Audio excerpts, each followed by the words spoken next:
Hello, hello.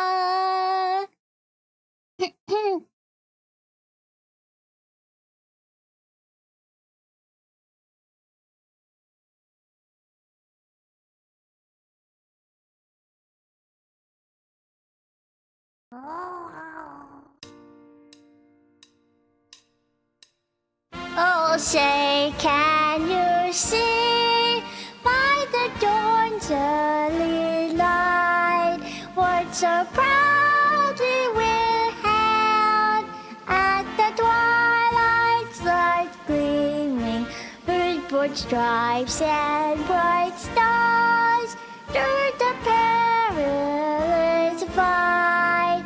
All the ramparts we watched were so gallantly streaming, and the rocket's red glare, the bombs bursting in air, gave proof through the night that our flag was still there. Oh, say does that star-spangled banner yet wave o'er the land of the free and the home of the brave?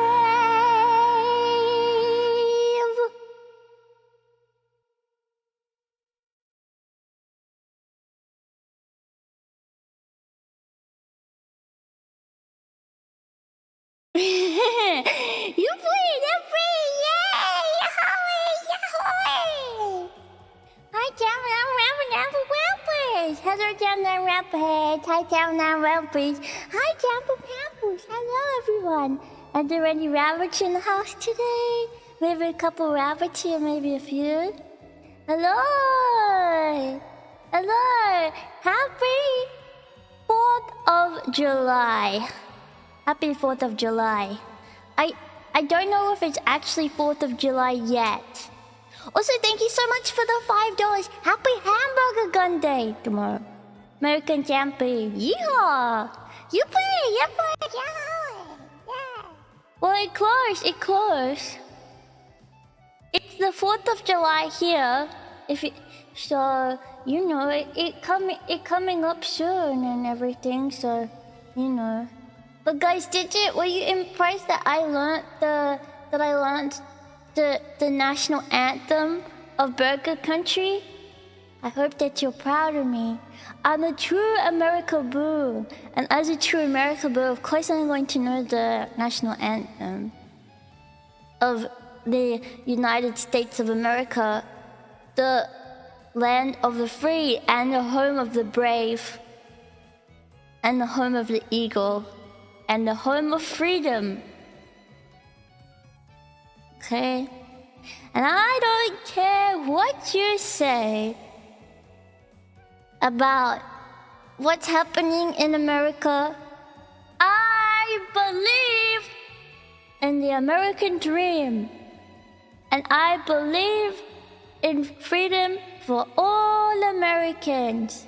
And one day, I will live the American dream. I will be in America, and I will have freedom. Yeah. Okay? Did you know that? Yeah. You know how the anthem came to be? It comes from Francis Scott Key witnessing a British armada bombarding an American fort all night, and in the morning the fort was still in American hands. Oh, that's cool. I didn't know where it came from, but it did there was a few moments in there that felt kind of descriptive, like something was happening. That does make sense. The law of 1812 was astute. And I might be thinking, you know, I don't know anything about American history, really. In school, we only learn about Australian history. So today, I'm going to learn some American history, which will be really fun. And I'm very excited to learn more about America and about American history, too. Because I only know... Oh, do I have reverb? That was because I was speaking in my American voice. No, I apologize. I was speaking American, so that's why I have reverb on, because a lot of Americans, they speak with reverb on. Okay, I'll turn it off. Thank you for telling me. The British basically hit the fort with everything they had and still failed to capture the fort. Now, it's a little tricky as an Aussie to discuss this because, you know, I think the whole point of the 4th of July, from what I read, you know, it's Independence Day, and I'm pretty sure that's like when the Americans were like to the British, we want freedom, we don't want to be under you guys anymore, and we're going to be independent from Britain. Is that what it is? Or is it like when they first went to and settled America? Because isn't that Thanksgiving? When they came to America and they were like the Pilgrims and whatnot. So there's like different ones.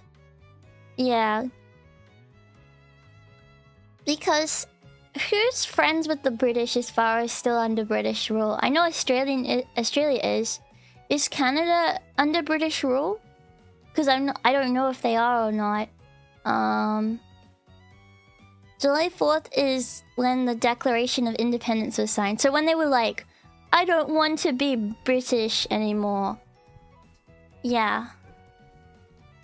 Anything with a Union Jack on its flag had some British rule at some point, I think. Let me know if I am wrong though, but I thought that's what the Union Jack represents. Which, if you don't know what the Union Jack is, it's like the little crossy thing on the American flag, or on the Australian flag, on New Zealand flag, etc. They all have the Union Jack on them, which is like... Oh wait, does the American flag... Yeah, it does. Does the American flag have the Union Jack? No, it doesn't. The Australian and... Sorry, it's not on the American flag. It's on the Australian flag. Yeah. Canada is, yes, same as Australia, I believe. Oh. Yeah. Sorry, I don't know why I visualized it with a Union Jack for a moment. No, it's got the same colors, but it's... No, the American flag has the stars that represent the states. Is that right? And the stripes that represent the... something. The stars and the stripes and the number of them represent something, but I can't remember what it does. 50 stars for our states and 13 stripes for the 13 colonies. The original 13 colonies. When America was trying to gain independence, did they have 13 colonies at that point, or were they like a bigger thing at that point? Yeah. Yeah, the blue part used to have a Union Jack, because it looks like the spot where a Union Jack would go, like on the Australian flag and whatnot. It had the Union Jack on it at one point before independence. Oh. And then when they got independence, I was like, alright, let's put our stars on our flag now instead. Yeah. We keep changing our flag when with different numbers of states. Oh, so there were like more. There's more states than there was. Now it's way more divided.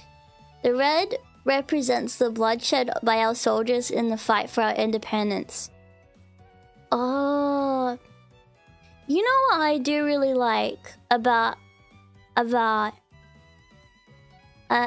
America is how much they and say what you want, but I think that it's really cool how much they respect their military.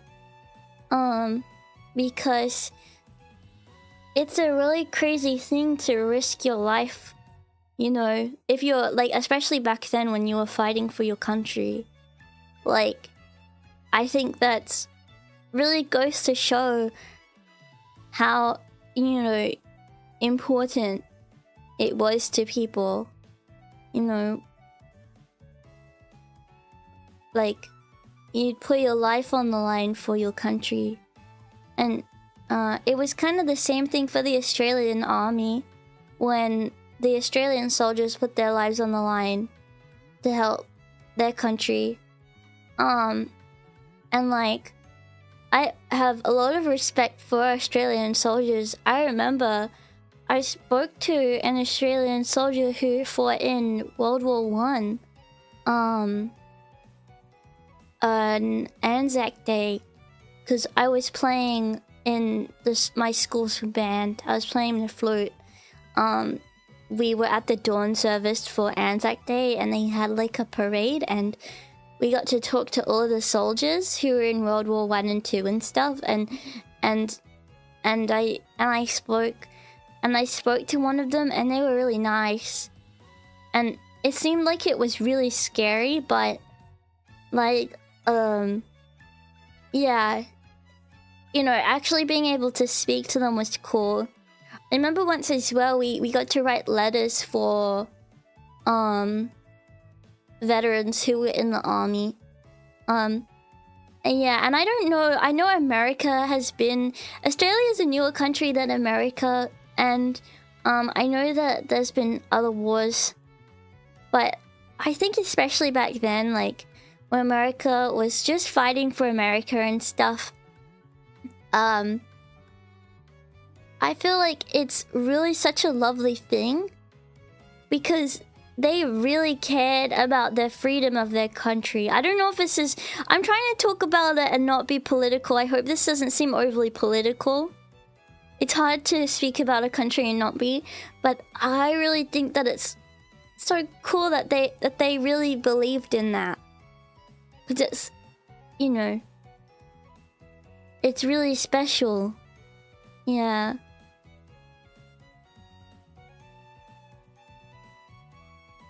Talk about the war with the roofs. I don't want to bring it up. But yeah, I don't want anyone here to feel like... I don't know why sometimes people are not nice to people that were in the military. I don't really understand that. But please know here, you never need to feel like you can't express it or talk about it, because I think it's really cool, and I think a lot of people here will think it's cool as well. Yeah. If I were a man, you know, in that time, maybe I would. I feel like if I was a man in America in that time, I would have really believed in the idea of freedom, and I would have wanted to help. But it sounds really scary as well. I don't know. It's hard to put myself in those shoes. Yeah. Not sure what enlistment numbers to look like in Australia, but it's kind of uncommon to not have an active duty military or veterans in your family here. Wait, really? Is that true? Why are there so many? I guess America has like the strongest military in the world, right? Is that bad to say? Isn't that what they say because you guys put a lot of money into it or something? So like there's a lot of numbers and a lot of like new technology and stuff that's being made.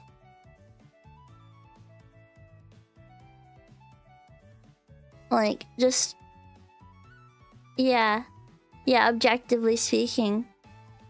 Yeah, I saw a clip of an Aussie guy getting pulled over on some TV show having a drink, a bottle of whiskey, and blowing 0 on the meter. I wonder if he's a veteran. Oh my goodness. Maybe. That's funny. Yeah. We spend more money on our military than every other country in the world put together. You know what? Maybe this is a silly thing to say, but like, if I was playing a video game, I feel like it would make sense to put a lot of money into the military and technology stuff. Because like, we wouldn't want the country to be invaded. And also, you know how like every country is in debt? Where does it go? And who are they indebted to? Because like, people like, oh, it's bad because like the country's in debt or whatever. But like, maybe I'm dumb, but where do you even owe the money to? And is there a debt collector? Like, I don't understand. When you have a military, you have security. You can be as bad as you want or as good as you want. Oh yes, it does have upkeep. That's true. It makes a lot of sense. There's 3 other countries that the military peers to the USA, and I think Australia is one of them. Yeah. Thank you for the $5. Big American head pats for the cutest Australian bunny. Oh, thank you. Thank you. It'll never get paid. Well, I don't yeah, because I don't get that. It's like, well, if the people like, oh, you're in debt, you're in debt. Well, like, who are we paying? Yeah. Don't understand. China has the biggest numbers of active people, technically, but America spends the most money on it. So I guess America pays the military better than China does? Because that's like probably a majority of the funds is being put into paying people who are in the military, right? And also researching new things. Thank you for becoming a member, thank you. Yeah. Yeah, but what if there's no bank? I feel like it's metaphorical, the debt that every country is in. Because is there like a world bank? Is there a secret world bank that you owe the money to? Or not? Yeah. If we paid off all the debt, then the global economy collapses. So how about we just go into... Why doesn't every country just go into more and more debt? They spend more money in weapons development and contractors. Oh. I thought the pay was great for military in the US. I feel like we could just spend all the money we want if we were a country, because where does it go? And if I were the president of the United States, I would get everyone rabbit. If I were president, I would say everyone have rabbit now. And you know, rabbits are in a state in Australia, you can't even have rabbit because it's an invasive species, so you can't even have rabbit. But in America, rabbit not even invasive. Rabbit native to the United States, so there's no problem. Yeah. Oh, the higher you rank, the higher your pay. Oh, I see. Yeah. Most countries are in massive debt. They just focus on America's debt so people don't notice how bad their own is. Well, I feel like everyone's would be, right? Is there any country that is not in debt? I wonder. Yeah. Thank you for the $5. Correct me if I'm wrong, but I heard that US soldiers have to open credit cards in their own name to buy supplies and stuff. That would be tricky. That would be mean. I hope that's not really the case. Yeah. No. Inflation makes money worthless, but rabbits are priceless. And that's true. Yeah.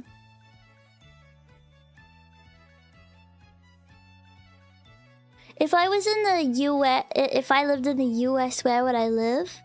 I give off New York City vibes, do I? I feel like New York City isn't, because it's like a city and people are very, like, focused on the location. The houses are very small. I feel like I would want to live, like, in, somewhere where it's, like, cheap and like near corn. You know, near corn. Or near, like, I don't know. In, like, the middle. Or closer to the south. Like, somewhere where it's, like, country, but, like country enough that's, like, that's not a big city. Like, suburban place. But also a little bit country. Like, there's people around me, so I feel safe and an internet connection. And, like, the closest supermarket is, like, 10 minutes away, or 15. But, like, you know, like, country enough where it just doesn't feel like a city. But there's people around, you know. Texas or Tennessee or South Carolina or something. I would have to be careful with Texas. I know Texas is a very big state. And I know that, like, there's a lot of people in Texas. Texas seems really cool. But I know there's a lot of people there. And it's very populated. Yeah. Yeah, halfway between suburban and rural. Yeah. But I feel like I'd like to live near corn. Yeah. Maybe the western interior states like Idaho. Weirdly, I was gonna mention Idaho. I don't know why. Giggles could live in Washington State and roam the Cascadian rainforest. Something I think that's really cool about America too is like how there's so many different environments. You can go from one state to another and the environment will look completely different. Here in Australia, we have some beautiful landmarks and beautiful stuff, but the actual, like, I guess, terrain is similar for a long way. But in America, it can change pretty quick. Yeah. Thank you very much, $2.50 for the 250th. USA! USA! USA! Thank you so much for the $2.50. Yeah. Live between the Pacific and the Rocky Mountains. Yeah. WA is like the closest thing to English Japan in some parts. We have a lot of trees. People tend to grow a lot of cherry. Oh, humble. Yeah. You think of the Sydney Opera House. When I think of Australia, I think of like the bush mostly. Because where I'm at least, a city, but they're only around the coast, so if you try to drive anywhere, you'll get to country pretty quick. Actually, one of my my mom's friends is moving to the country, which I was shocked about because she's like an older lady and she's gonna be moving to the country with her family. And it sounds like, why would you move? But it's like, it's not like the same kind of country as you might be thinking. Because the country could be nice. But a lot of country here is like dangerous and hot and like there's not many people. I mean, there are indigenous communities out there, but I think like, you know, like if you want to like find like Western stuff, it might be hard. There's like people who do mining who are out there, I think. I don't know. Like, it's like pretty desolate if you drive far enough. Yeah. I live here in Washington, and I gotta say, if you can deal with the dreary and murky weather in the winter, our summers are fantastic. When you mean murky, is it snowy? Because since going to Canada, my view of snow has changed a lot. I feel like I would like a little teeny little tickle of snow, but not like a whole lot. But like enough where I could make a snowman. But like, not like I'm in a freezer all the time. A little tickle. Also, something about Australia is like, you know, it like doesn't rain very often. And it was raining in Canada, I remember, and people were just walking like through the rain without umbrellas, which is crazy. Here in Australia, at least where I am, when it rains, it's like a whole event. Everyone at school is looking outside because they are not used to the rain. Everyone is running inside. They're acting like it's gonna hurt them. Everyone's like, oh, rain! They act like the whole world is shut down now. when it rains. Yeah. Like, I remember it's been rainy recently, and I went on a walkie, and it wasn't like in the rain, but it was starting to sprinkle a little bit. And someone was like looking at me like I was crazy for like walking while it was having a little sprinkle. I'm like, come on, you baby, it's just walking a little, it's just a little sprinkle. Yeah. There's only like one part of the year where it rains. Yeah. If you want rain, the Pacific Northwest is the place to be. Does it rain all the time? You like to run in the rain? No, scary. Yeah. Thank you so much for the $17.76 too. Happy 4th, Kiki. Oh, well, thank you so much. I appreciate that very much. Yeah, kindness. Yeah. Yeah.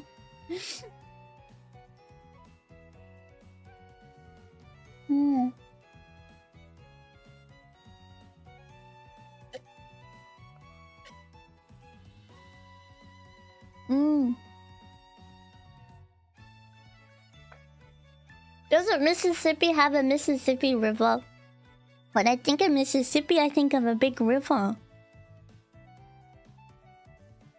And I know the US states in order: Alabama, Arkansas, America,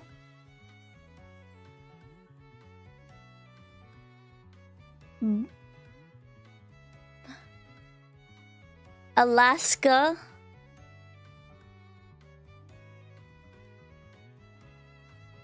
is there any B ones? No.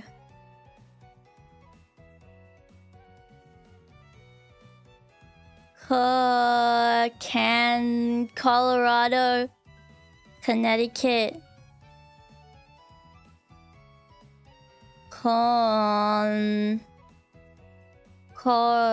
Dakota, Mississippi,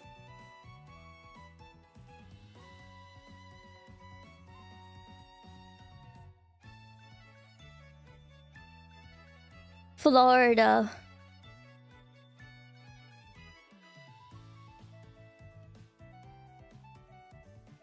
Missouri,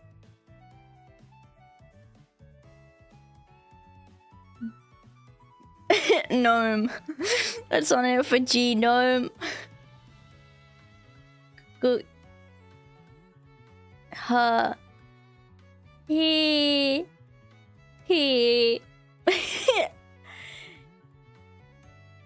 Idaho. Alaska.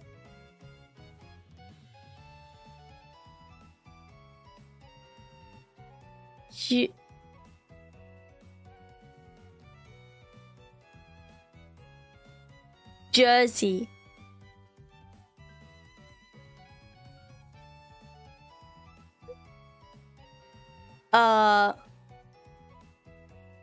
Wyoming. We can come back to it. We can come back to it. I'm sorry. I apologize. Does Canada count? Do you guys want Canada to count? Be honest with yourselves. Do you really think Canada should be another state? Do you really want to be involved with Canada? Let me know in the comments. Thank you so much for the $5. In school, I taught a song that has all the states in alphabetical order. Really? Wait, let me see.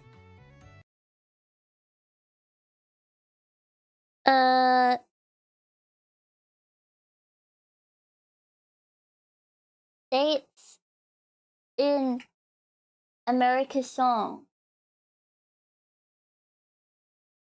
50 states.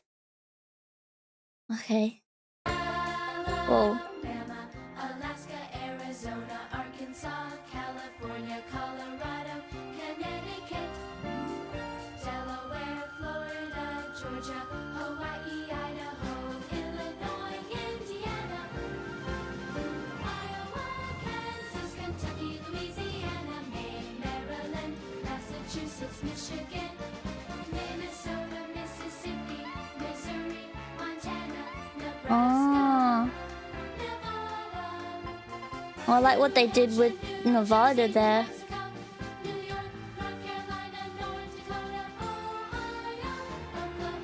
Oregon, Pennsylvania, Rhode Island, South Carolina, South Dakota, Tennessee, Texas, Utah, Vermont, Virginia, Washington, West Virginia, Wisconsin, Wyoming. Wait, really? Was that real? Wait, there's so many of them. Why are there so many? And how does that lady remember all of them? Do you get so who here knows? Who here knows the song? Does anyone here know the song? 50. I like how they said the south and the north ones.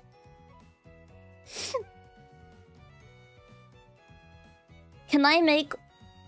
Guys, I'm gonna make one. I'm gonna make a song. And then everyone will know. But it... Okay. Okay. Here are the Australian states. Here are the Australian states. Everyone learn the Australian states. New South Wales, Queensland, Tasmania, Victoria, Western Australia, South Australia. Wait. New South Wales, Queensland, Tasmania, Victoria, West Australia, South Australia. That's the one that we can learn about Australia. Yeah. I hope you learn all the states in Australia. I hope it's not as impressive as the American one. Yeah.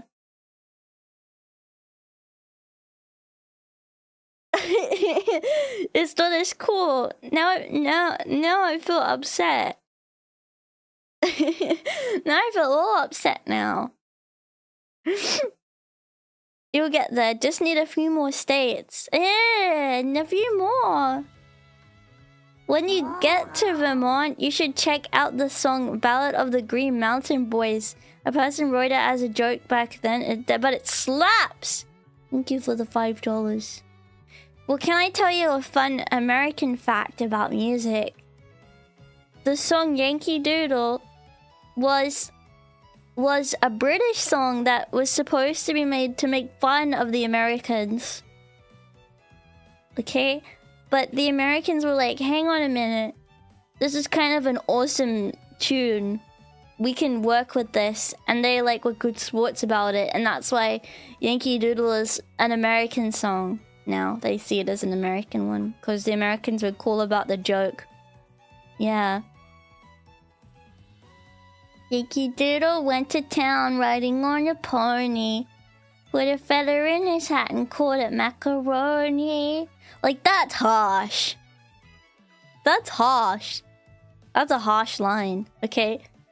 Because macaroni is a word that's like to say fashionable or stylish at the time. So basically we're like, look at this stupid American on his horse. Like, he tries to decorate his hat and he thinks it looks cool, but it looks dumb. It's not fashionable.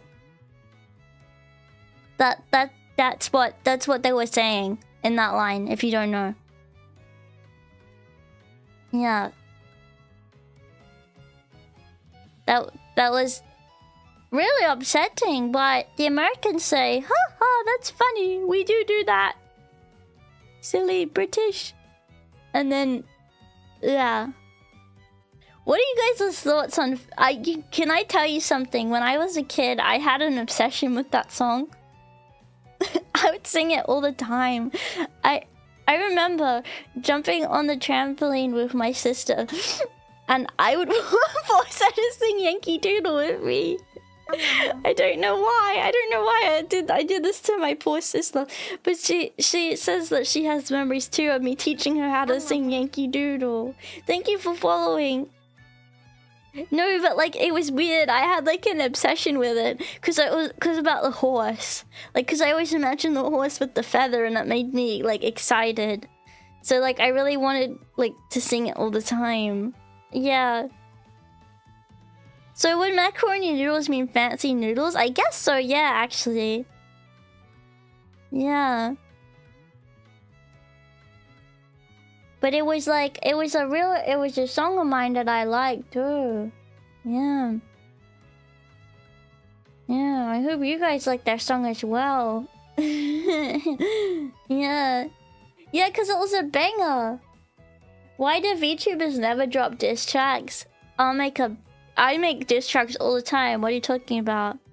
Have you ever heard of Johnny Appleseed? Maybe. You know what, actually? Mikan sometimes will just say American things. And I will like be like, huh! That's interesting. Who's Johnny Appleseed and why is he the GOAT? Wait, what did he do? Who's he? What did he do? What about Davy Crockett? No, I don't know him. Americans have a long and storied history of not really caring about when foreigners try to make fun of them. Oh, he was a vagrant who would plant apples across the country for making booze. And his name was Johnny? Wait, that's so awesome. He wore a pot on his head? Wait, guys! Guys. I'm like Giggle Rabbitville because I would do that with Rabbit because I love Rabbit. I put Rabbit all across the country too. Just like what Johnny Appleseed did. I do the same with Rabbit. Yeah. He loved planting apple trees. What a cool guy. Is there a statue of him? I feel like he deserves a statue in an orchard or something. Yeah. No, the rappers aren't pets. Don't say that. There's literally a song that was made about how much of a badass Davy Crockett is. Who is he? What did he do? Yeah. What did Davy Crockett ever do? Did he like croquettes? Yeah. Oh, happy birthday! I hope that you have a great day today too, and you have a really humble day, okay? And have a really happy birthday.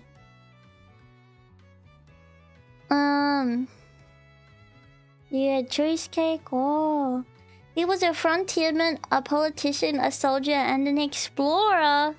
What? He wanted to do everything. What? That guy sounds awesome. He's a Texan hero. Wait, guys, is there a statue of him? Guys, I'm really upset. Am I never gonna be able to meet Johnny Appleseed ever? Is he gone? Are they both passed on heroes? Because I'm upset because I would like to meet them. I want to meet them. Please. Please. I want to meet them. Please. Please. Let me meet him.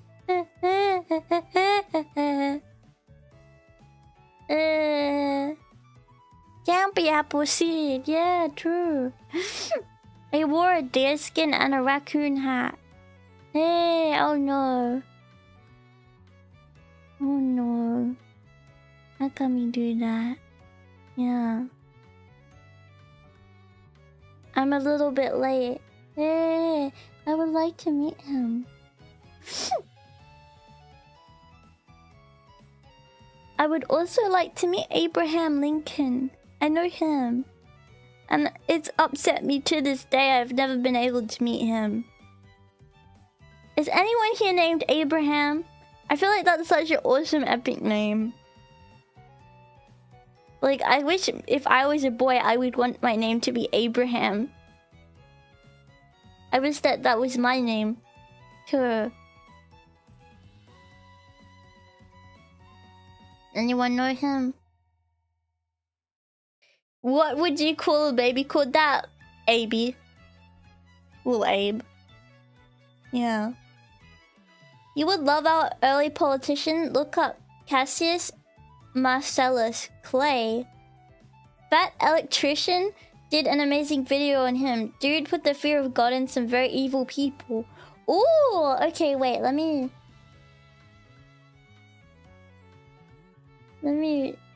read about him. Was he really a wrestler? I thought you were joking. I thought that was a joke.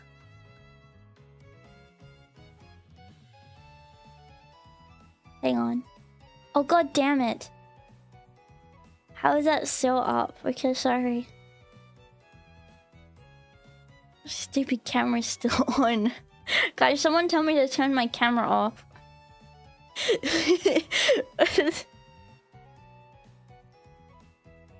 But, sorry. Alright.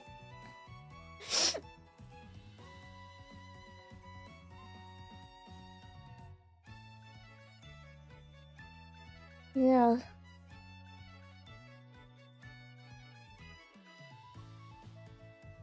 Okay, I would like to learn about him. Cassius Marcellus Clay was an American planter, politician, military officer, and an abolitionist who served as the United States ambassador to Russia from 1863 to 1869. Ooh, planter family. What's a planter family? It's a class? I never heard about the planter class before.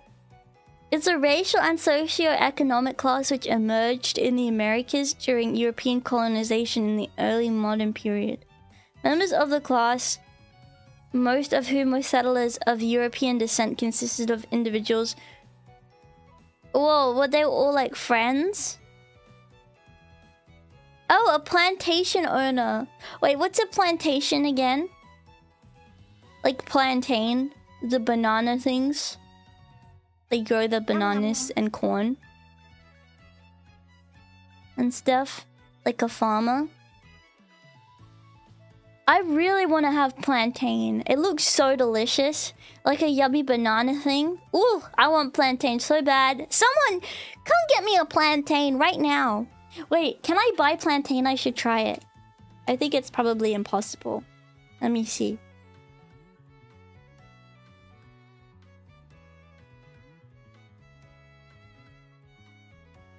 Oh, they had slaves. Oh, that, okay. But what if you... Can I ask a question? And this is a serious question. If... Did the slaves only pick cotton? Or did they also, like, pick corn? Because what if you had a corn farm and not a cotton farm? Would the slaves have picked the corn? Or would that have been out of their expertise? They did really anything?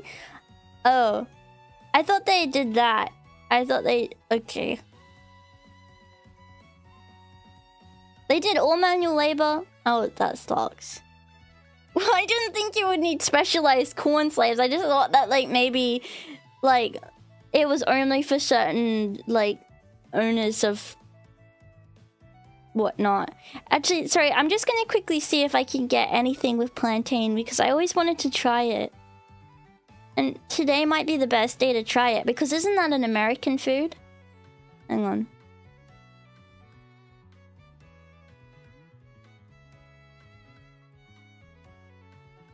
can buy it. You can buy it. Sliced plantain. You can buy sliced plantain chips. Should I get some? Well, I never had plantain. Isn't it a special kind of American banana?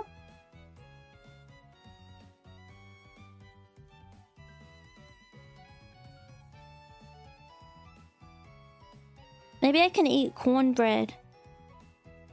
Please have cornbread, please. No, the only thing that you can buy that's like cornbread is creamed corn. Philly. When's a girl supposed to get any cornbread in her life? How upsetting.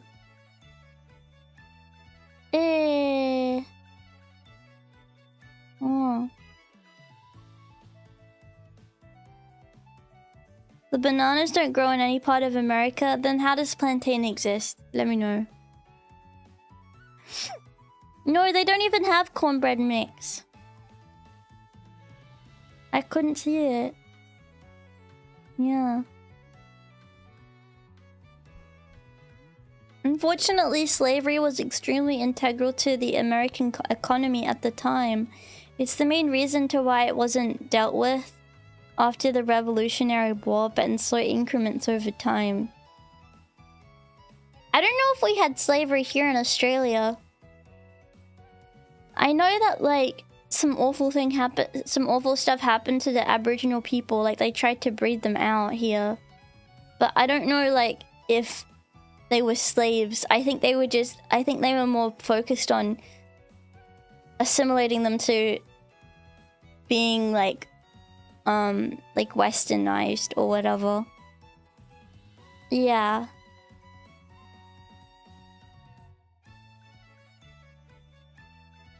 Plantations aren't solely plantains. I wish they were.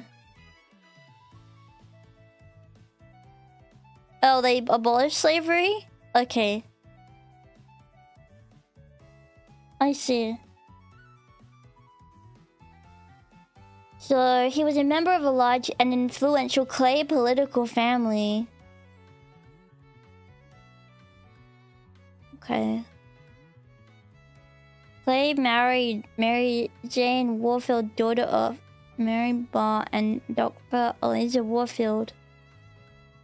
So they had they had 6 children. Cassius Clay was a member of the planter class who later became a prominent anti-slavery crusader. Clay worked towards emancipation both as a Kentucky state representative and as an early member of the Republican Party. Clay manumitted several, but not all of his own slaves. What's manumitted mean? Oh, I don't know if I'll be able to watch a YouTube video because of copyright on YouTube. Because I'm streaming this on YouTube as well, I might not be able to. Yeah. Oh, freeing them. Oh, freeing. Okay. Clay was elected to 3 terms in the Kentucky House of Representatives, but he lost support among Kentuckian voters as he promoted abolition. His anti-slavery activism earned him violent enemies. Huge slave owners would have been mad when slavery was like being abolished. They would have been really mad. They would have been like, what the heck? How could you do that to us? I built my whole life on this and now you're trying to ban it? Nom, nom, nom. There must have been like people that were still doing it illegally, right? For a while. In 1845, Clay began publishing an anti-slavery newspaper, True American, in Lexington, Kentucky. Within a month, he received death threats, had to arm himself, and regularly barricaded the armored doors of his newspaper office. For protection,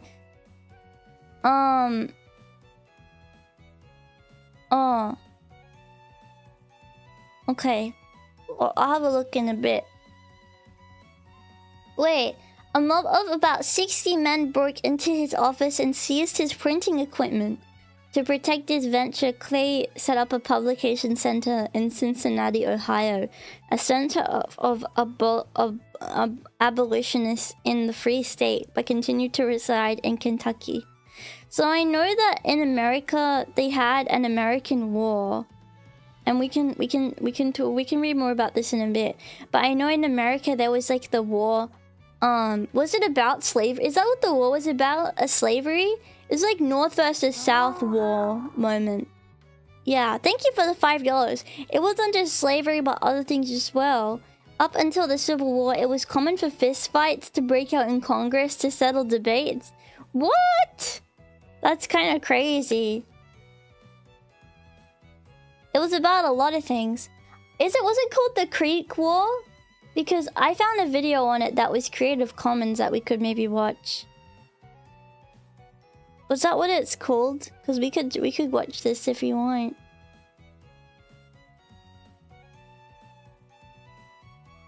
Yeah. I thought it would be interesting. Also, is this what they would wear in the military? These hats? Because I kind of like them. That's kind of an awesome hat. I wish I had a hat like that. But is this what it was? The Civil War?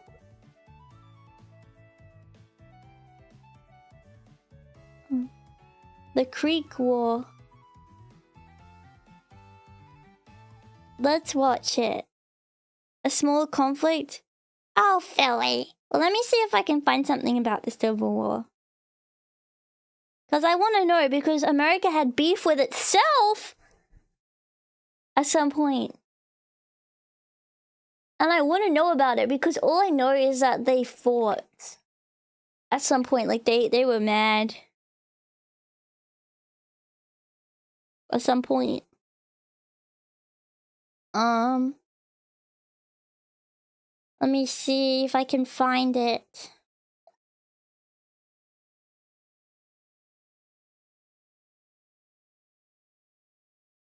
Do you think I could watch this video about the American Civil War? It's by a guy called Oversimplified.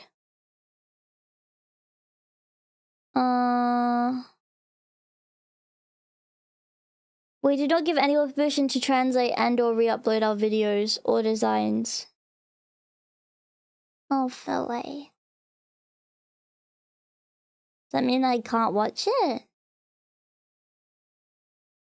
I mean, it has 70 million views. I think I'm alright. Okay.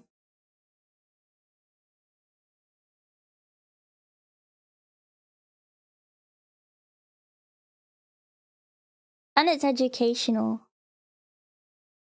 Alright, let's see.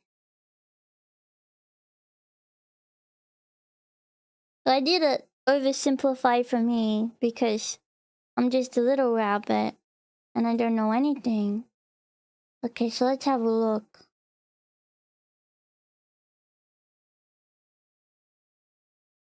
Oh yeah, I skipped the NordVPN segment because I'm awesome, by the way.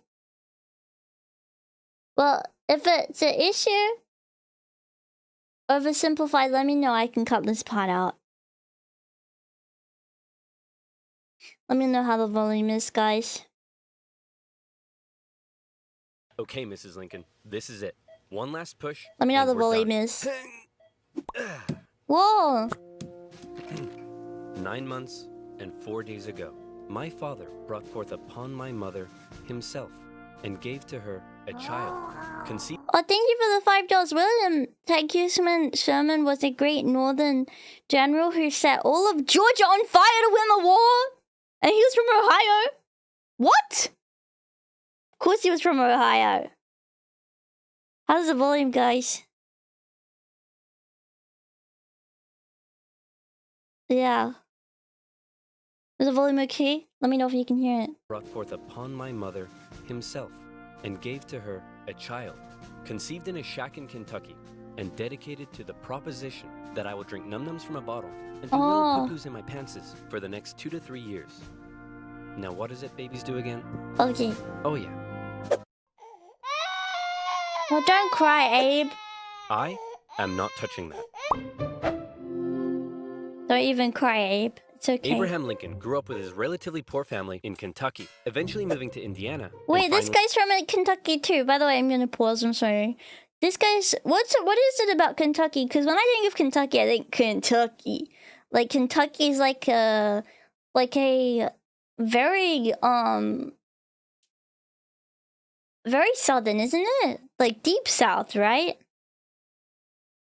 Illinois. He read a lot of books, worked a lot of jobs, wrote some questionable poetry, and finally... Wait, I want to read the poems. He read a lot of books, worked a lot of jobs, wrote some Abraham Lincoln is my name, and with my pen I wrote the same.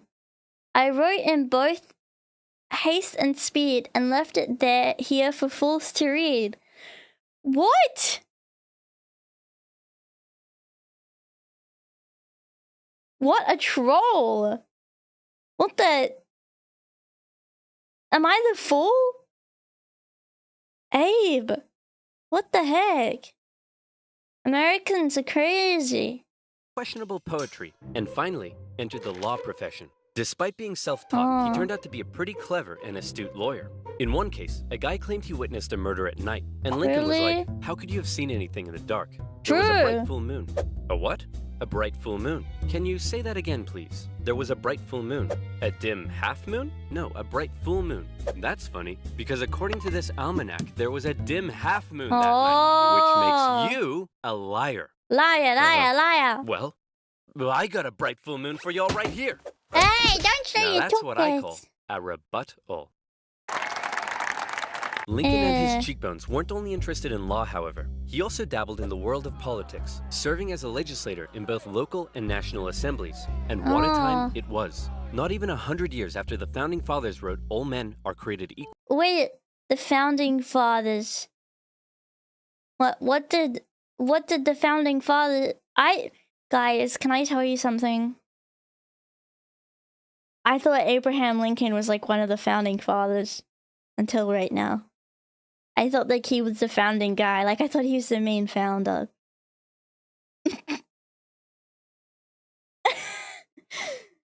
I don't know why.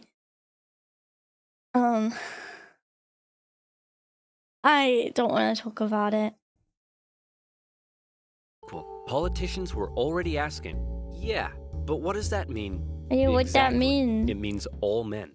Yeah, but what does that mean exactly? And not just that. States' rights versus the federal government. What are the executive powers of the president? Is cereal a soup? The Founding Fathers left some of these questions perhaps a little too open to interpretation. It's not a soup. And the biggest question of them all was slavery. An ugly mark on what should have been a revolutionary new nation based on liberty. He was the first Republican president. Thomas Jefferson had written a condemnation of slavery in the Declaration of Independence, but out of fear of losing Southern states' support, it was removed. Hey guys, do you think leaving this a little vague will create any unforeseen problems in the future? Cannonball! This is not what they were those doing. Unforeseen problems were now beginning to rear their ugly heads. As the nation developed, the North and the South developed along two very different lines, and two very different cultural identities emerged. Northern cities began rapidly industrializing, while the southern climate allowed for large plantations of labor-intensive crops. As a result, one half of the country didn't rely on slaves, while the other half had... Wait, so it really was like this. I kind of thought that it was just like a stereotype, but it's actually true that the North and the South are so different. I guess because America is so big, it makes sense that their own like kind of, I guess, cultures emerged. But it's interesting. Those of you that are American, who is North and who is South? Say North if you're from North America, and say South if you're from South America. Let me know. And I mean South states, sorry, not South America. You know what I mean? Northern states, Southern states. Yeah. South, North, South, South, South, North, West, North, North, South, North, North, North, North, North, North, South, North, South, North. Whoa. North, kind of? Southwest. Middle? Northwest, North, Northwest, North. Alaska. South. So you guys would have been at war, some of you. I know for a fact unless it's changed since, which I doubt it has because this wasn't that long ago. I checked again. There is a huge majority of Champions that live in Texas for some reason. They're in Texas. And I think maybe it's because it's so big. But there are a lot of Southern Champions. Yeah. They still think they're at war? Really? Yeah. Northwest, represent. Keep in mind that more than half of the land in the US was not part of the US back then. Oh, true. Become economically dependent on them. In 1793, Eli Whitney's cotton gin caused the slave trade in the South to explode. While in the North, a growing abolitionist movement was taking root. A general mistrust began to develop between the North and the South, as Northerners felt the South were hell-bent on expanding slavery, and fear spread throughout the South that the North wanted to take their slaves away. In 1819, there were 11 free states and 11 slave states. The reason why they wanted to take slavery away was a moral thing, right? It was because of morality. And the South maybe were thinking, oh, well, like, it makes us a lot of money, though. And the slaves don't mind. Maybe that was like what they were saying, or were they really like were the Southerners like kind of like, oh well, it's moral because like they don't mind. Actually, you know what is really sad? Is probably they may have thought that it wasn't immoral because they didn't see them as human. Let me know if I'm wrong, but I feel like that might have been It was a Christian movement to end slavery, since everyone is made in God's image. Oh, okay. It was mainly money. Both parts had their own ideas on freedom and what that means. Oh. I see. Yeah. But they're like, all men are made in God's image. But what men? What does that mean? I guess maybe that's what they were thinking. Yeah. Yeah, there must have been so many different things. Yeah. Slaves kept escaping, so they might have minded. Oh, I'm not trying to imply that they didn't mind. I'm just trying to say, like, maybe that's what the people that had slaves, like, maybe did to try to make themselves feel better, like, morally wise. Yeah. Perfect balance. A happy medium. A harmonious relationship. Hey guys, nice to meet you. I'm Missouri, and I would like to become the 23rd state. It's Missouri! Hey buddy, welcome to the nation. We'll be happy to accept you as a free state. Oh no, you don't? You're trying to get one over on us. Missouri's gonna be a slave state. Okay, listen, why don't we just ask Missouri what it wants to be, and we slave state... Oh. Well, then, allow me to introduce to you the newest, freshest state on the scene. Maine. Hey, you Hi, can't Maine. do that, and you can't have any more slave states above this line. What? The issue of slavery is solved, and it will never come up again. Yippee! We A few fixed years later, everything. it came up again. You see, as America expanded westward, each new state or territory that was added threatened to upend the delicate balance between the slave and free states. If one faction managed to outnumber the other, it could gain an easy majority and force its own ideals on the opposing side, leaving a huge portion of the population feeling spiteful and oppressed. Spiteful. For a while, compromises kicked the can down the road and kept the volatile balance in check, as new free and slave states were roughly added in pairs. But then one loudmouth state just had to barge in and ruin everything. Who was it? usual. Who was it? The addition of Texas saw the United States enter into a war with Mexico, which they won, gaining a huge amount of land out west and creating even more problems. Hey guys, nice to meet you. I'm California, and I would like to become the 31st state. Hey buddy, welcome to the nation. That's true. For this, thank you for the $5 for the South, but being against slavery didn't mean you were pro-black rights. Many wanted them sent back to Africa. Or, oh, I see. Or no vote at least. Oh, I see. So they weren't like, we love black people. They were like, oh, let's just send them back. Damn.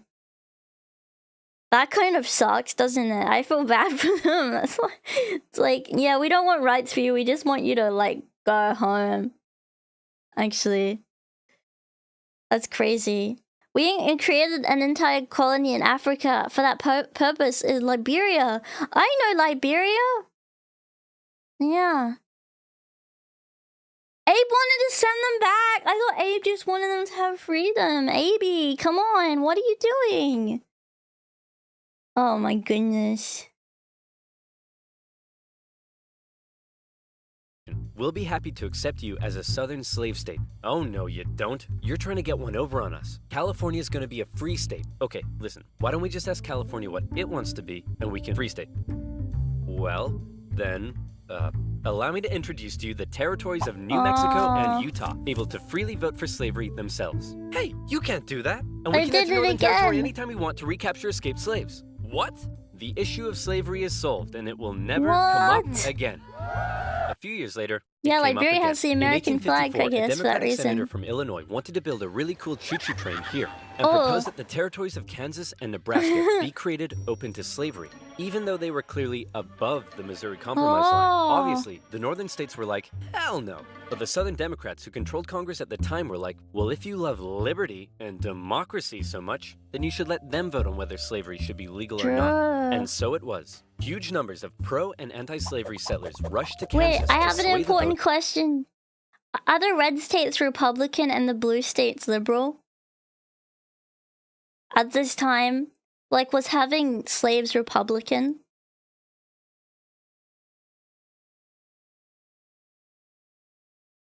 It's just because they use those colors. No, I mean, okay, so these ones were Republican and these ones were liberal. Red were Democrats, blue. Because if you think about it, being able to have slaves is a freedom, if you think about it. It's not a good one, but it is a freedom in itself. So, like, if they're trying to not have slavery, then they're trying to control people, which is not a freedom thing. Is that what they were trying to say? Yeah.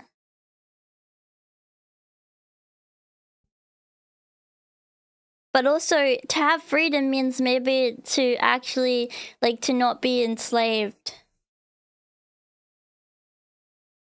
Yeah. I guess the freedom would be to let the state decide if they want it or not, I guess. Yeah. Okay, I get the gist of it. Okay. In their favor, and while they were all there, they began to beat the crap out of each other. One of those settlers was a man named John Brown, a former businessman who failed at just about everything he tried and went arguably insane. He was a radical abolitionist and dedicated much of his life to the Underground Railroad and freeing slaves. I know slaves here. For an earlier raid by pro-slavery forces, Underground Railroad. And his sons killed a number of pro-slavery settlers in the territory, helping to kickstart years of violence known as Bleeding Kansas. Bleeding Kansas? Kansas and Nebraska both eventually voted in favor of outlawing slavery. But from here, the tension began to grow at a rapid pace. In 1852, author Harriet Beecher Stowe penned Uncle Tom's Cabin, a best-selling novel that exposed the terrible cruelty of slavery to the world. Oh, no. How awful. How morally corrupt a nation must be to allow such things to happen. Your Majesty, what should we do about all the starving children working in the coal mines? Nothing! In 1854, the Republican Party was formed, and Abraham Lincoln emerged as a leading figure. Southern Democrats viewed the new Republican Party with mistrust, believing it to be radical and abolitionist. In 1856, a politician named Charles Sumner gave a speech in Congress, calling out slave-owning Democrats with fiery language. If slavery was a woman, she'd be an ugly one, and the senator from South Carolina would like to boink her. Representative Brooks, do you have a rebuttal? Oh, I have a rebuttal, all right. Yeah, here's a rebuttal for you. What? Oh, come on. Surely this isn't allowed. I don't know. I'll have to consult the rulebook. Well, if you think about it, this is the tricky thing sometimes about freedom, because that's real freedom, isn't it? To be able to punch each other. That's why it's tough, isn't it? Like, how do we have freedom without anarchy? You know? Although, it would be kind of cool to see that in Australia. Well, that's just assault, but the reason why it's assault is because, like, we have decided that's bad. Societally. If I'm trying to play devil's advocate, to have true freedom would be we could just punch each other whenever we want. You think about it. Not that it's good, but you have to think about how to balance it without it becoming anarchy. Yeah. In Washington, consensual mutual combat is permitted even now? Yeah. I can't find anything about caning a political opponent, but it says here I'm not allowed to wear women's underwear. Uh-oh. News of the violence on the Senate floor took the nation by storm. Southern slave owners sent Representative Brooks new canes to replace his now broken one. And on the floors of Congress, politicians carried weapons in self-defense. What? Which is never a good sign. In 1857, the Supreme Court ruled in the Dred Scott case that all people of African descent, slave or free, could not be citizens, and therefore could not sue for their own freedom under any circumstances, undoing years of progress with the strike of a gavel. Now, within all this bitter debate over slavery, there were many nuances. North versus South, Republican versus Democrat, states versus the federal government, North versus South, Republican versus Democrat. Guys, why is it an elephant and a donkey? What's the animals mean? What does the animal mean? When they're talking about the Republican or Democrat. Because elephants and donkeys are cool. Who's Andrew Jackson?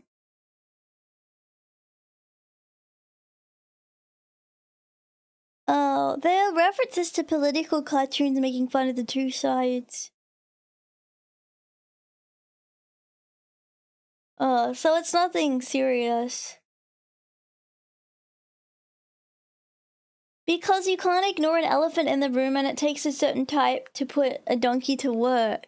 Oh. Because an elephant never forgets and a donkey never gives up. Oh, true, true. States versus the federal government. But let's strip all of that away. For 4 million individuals living in America, this wasn't about political intrigue or party alignment. It was about the basic human right. Wait, there were 4 million black people in America. Women, how many people? How many other people were stolen from there? their homelands and brought to the American continent, where for generations they were considered to be property, forced to live in poverty, and work from sunrise to sunset. Plantation overseers did. Can I ask a question? This is a silly question, but did they get paid? Did they get paid?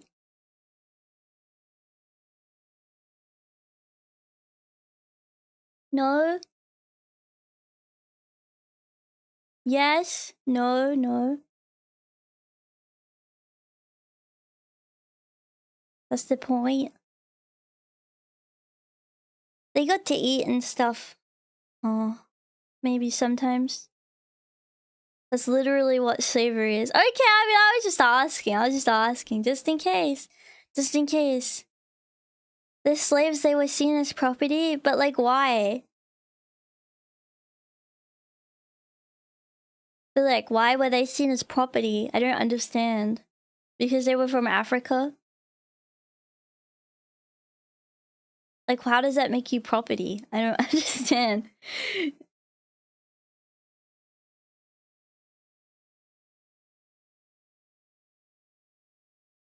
Because they bought them?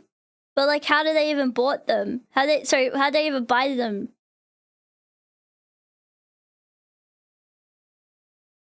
The same way people could own an animal. That's so yucky.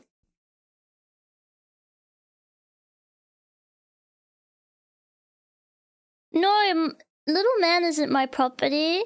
No. He my baby, but he not my property. Because if he doesn't want to cuddle, I'll put him back. You know? Wait, is little man upset and a slave?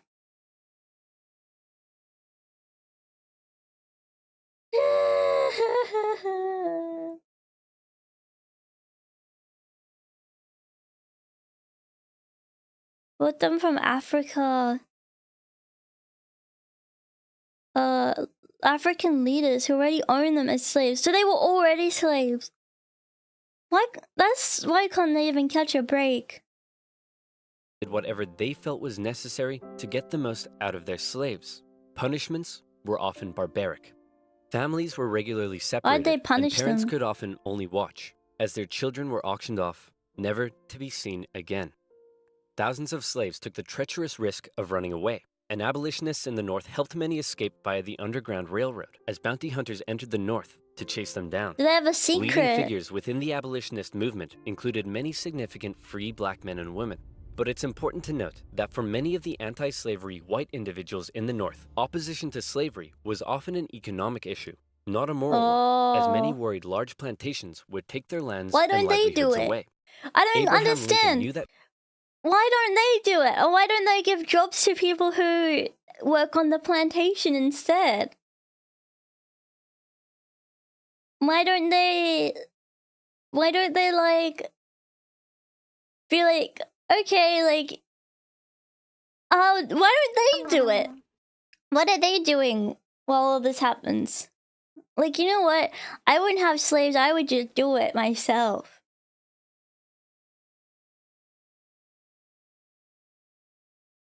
Yeah. They didn't want to work. Well, then don't own a plantation, silly. slavery was a moral evil, and he regularly spoke out against it in powerful speeches that helped him rise through the ranks of the new Republican Party. He lamented at the hypocrisy of a great American nation. Oh, meant to yes, stand I heard about the Irish people who were slaves as well. But was it in Ireland? Like, where were the Irish people slaves? I know that's stupid to ask, but like, where were they slaves? Like, in their own country? Like, where did they become slaves? Because I heard about that. There was like a famine and they became slaves and stuff. America? In Britain?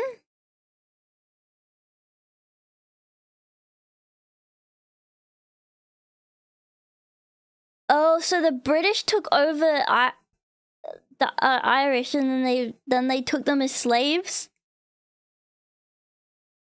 That sucks. I didn't know that happened. They were paid extremely little money for their work. Oh, I see. as a shining beacon of freedom, while also enslaving 4 million men, women, and children. He most famously declared in 1858 that a house divided against itself cannot stand, that one day, slavery in America would end. However, even Lincoln was cautious in his opposition. He didn't want to outlaw it entirely, but simply prevent its expansion, so that given enough time, he believed it would naturally die out. Thankfully, history would force his hand. In October 1859, one abolitionist decided he'd try to single-handedly take down slavery by force. Who would be crazy enough to even attempt such a thing? Ah, it's our good friend, John Brown. Wait, it's him! He planned to seize arms from an armory in the town of Harper's Ferry, free the slaves there, and continue south, inciting a major slave uprising along the way. Whoa. A noble cause, a bad plan, and terrible execution. Brown's men took the armory and some hostages, but were quickly surrounded by one Robert E. Lee and his... Where are you from? This is usually taught poorly in government schools early on in most of the West. I'm Australian. We learned about Australian history. I had never learned about American history. And we didn't learn about slavery either, because I guess slavery wasn't really a thing here. I guess. U.S. Marine. Brown was captured, and a couple of months later, he was executed for treason. Northerners sympathized with Brown, but Southerners were like, you see this? They're coming for us. Soon, there'll be 1 million John Browns. 1 million John Browns? 1 million of him? What on earth are you thinking about? A John Brown farm? Yeah, me too. To make matters worse, new northern free states meant now the southern states really were outnumbered. And No, they were Australia is a new country, like, in the grand scheme of things. So, we actually didn't have slaves. Yeah.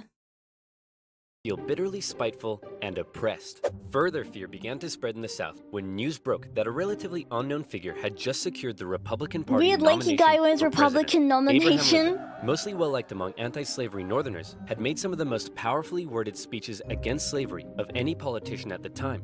And now, there was a chance that he and How his do we get cheekbones anything done? could become president. For the South, Go to that would rabba be too much. and hard In the work. 1860 election, Lincoln's name didn't even appear on the ballot in 10 southern states. But much to their horror, when the final results came in, Lincoln had won by an electoral Everyone wanted college Abe to landslide. win. Lincoln himself tried to calm their fear. How many times do I have to tell you, I'm not gonna take away your slaves? Yeah, right, honest Abe. We've had enough of you Northerners. We're gonna go form our own country. You can't do that. What? Why Their not? own country? Well, if you had won the election, would it be okay for us to leave? Of course not. Well, why not? Because that's not how victim mentality works. Many states felt that when they joined the Union, they always withheld the right to leave it whenever they Ah. pleased. Many people living in 19th century America often felt more loyalty to their state than to the nation. And now, Oh. with the South feeling like it had lost its voice in the federal government, they were out of here. South Carolina was the first to go, and over a period of 6 months, one by one, 11 slave states officially seceded from the Union, with just 4 contested border states opting to remain. The seceding states issued a number of official documents justifying their secession. South Carolina proclaimed that it was northern states' hostility to slavery that rendered the federal government illegitimate. Mississippi declared that their position was thoroughly identified with the institution of slavery. And in a speech, the Confederate vice president stated that the new Confederate government rested upon what he called the great truth of racial inequality. Revered American generals, such as Robert E. Lee, opted to side with their states over the Union. And with all the chaos, one New York lawyer wrote that rather than a bald New eagle, York. America's national bird should be a debilitated chicken. What? And hey, I kind of like that. One man, watching the crisis unfold, knew it would Lincoln never cared about slaves. It was a convenient excuse to initiate a war to expand the power of the federal government, and he brought in a foreign army to do it. Abe, what? Oh, so he was playing a game. He played the game. He played them all like fiddles. would be his job to solve it. Lincoln was just about to hop on a train and become the President of the United States of America. Hey man, you're hella ugly. Grow a beard or something to hide that face. Good idea. Oh. Still ugly. With assassination plots already underway, Lincoln had to travel to Washington, D.C. under heavy disguise and protection. All along the way, he received stacks of threatening letters. May What? the hand of the devil strike you down. You are destroying this country. Damn you, every breath A you turkey take. would have been cool Love for the from national bird. Grandma? At his inauguration speech, Lincoln once again reiterated that no, I do not want to take away anyone's slaves. But for Lincoln, he did want to preserve the Union. He declared secession to be nothing but an illegitimate rebellion. In your hands and not in mine, he said, is the momentous issue of civil war. You can have no conflict without being yourselves the aggressors. We are not enemies, but friends. It was clear Lincoln was ready and willing to get freaky and open up a can of Scatman John if he had to. Whether he had the support of the people, however, was in question. In the end, it was the Confederates that fired the first shot. Really? As they seceded, the Confederate states began seizing federal U.S. property throughout the South. Off the coast of Charleston, South Carolina, was one such federal property, Fort Sumter, held by a measly, undersupplied U.S. force. The Confederate militia there demanded the fort surrender, a request which was quickly denied, and any remaining hope for a they're peaceful solution to fighting. the secession crisis probably then died when the Confederates did this. The Battle of Fort Sumter is considered to be the beginning of the American Civil War. Many of the Confederates there also considered it to be the end of the American Civil War. Oh, They yeah, hoped Old boy. Abe would just sigh and say, okay, you win. Unfortunately Thank you, for Old them, Abe. Lincoln actually said, you're about to get a roundhouse to the face. Lincoln sent out the call for 75,000 volunteers, and men signed Whoa. up in droves, hopeful for some adventure and good old-fashioned F-U-N. Were they having In the new fun? Confederate capital at Richmond, Virginia, Confederate President Jefferson Davis and his cheekbones had also sent out the call for 100,000 men. As ever, both sides hoped for a quick end to the war. Is it over yet? No, Jimmy, it's been 1 week. Is it over now? No. How about now? If you ask that one more time, I swear I will turn this army around and you'll all have to go back home to your wives and children. But in particular, the South knew the conflict would pose a bit of a challenge. How can we Tricky. expect to win with a population of only 5 million against 22 million in the north? That's not If you fair. count us 4 million slaves, you'd have 9 million. Great idea. Wait, Hand no, these rifles out to all the no. That Wait makes a minute. the slaves would be against You almost them. had me there. The problem for Lincoln was that many of his top Yeah, the generals were slaves getting would old turn on and were being a them real bit too quick. cautious. The commanding general was a man named Winfield Scott, a veteran of the Mexican-American War, and by now, he was too fat to even mount a horse. Okay, chaps, we need to come up with a plan. Hit me. We could wait for the Confederates to come and apologize. Maybe we should all sit in a circle and discuss our feelings. Yeah. Crossing the Delaware into New Jersey worked for me. Those are all terrible ideas. And you? Wrong video. Hey, I'm the greatest president in the history of this nation. Who's We'll that? see about that, dingus. Eventually, Lincoln's generals came up with a multi-pronged strategy. First, a blockade would cut off and starve the South of supplies by sea. Secondly, taking control of the Great Mississippi River would sever the South's economic artery Oh, while George splitting it in Washington. two. And finally, a main Union force in the east would move south and take the Confederate capital, ending the war. Bada boom, bada bing. Skirmishes began to break out across the nation, and the Union Army Thank you in the for east began to subscribing. move south towards Richmond. Everything seemed to be going well until they reached Manassas, where they came upon a large Confederate force. It's almost like they were waiting for us. How did they know? As it turned out, spies in DC had sent a coded message to the Confederates Spies? warning of the invasion. Did you use NordVPN? What the heck is NordVPN? I'm so glad you asked. Do you use Watch this. I will skip it. So easy. each other at Manassas, and both geared up for the first Yep, major battle I of did the it. Civil War, the First Battle of Bull Run. The Confederates I did rapidly it. brought in I support by did it. rail, and the two sides were about equal in numbers. However, they were Yeah. also equally inexperienced. A large number of civilians also rode out by carriage from Look DC at that to picnic on the horse. nearby hills and watch the excitement unfold. Nobody seemed to quite understand how destructive this war was going to be. Yeah, The why'd Union they have a forces pulled picnic to flanking watch? maneuver Is that to hit true? The Confederates on their left, and the two sides fired on each other in rows. Farm families living in the area were forced to flee the fighting, including a man Oh, named Wilmer flee. McLean. Hurry up, Martha! There's a war out here. The more you tell me to hurry up, the slower I will go. Oh no. The Union force Eh. saw initial success, pushing the Confederates back to Henry Hill, but one as of yet fairly Wait, initial interesting. So what are these? Is this the flags like? Was this what the original flag was? The 3 colonies and the stars, like to show those states? Like, was that the Southern flag or something? Like the Confederate flag or whatever? Oh, did they have their own flag and then this one's the other one? Yeah. Yeah, oh, okay. Interesting. But they end up using these ones. Oh. success, pushing the Confederates back to Henry Hill. But one as of yet fairly unknown General Thomas Jackson had arrived, hello, and he Thomas took Jackson. a defensive position, standing firm like a stone wall, holding the Union Army off, and finally sending them running back to Washington, D.C. Uh-oh. with heavy casualties. The sobering reality of war hit Whoa. So the South did good because even though they had less people, they killed more. Yeah. After the battle, the Confederates were unable to march on DC because a massive rainstorm bogged them down. The Confederates kept that out of the newspapers because it made it look like God was not on their side. Oh! They still have their own flag. It makes haters mad. Wait, why? Hi, Kiki. I had a great time at the meet and greet today. Yep, way! Also, can I make a song request for 50 United States sometime in the stream? Yeah, sure. And it was nice to see you at the meet and greet too. And thank you so much. It was lovely to meet you. And yeah, I can give that a go, no problem. Yeah. I hope that you have a good day too.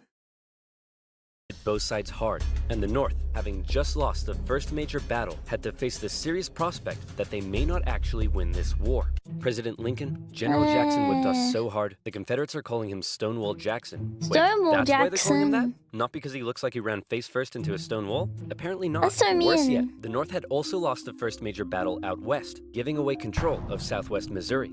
All of this was terrible news for Abraham Lincoln, especially since many of his Oh, the generals flag and kept cabinet evolving already 'cause didn't new have states much joined. respect for him. They felt he was incapable of running a war because he seemed a bit like your friendly old grandpa.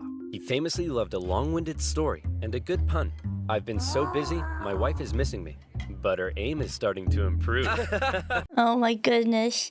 Oh, thank you for the $5. My ancestor, a Northern Union soldier, the good guys, was captured as prisoner of war in the first battle of what bull run? Wait, captured?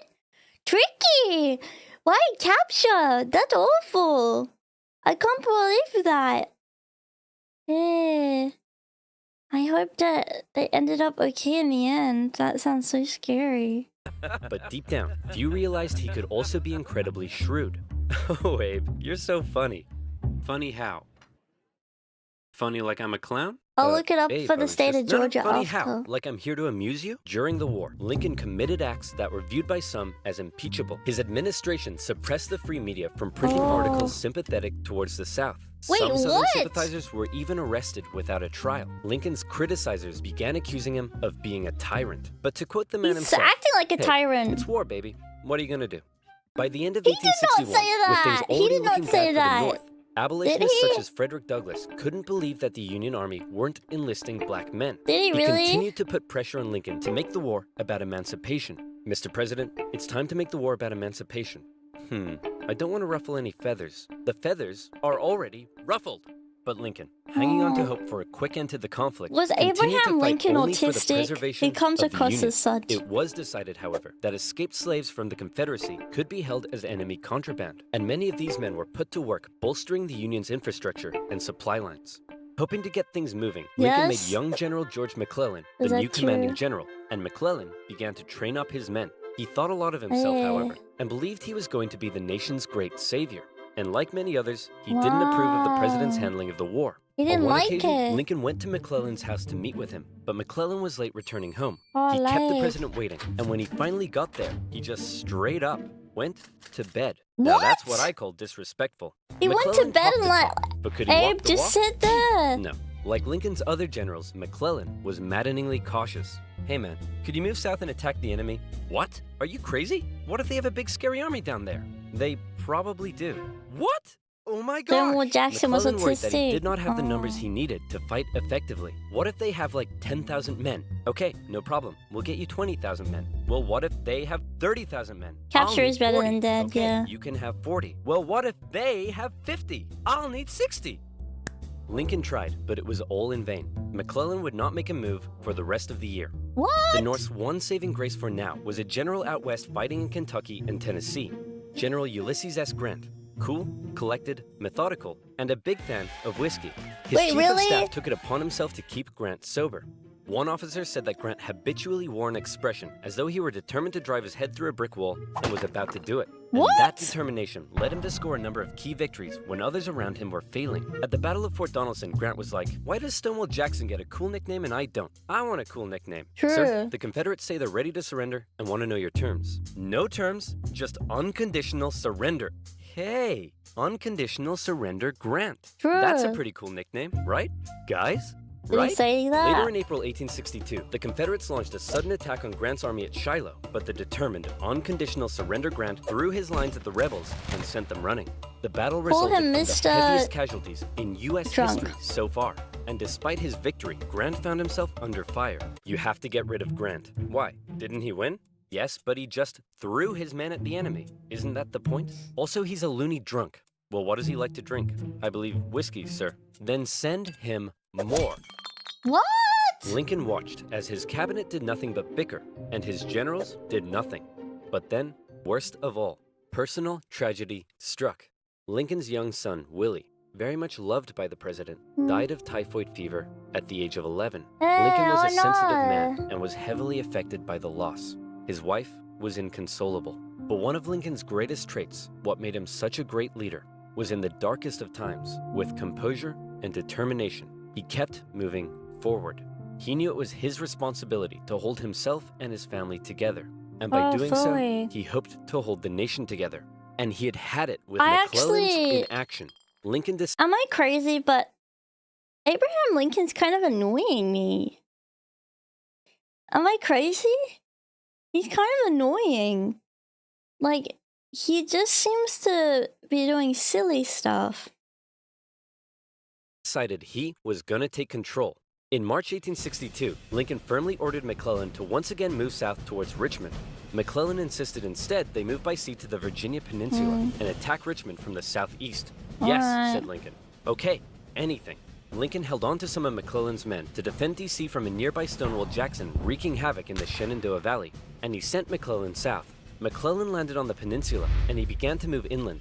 He came up against a small Confederate army that had dug in at Yorktown. McClellan vastly outnumbered the force, but it's said that Confederate General Magruder deceived McClellan by cleverly maneuvering his smaller force and making McClellan believe he faced a huge army. Oh my goodness, that's funny. You have way more men than them. Move forward. No. McClellan settled in for a month-long siege, giving time for Johnston to move south from Manassas and Magruder time to retreat. When he finally entered the city and found it deserted, he declared it a victory, calling his success brilliant. Then, after meeting some resistance at Williamsburg, McClellan moved to within just 20 miles of Richmond. His army's able to hear the church bells ringing in the enemy capital. You still outnumber them. Go give him hell. No. McClellan once again held back, moving slowly and defensively. And with his army split in two, the Confederates saw an opportunity to strike back. McClellan's advance was halted, and now the Confederates pulled an ace out of their sleeve. General Lee, you're up. Do you think we should evacuate Richmond? No, Mr. President, no need. General Robert E. Lee, one of the most brilliant military commanders of the time, was now in charge. One of his biggest strengths was his ability to read the mind of his enemy, and he knew McClellan was cautious and weak. After moving Stonewall Jackson south to join him, and even though he had a smaller army, Lee hit McClellan in a series of fast-paced, close combat battles that had McClellan spooked. McClellan retreated the Union Army back again and again, get him! escaping the peninsula and returning to D.C. Lee had defeated McClellan, and the campaign had failed. Well, that was a major success. A success? Tell me exactly what was successful what did about you that. do? Well, we successfully retreated. You lost. I didn't lose. I merely failed to win. Things just kept looking worse for the North. At least their Navy had seen some success, capturing a number of key port cities, notably when they steamrolled past Confederate forts to take New Orleans. And speaking of the Navy, both sides had begun using ironclads. So that's pretty cool. But in the East, they still weren't having any luck. After McClellan's disastrous campaign, Lincoln briefly sent out one General John Pope to attack Northern Virginia. He's messing it up for them. Just checking in. How's it going? Well, the Confederates kicked my butt at Cedar Mountain. Then they raided my camp and ran off with my money and clothes. Also, I appear to have been wedgied. Lee defeated Pope at yet another battle at Bull Run, in which nearby farm families once again got caught up in the fighting. No, leave them alone. Martha. There's another war out here. I'm waiting for my hair to dry. Wilmer McLean, sick of war, moved his family south, where he knew the war would definitely, absolutely, never touch him again.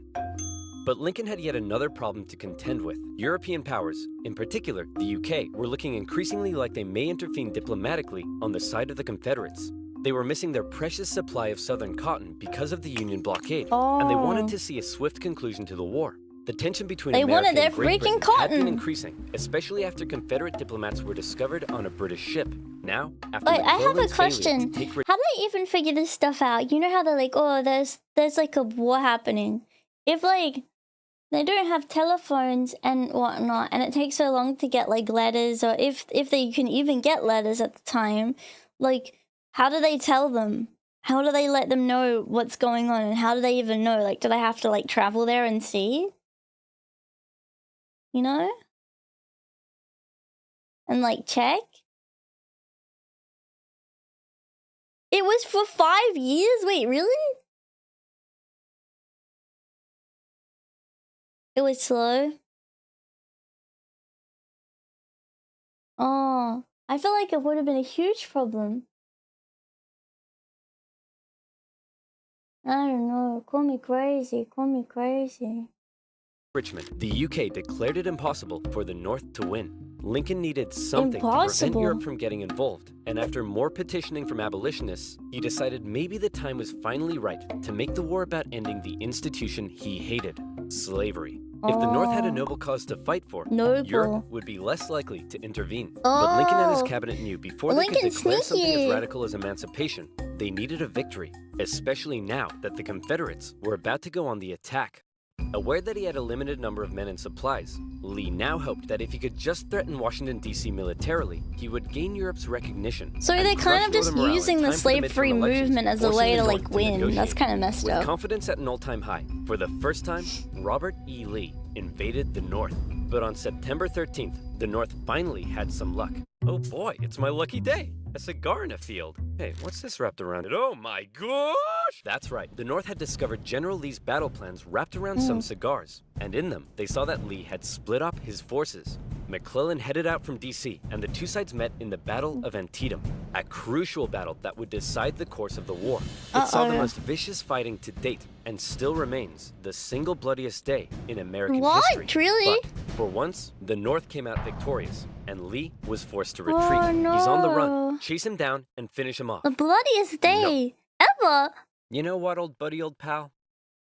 You're fired. The North had won their crucial victory. Lincoln breathed a huge sigh of relief, and with that win, he was prepared to take a huge step. On September 22nd, the Emancipation Proclamation was issued.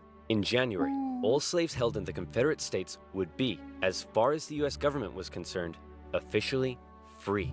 Throughout the North, free black men and women rejoiced, knowing that if the North were to win, their brothers and sisters would no longer be held in bondage. The proclamation also had the Guys, please don't tell me they were actually held in bondage, right? That's not a thing that happened, right? Please, please, please, please, guys, please.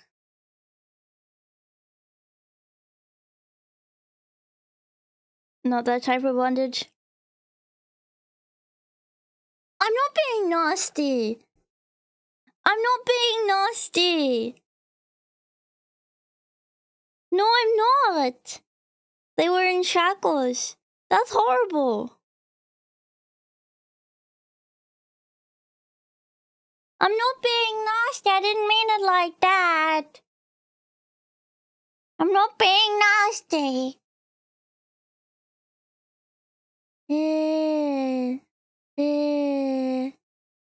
No, I didn't mean it like that. I was not hoping they were. That was horrifying to even think about. Intended effect on Europe, who were not willing to oppose a pledge to end slavery. An outraged Confederacy knew that Lincoln had given the war a new meaning. It was no longer just about the preservation of the Union. Now, it was about creating a new union, washed clean of its original sin. A union without slavery. Ah. Wait, there's part 2. Shall we watch part 2, guys?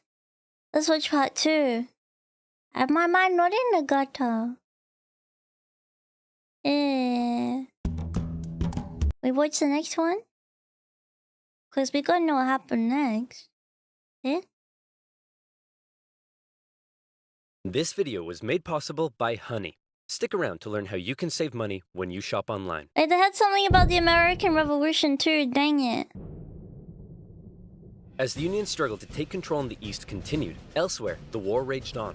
The Confederates attempted an invasion of Kentucky, hoping the state as a whole would join them, but they were pushed back. The Indian Territory saw Native American tribes ally with one side or the other in the hopes of securing rights after the war. Along the Mississippi, General Ulysses S. Grant remained one of the few Union generals scoring major victories. With his best pal, General Sherman, by his side, Grant led his armies down the Mississippi to the Confederate stronghold of Vicksburg. Both sides knew that if Vicksburg fell, the Confederacy would be split in two, and the Confederates prepared for an intense defense of the city.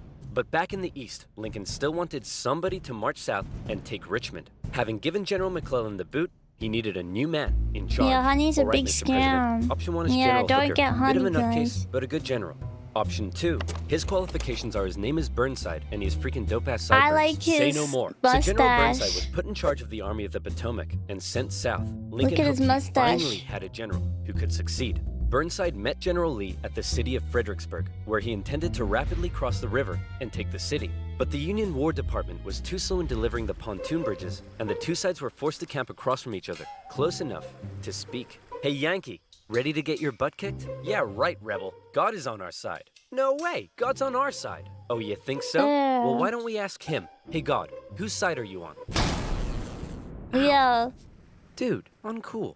With over God's 100,000 like, don't do men, that, the Union Army please. finally launched their Be massive nice. attack on the 11th of December. But by now, the Confederates had amassed their forces. During the battle, wave after wave of brave Union men marched headlong into a brutal Confederate onslaught. Even the Confederates couldn't believe what they were seeing, and in one moment of camaraderie, a Confederate sergeant, unable to take it, reportedly came out into the field to tend to the Union wounded. Seeing this, the Union troops held their fire. Still, Burnside and his forces were soundly defeated at Fredericksburg and forced to retreat. Lincoln's popularity I never and heard of a Northern place morale called continued Fredericksburg to before. plummet, especially as the winter heading into 1863 was bad. The winter camps were rife with disease. The food was less than appealing. Why was he eating On both that? sides, men began to leave. Hey, where do you think you're going? I'm deserting. What? Don't you love your country? Yes, I do. And I'm trying to get back to it as quick as I can. Oh. Lincoln, ever the kind and caring man he was, spent much of his time pardoning deserters' death sentences. Oh my, here's a 17-year-old boy sentenced to be hanged. Well, I'd better suspend his sentence. Or he'll be suspended tomorrow. Wait, What? To try to keep the numbers up, both sides had introduced conscription. There was controversy in the North, however, since rich men could simply pay to have someone else fight on their behalf. Riots broke out in naughty! New York City, with enraged mobs furious at the idea of going to fight for slaves, an idea that many of them simply did not support. However, after so much pressure, the Union had finally begun allowing black men to enlist. And these men, knowing what they were fighting for, signed up. By the end of the war, nearly 200,000 troops, 10% of the Union Army, would be black. The valor and bravery they showed Wait. throughout, silencing critics. But like, weren't a lot of the...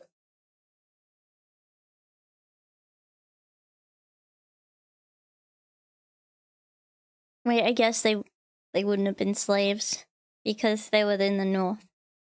Okay. Okay, well that last guy was useless. Let's try this Hooker fellow. General Joseph Hooker Yeah. was put in charge of the Army of the Potomac, and once again, Lincoln ordered him to move south and take Richmond. Hooker met Lee at the Battle of Chancellorsville, Oh, okay. where Hooker had over twice the men Lee did. Lee was forced to defy all military convention and split his smaller force into two. Lee Look had how the absolutely flag went no all chance white. of winning, and Lee won.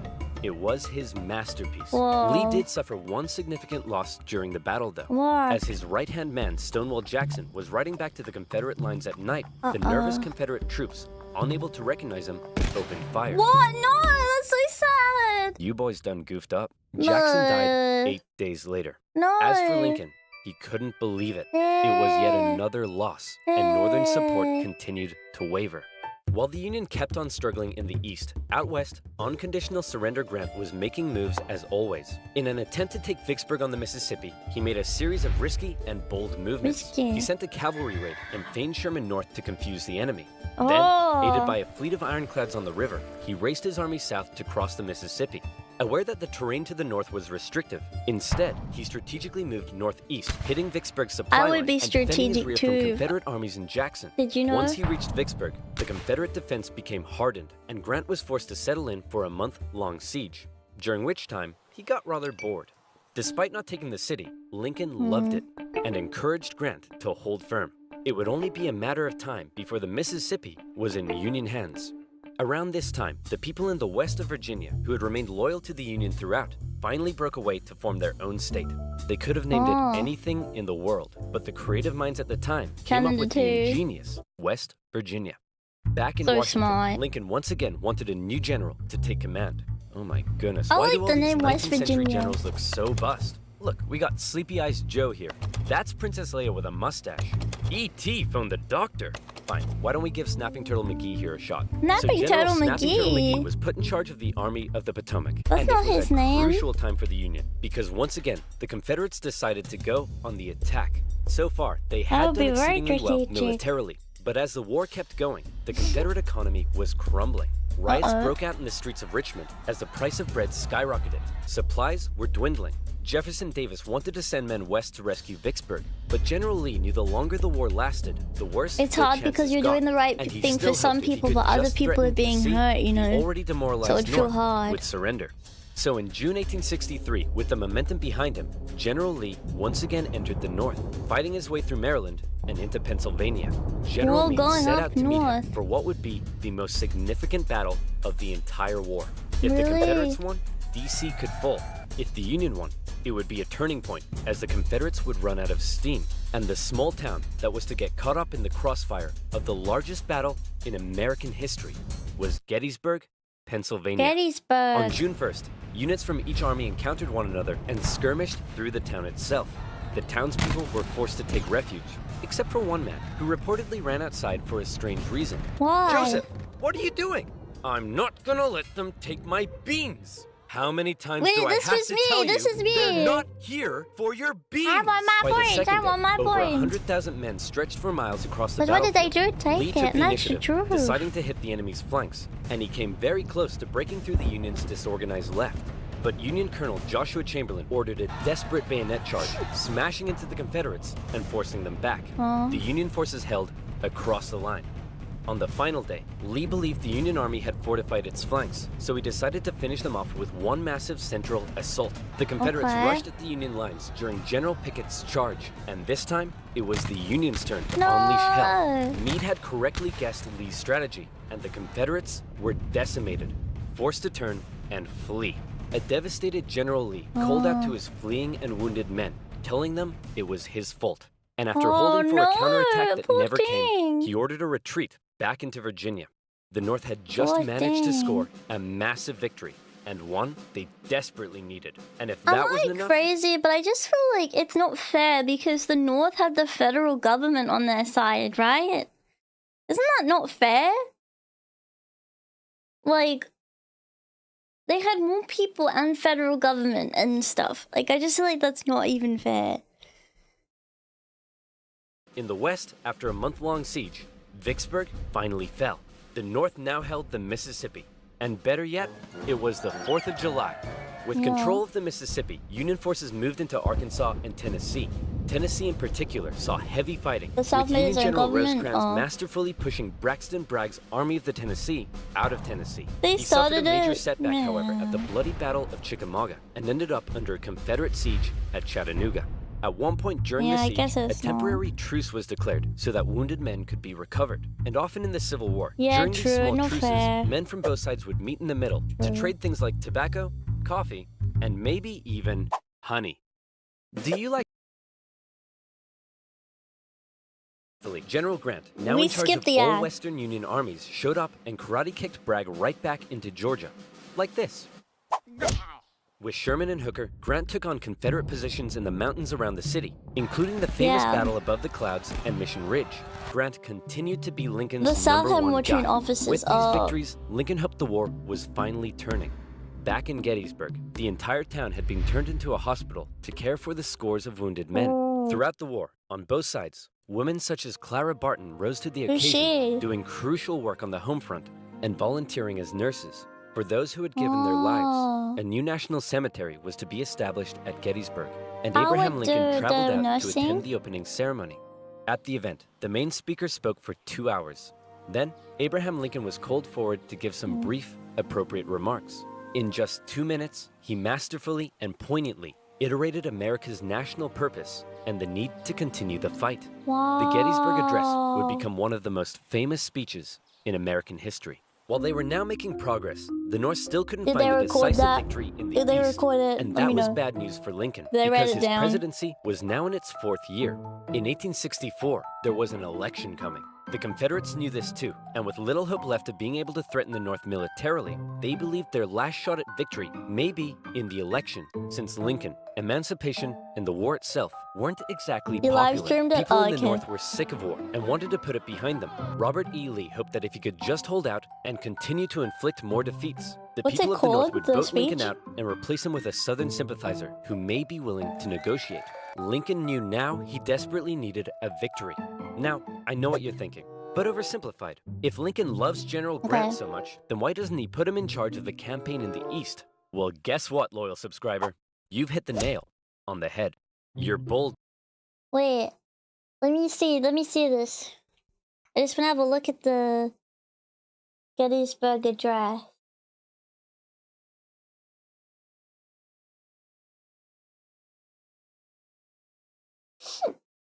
Have you guys ever read this? Can I read it? The disasters of the army of the Potomac did not end with the removal of General McClellan, which took place in November 1862 as a consequence of his persistent delay.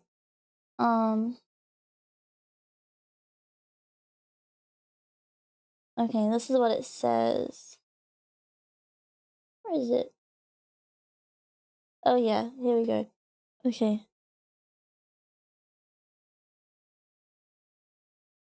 407 years ago, our fathers brought forth on this continent a new nation, conceived in liberty and dedicated to the proposition that all men are created equal. Now we are engaged in a great civil war, testing whether that nation or any nation so conceived and so dedicated can long endure. We are met on a great battlefield of that war. We have come to dedicate a portion of that field as a final resting place for those who have given their lives that nation might live. It is altogether fitting and proper that we should do this. But in a larger sense, we cannot dedicate, we cannot consecrate, we cannot hallow this ground. The brave men, living and dead, who struggled here have consecrated it, far above our poor power to add or detract. The world will little note nor long remember what we say here, but it can never forget what they did here. It is for us, the living rather, to be dedicated here to the unfinished work, which they who fought here have thus far so nobly advanced. It is rather for us to be here dedicated to the great task remaining before us, that from these honoured dead we take increased devotion to that cause, for which they gave the last full measure of devotion. That we here highly resolve that these dead shall not have died in vain, that this nation, under God, shall have a new birth of freedom, and that government of the people, by the people, for the people, shall not perish from the earth. Oh.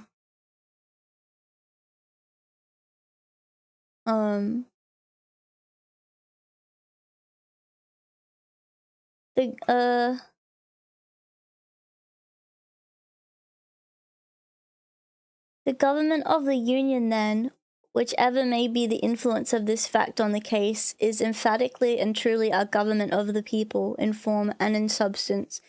It emanates from them, its power are granted by them, and are to be exercised directly on them and for their benefit.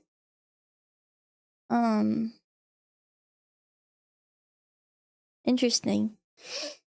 That's really cool. That's really cool. I like that he said that. Grant, I'll grant you that. I'm promoting you to General-in-Chief, and I ain't taking you for granted. Now I want you to go to What's with all these puns? Grant me my wish. Please stop. So Grant was put in charge, and he came up with a new plan. He wanted to press the Confederates on all fronts, with General Banks to capture Mobile, Alabama, General Sherman moving south to Atlanta, and Grant joining the Army of the Potomac as they advanced through Virginia. In May 1864, well, you that read it plan in went school. into action. Sherman steadily advanced on Atlanta, facing off against the smaller Confederate army under General Joseph E. Johnston. Look at that guy. In addition, a cruel yet highly skilled cavalry general and winner of the funniest Confederate statue award, Nathan Bedford Forrest, was also nearby, doing Look his at best his to threaten horse Sherman's and his advance. face. But in a series of battles, Sherman dominated and pushed Johnson back to the city. But he was held just outside of Atlanta itself and was forced to lay siege. Meanwhile, the main show was happening to the east in Virginia. The Union's top general was finally about to face off against the Confederacies. Lincoln hoped having a Grant fight. would bring something new to the Eastern Theater, and bring something new. He did. As Grant What'd he began moving do? south, Lee still regularly outmaneuvered him and inflicted heavy casualties, hoping to demoralize the North as much as he could. But here's what set Grant apart from others. He knew Lee was running out of men, and that the North by comparison had plenty. Grant would throw his forces at Lee, and even when Lee repelled them, Grant, rather than pulling back, would give the order to keep moving forward and flank Lee again and again. To In get under rid of 6 his weeks, numbers. 80,000 men would be killed, wounded, or Oh my missing. goodness. In D.C., Grant was criticized That's for a being lot a of butcher. people. At the Battle of the Wilderness, the Union casualties were so heavy that Grant reportedly began to weep. But still, Grant could replace his losses. I'd make an Lee equivalent couldn't, speech to and he Rabbitville. was I being would, pushed and all that's the way back to true. Richmond. Lee knew once he got there, he'd be under siege. Then it would only be a matter of time. Close to Richmond, Grant again suffered horrific casualties in a miscalculated assault at Cold Harbor. Then, trying to be a tricksy trickster, instead of moving on Richmond directly, tricky? Grant moved towards Petersburg to flank the Confederate capital and cut its supply line. But, just like Sherman, Grant was halted outside of the city, and he too was forced to settle in for a siege. Two identical sieges would not be good enough for Lincoln's re-election. So The they people just of the hate North his saw the name, casualties Grant had Sherman? been Really? taking, and they weren't happy. To make matters worse, Lee had sent Jubal Early north to threaten D.C. with the hope of forcing Grant to withdraw Because he did troops all from that Richmond. stuff. Early was repelled on the outskirts of the city, with President Lincoln even attending as an observer, but the North had been What, given he a observed? fright. So with the war currently in a stalemate, Get in there, who Abe. was to be Lincoln's opponent in the critical 1864 election? Who would the Democrats choose? Who? Guess what, baby? What? I'm back. That's right. Why'd they General choose George B. him? McClellan would run for president against Abraham I feel like Lincoln. George My B. fellow McClellan was countrymen, literally if you elect me. me, I, the great General George McClellan, me. will fearlessly and valiantly win the war.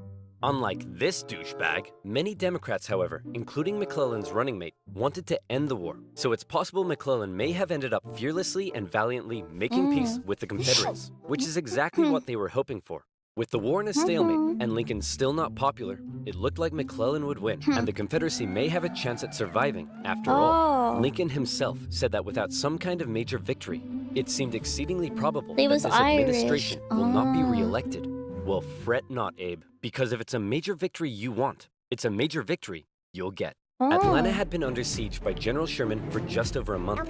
After a I number could of not battles around the city, imagine- Sherman sent a force south. You know, I really thought about this, especially when I was talking to some of the veterans. And I remember a veteran came in and spoke in my class about what it was like being like in the war. And he said that people underestimate how long you have to kind of just lay there, like silently and quietly, and you have to wait for waiting, you know, and being terrified for your life, like for weeks, you know, or months. You have to like kind of just be there, because I think he was talking about being in the what's it called, the holes,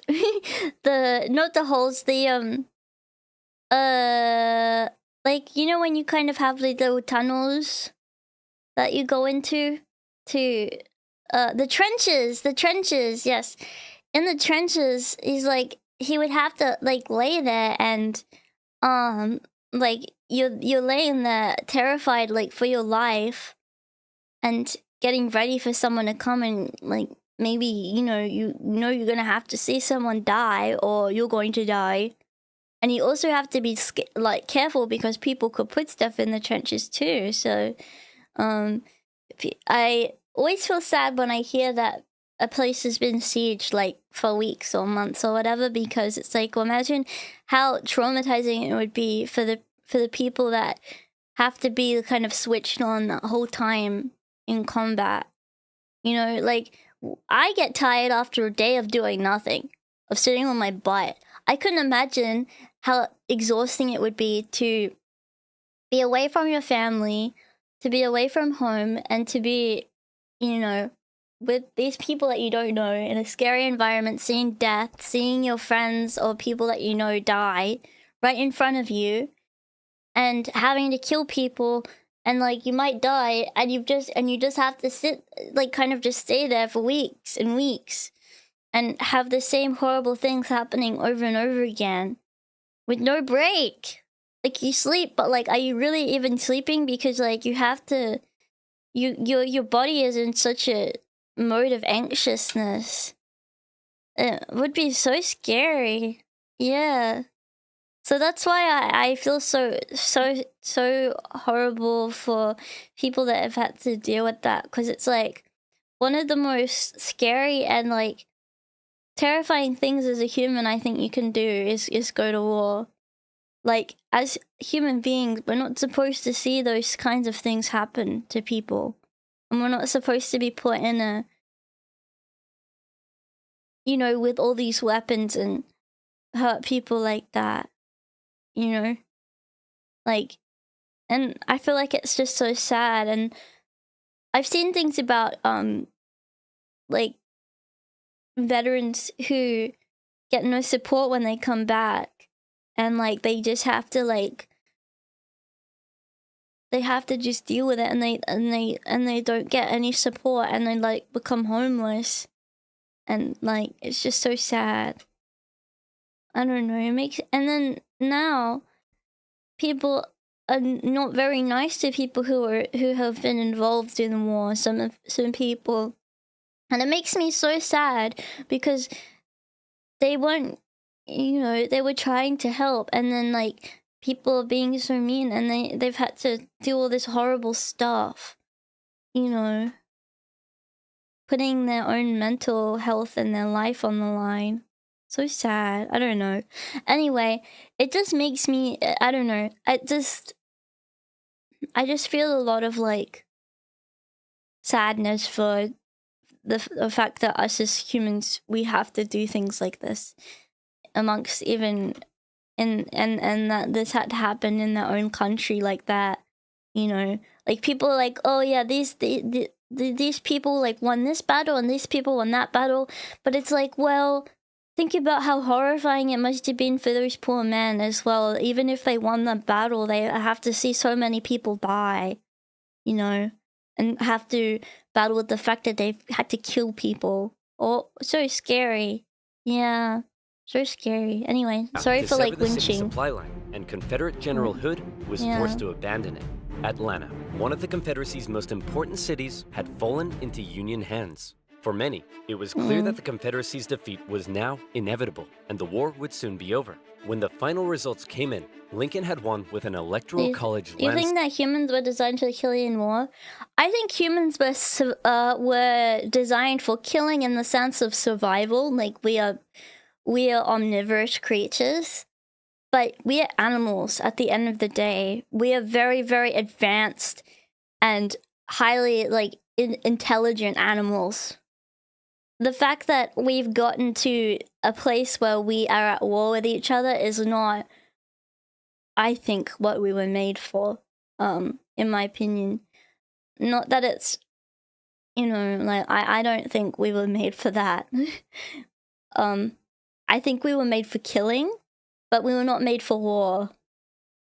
Because all animals, or most animals, I suppose, in a way, are designed to kill for survival, Yeah. Side, with the troops in particular voting overwhelmingly for Lincoln, which must have been touching for their commander-in-chief. Hey man, looks like you lost. True. No hard feelings? Maybe psychologically, I just mean physically. Failed to win. In January, I just mean like physically. The reason why people are so traumatized from death and from war is because your brain doesn't like it. It's as humans, we're so aware of our own mortality in a way that a lot of animals aren't. So to go through the like action of killing another human being like is something that we are going to feel a lot more deeply and feel a lot more traumatized by than any other creature, in my opinion. And I think for that reason, that's why I don't think we were made for like maybe, I guess we were made for war in a sense where, like, it makes sense if we're trying to inhabit certain areas. Even tribes and stuff, like, other, early on. That's the way that they're supposed to. Just like other animals, we're supposed to fight for territory. But I think, like, the grand-scale wars that we do now we're not designed for. Maybe small ones. Yeah. Lincoln involved himself heavily in ensuring the 13th Amendment made it through Congress. In a narrow and historic vote, the amendment passed. Slavery would now be constitutionally banished throughout the nation. Black men and women, watching the vote from the galleries, knew the work had only just begun.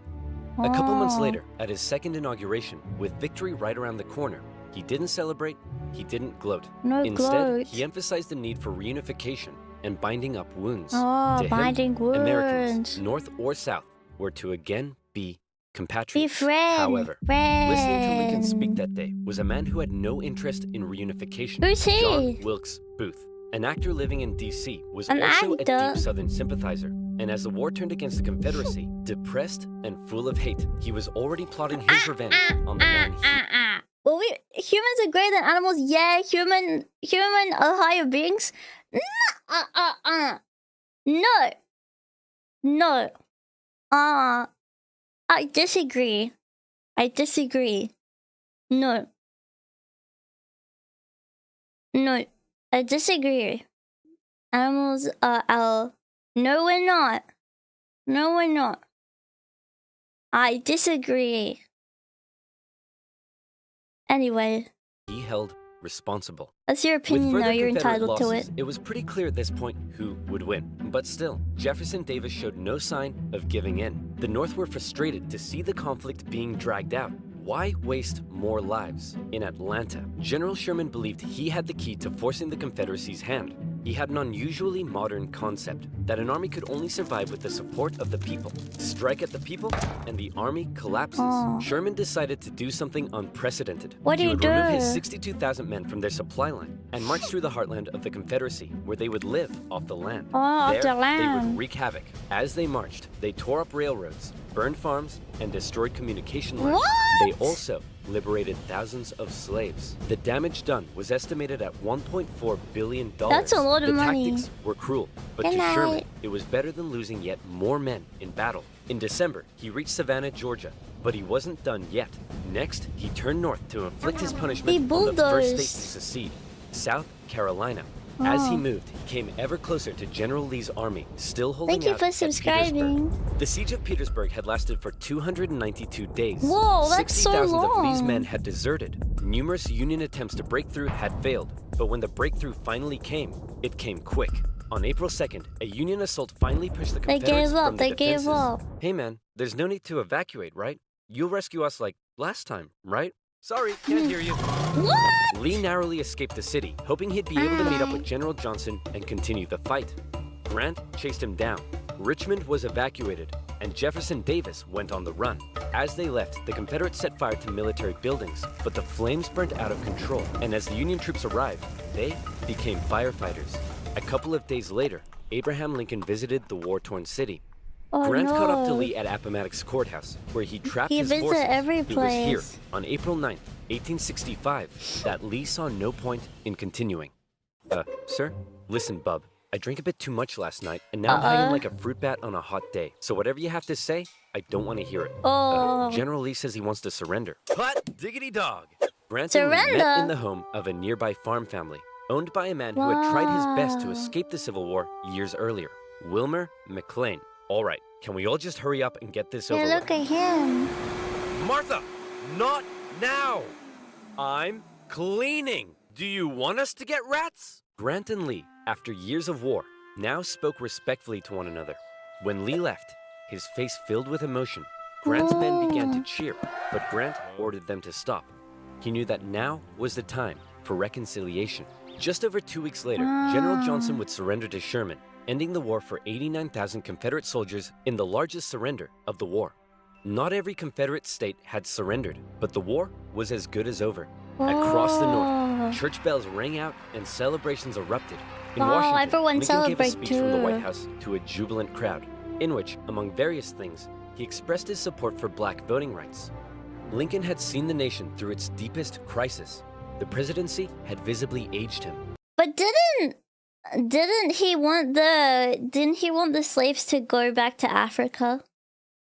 So why wasn't he like, alright guys, off you pop, time to go back? Did he really want them to go back to Africa or not? Someone said they did.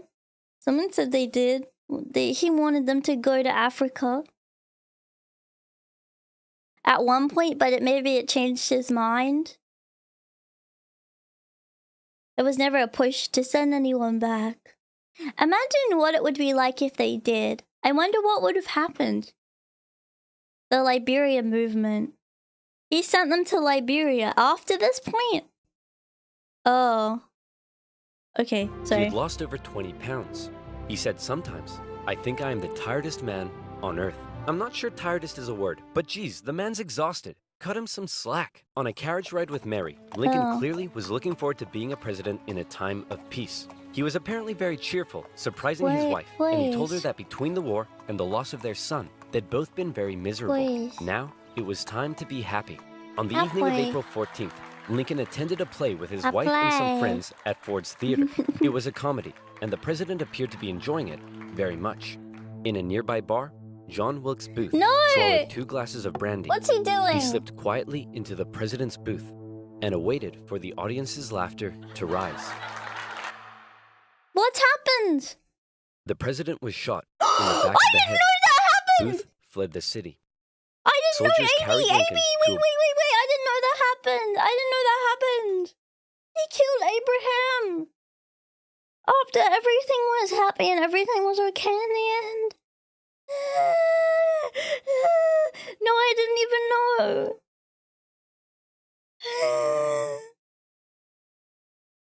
No, I didn't even know. I didn't even know that happened.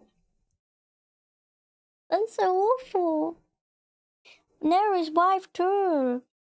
Poor wife to Abraham.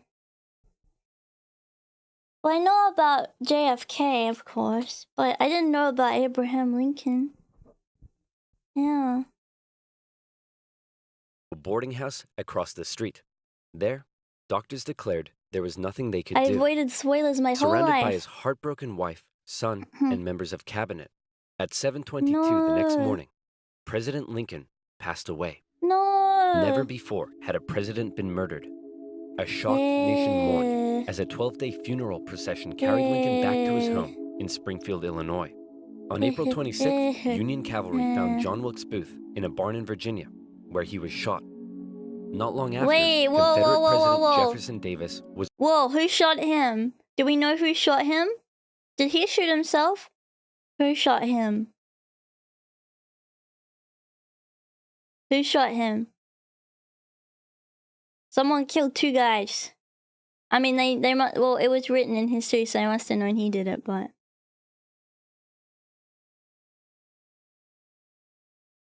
That's suspicious.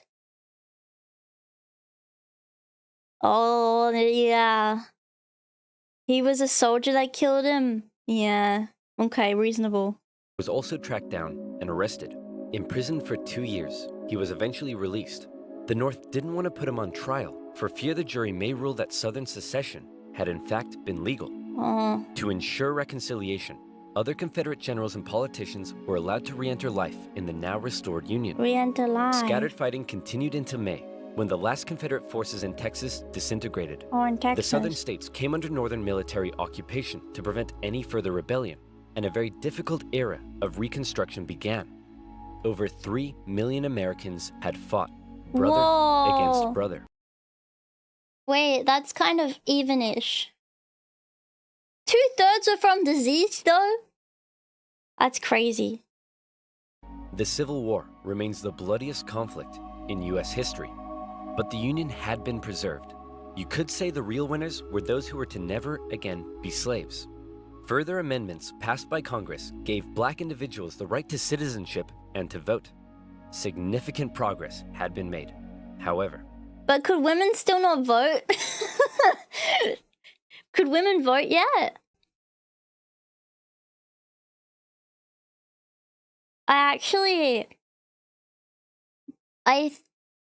heard, like, let me know if I'm right. I have a question. About that. Wasn't it like the family has a vote? Like the family have a vote, and like the man votes?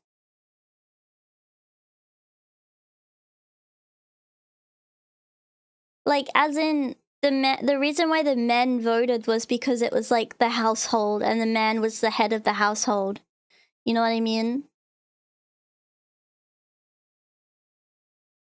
Like, that's kind of the thought behind it. Oh.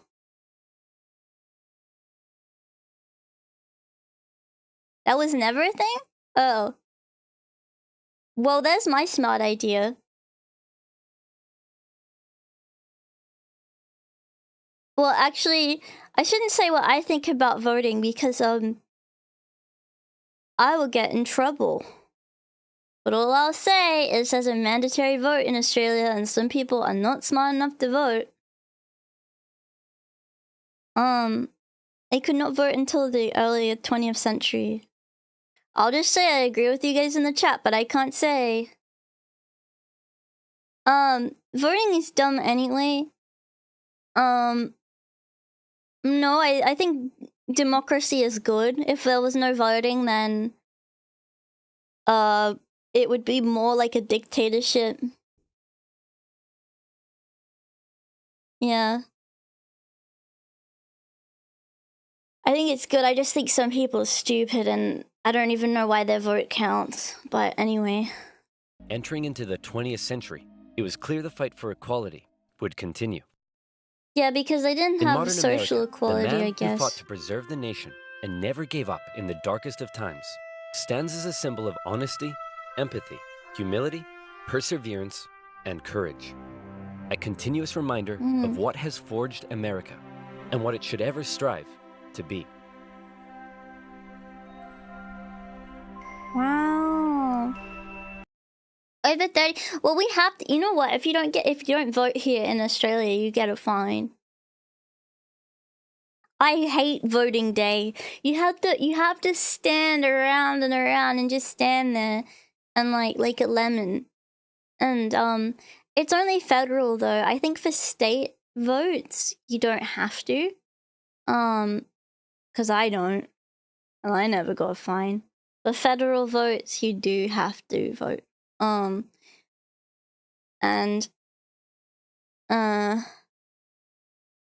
it's really annoying. Two-party voting is a theater. People are given an illusion of choice. I completely agree. I don't want to get too political here, but it is absolutely the illusion of choice, and I don't even think we truly live in any kind of democracy because we are all, we all kind of have the idea that voting is going to do anything where it's futile. No matter who you vote for, they're going to do stupid stuff and ruin the country no matter what you do. So, yeah. The UK Prime Minister stepped down. He was annoying. Bye. When is our Prime Minister going to do that? I'm waiting. He's so irritating. Anyway, sorry, I shouldn't say that. He's a great guy. Love him. Love him. Sorry, please don't arrest me. Yeah. But you know what? The next person that's going to step in for the UK is going to ruin it even more. And you know what? Tony Abbott, one of our previous prime ministers, did a talk speaking about how things are going in the UK.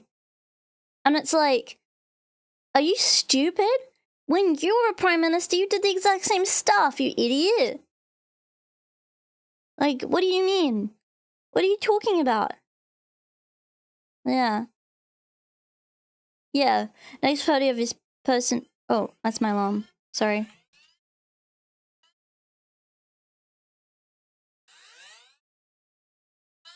Sorry, it's futile anyway. And they want to make people feel like demoralized. And they want to create division against people. Yeah, I don't know why I have my alarm on this time. I think it's because I said it yesterday.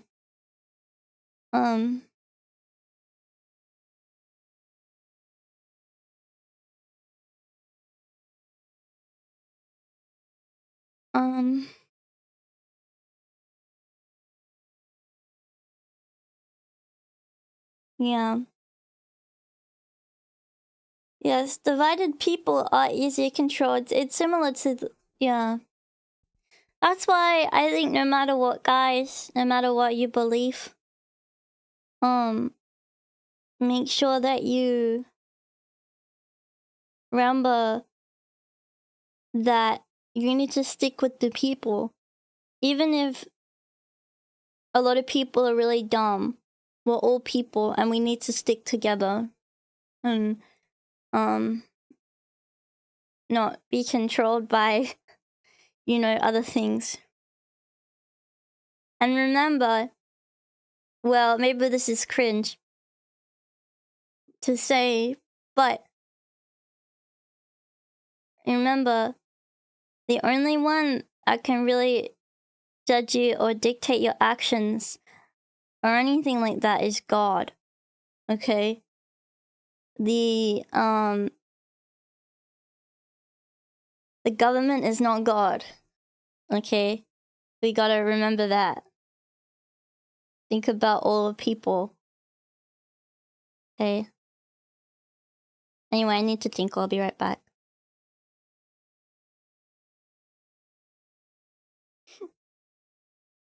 One second, and then maybe we can play the American Revolution one, because that's what the 4th of July is about. So just give me 1 sec, I'll be right back.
Hi.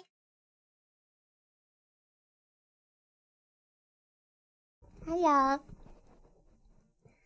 Anyway, oh, you go to head to bed. Oh, good night.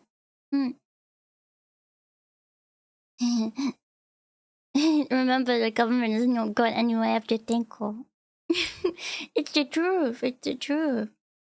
And I'm sorry, I don't really like to bring up stuff like this, like, very often.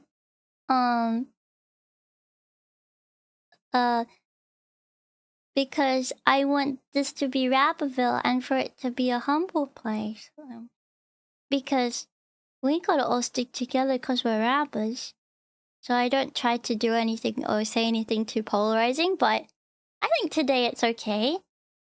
No, it's okay. I think next we're going to maybe watch the one on the American Revolution, because that's what I was supposed to learn about today before I got distracted. This is about the Civil War, but we should learn about what the 4th of July is about, which is the American Revolution. So shall we watch this one?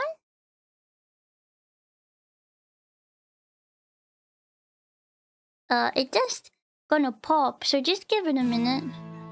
Holy smokes! Christopher Columbus, that is no way to address the King and Queen of Spain. What is wrong with you? Okay, so you know how we're looking for a new trade route to India? Wait! It's funny that Spain had a king and a queen. I can't believe Abraham Lincoln was one of the founding fathers. Right? And the Earth is round, right? So I'm thinking we can just sail the other way around the planet, right? Yeah. So I set sail, right? And I reach India, right? Wrong. I did not reach India. I did not. All right, get to the point. Did you know there's a whole nother freaking continent out there? Really? Okay, and do you think I should care about this? Why? Oh, I'm sorry. Did I forget to mention there's gold everywhere? Really? Gold? Columbus landed in Central America in October 1492, and he had the time of his life. And by that I mean he went on a huge theft and murder spree. He stole gold, jewelry... Wait, what? I didn't know he did this. And that was really gold? I thought he was just tricking. How did they get gold if they didn't have pickaxes? How did they get gold? How were they even able to get it? You can pan for it, you idiot giggles. Sorry. Jewelry, people, and a hammock. And then he returned to show off all of his riches, including a few previously undiscovered items, such as tobacco, the pineapple, Wait, turkey. is that really what they look like? Are those the Native Americans? Did they really have gold? Twinkie! Is that really what they wore? I always thought they had feathers and like leather, not gold. And a hammock. Now I know what you're thinking, but oversimplified, Columbus didn't discover America, the Vikings did. And you'd be partially right. In the 11th century, Leif Erikson was the first European to land in America. But hey, if you love Vikings so much, then why don't you check out today's sponsor? No! Vikings War of Clans. No. I don't want to. Oh yeah, Columbus, time of his life, hammock. And suddenly the race was on to explore and conquer the New World. After a couple centuries of warring with the natives and each other, the European powers had claimed quite a lot of land, including this area. Not the Indians. They lived in Mexico, not North America. Oh, so he found like the whole continent, silly me. Which both the English and the French claimed as theirs. I didn't know the Aztecs had gold. Build some forts along here. And the English were like, could you not? And the French said, sorry, but no, I could not. And they went ahead and built their forts, which pissed off the English. So they sent an up-and-coming British lieutenant colonel by the name of George Washington with a combined force of British troops. George Washington! George Washington is my Oshi. I love George Washington. It's George Washington! They named a whole state after him. Washington is the capital of the United States, where the White House is, and that's why, because everyone loves George Washington. And Native Americans. After a short battle, the French commander said, all right, we surrender. Okay, boys, pack it up. They're surrendering. Oh, sorry, was I not meant to split his head open with a tomahawk? Don't worry. It's not like this will start a 7-year-long major global conflict. And what happened next was a 7-year-long major global conflict, which Great Britain won. At the peace negotiations, Spain gave up Florida, while France gave up all of its territories in North America. But Britain's victory came at a cost, a £60 million cost. Really? They were now broke, in a lot of debt, and had to come up with some way to repay it. So they went to the colonies and said, okay, listen up. So a huge part of the war was spent protecting you from the French, and now we have no money because of it. So... I'm not sure what you're saying here. Okay, so we spent a lot of money protecting you from the French, right? Right. And now we're broke. That certainly is a pickle. Listen to me. We spent all of our money protecting you, and now we need money. Can you please pay us back some money? No. Okay, we're just going to go ahead and tax you. In 1764, Britain introduced the Sugar Act, forcing the colonists to import sugar and molasses exclusively from the British and to pay duties on them. Then a year later, they introduced the extremely controversial Stamp Act, and it worked a little something like this. Hello, shopkeep. Hello, Mr. Bungleberry. Here's the deed for your new shack. Stamp. That'll be 3 pence, please. Wait, what was that? It's the new tax. I get a stamp on any paper or documentation I make, and you have to pay for it. Would you like to see this pamphlet that explains everything? What? Yes, please. Okay. Stamp. 2 pence, please. This is awful. They you love know what? taxes. Just give me a deck of cards so I can go gamble my pain away. taxes so much. No. Don't do it. Stamp. Obviously, the colonists were like, hey, my dudes, this new tax legislation right here, this is BS. Until now, they had enjoyed relative freedom to rule themselves, and now suddenly Britain was asserting its control. They were especially unhappy because they didn't have any representatives in the parliament that was levying taxes on. Why does Britain love it so much?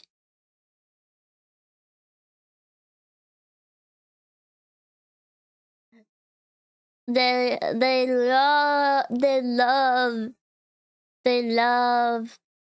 love it. They want control of everything. They want taxes for everything. They want licenses for everything and whatnot. On them. So they protested. Orators gave But can I ask a question? So taxes help the government make money, but the government's in debt. And the government will never pay off its debt. So is the money even real that they're indebted to? And then why are we even giving them money in the first place? So they can pay for stuff, but they have like infinite money. So like, why would we do that? That's silly. Did you ever think about it? Yeah.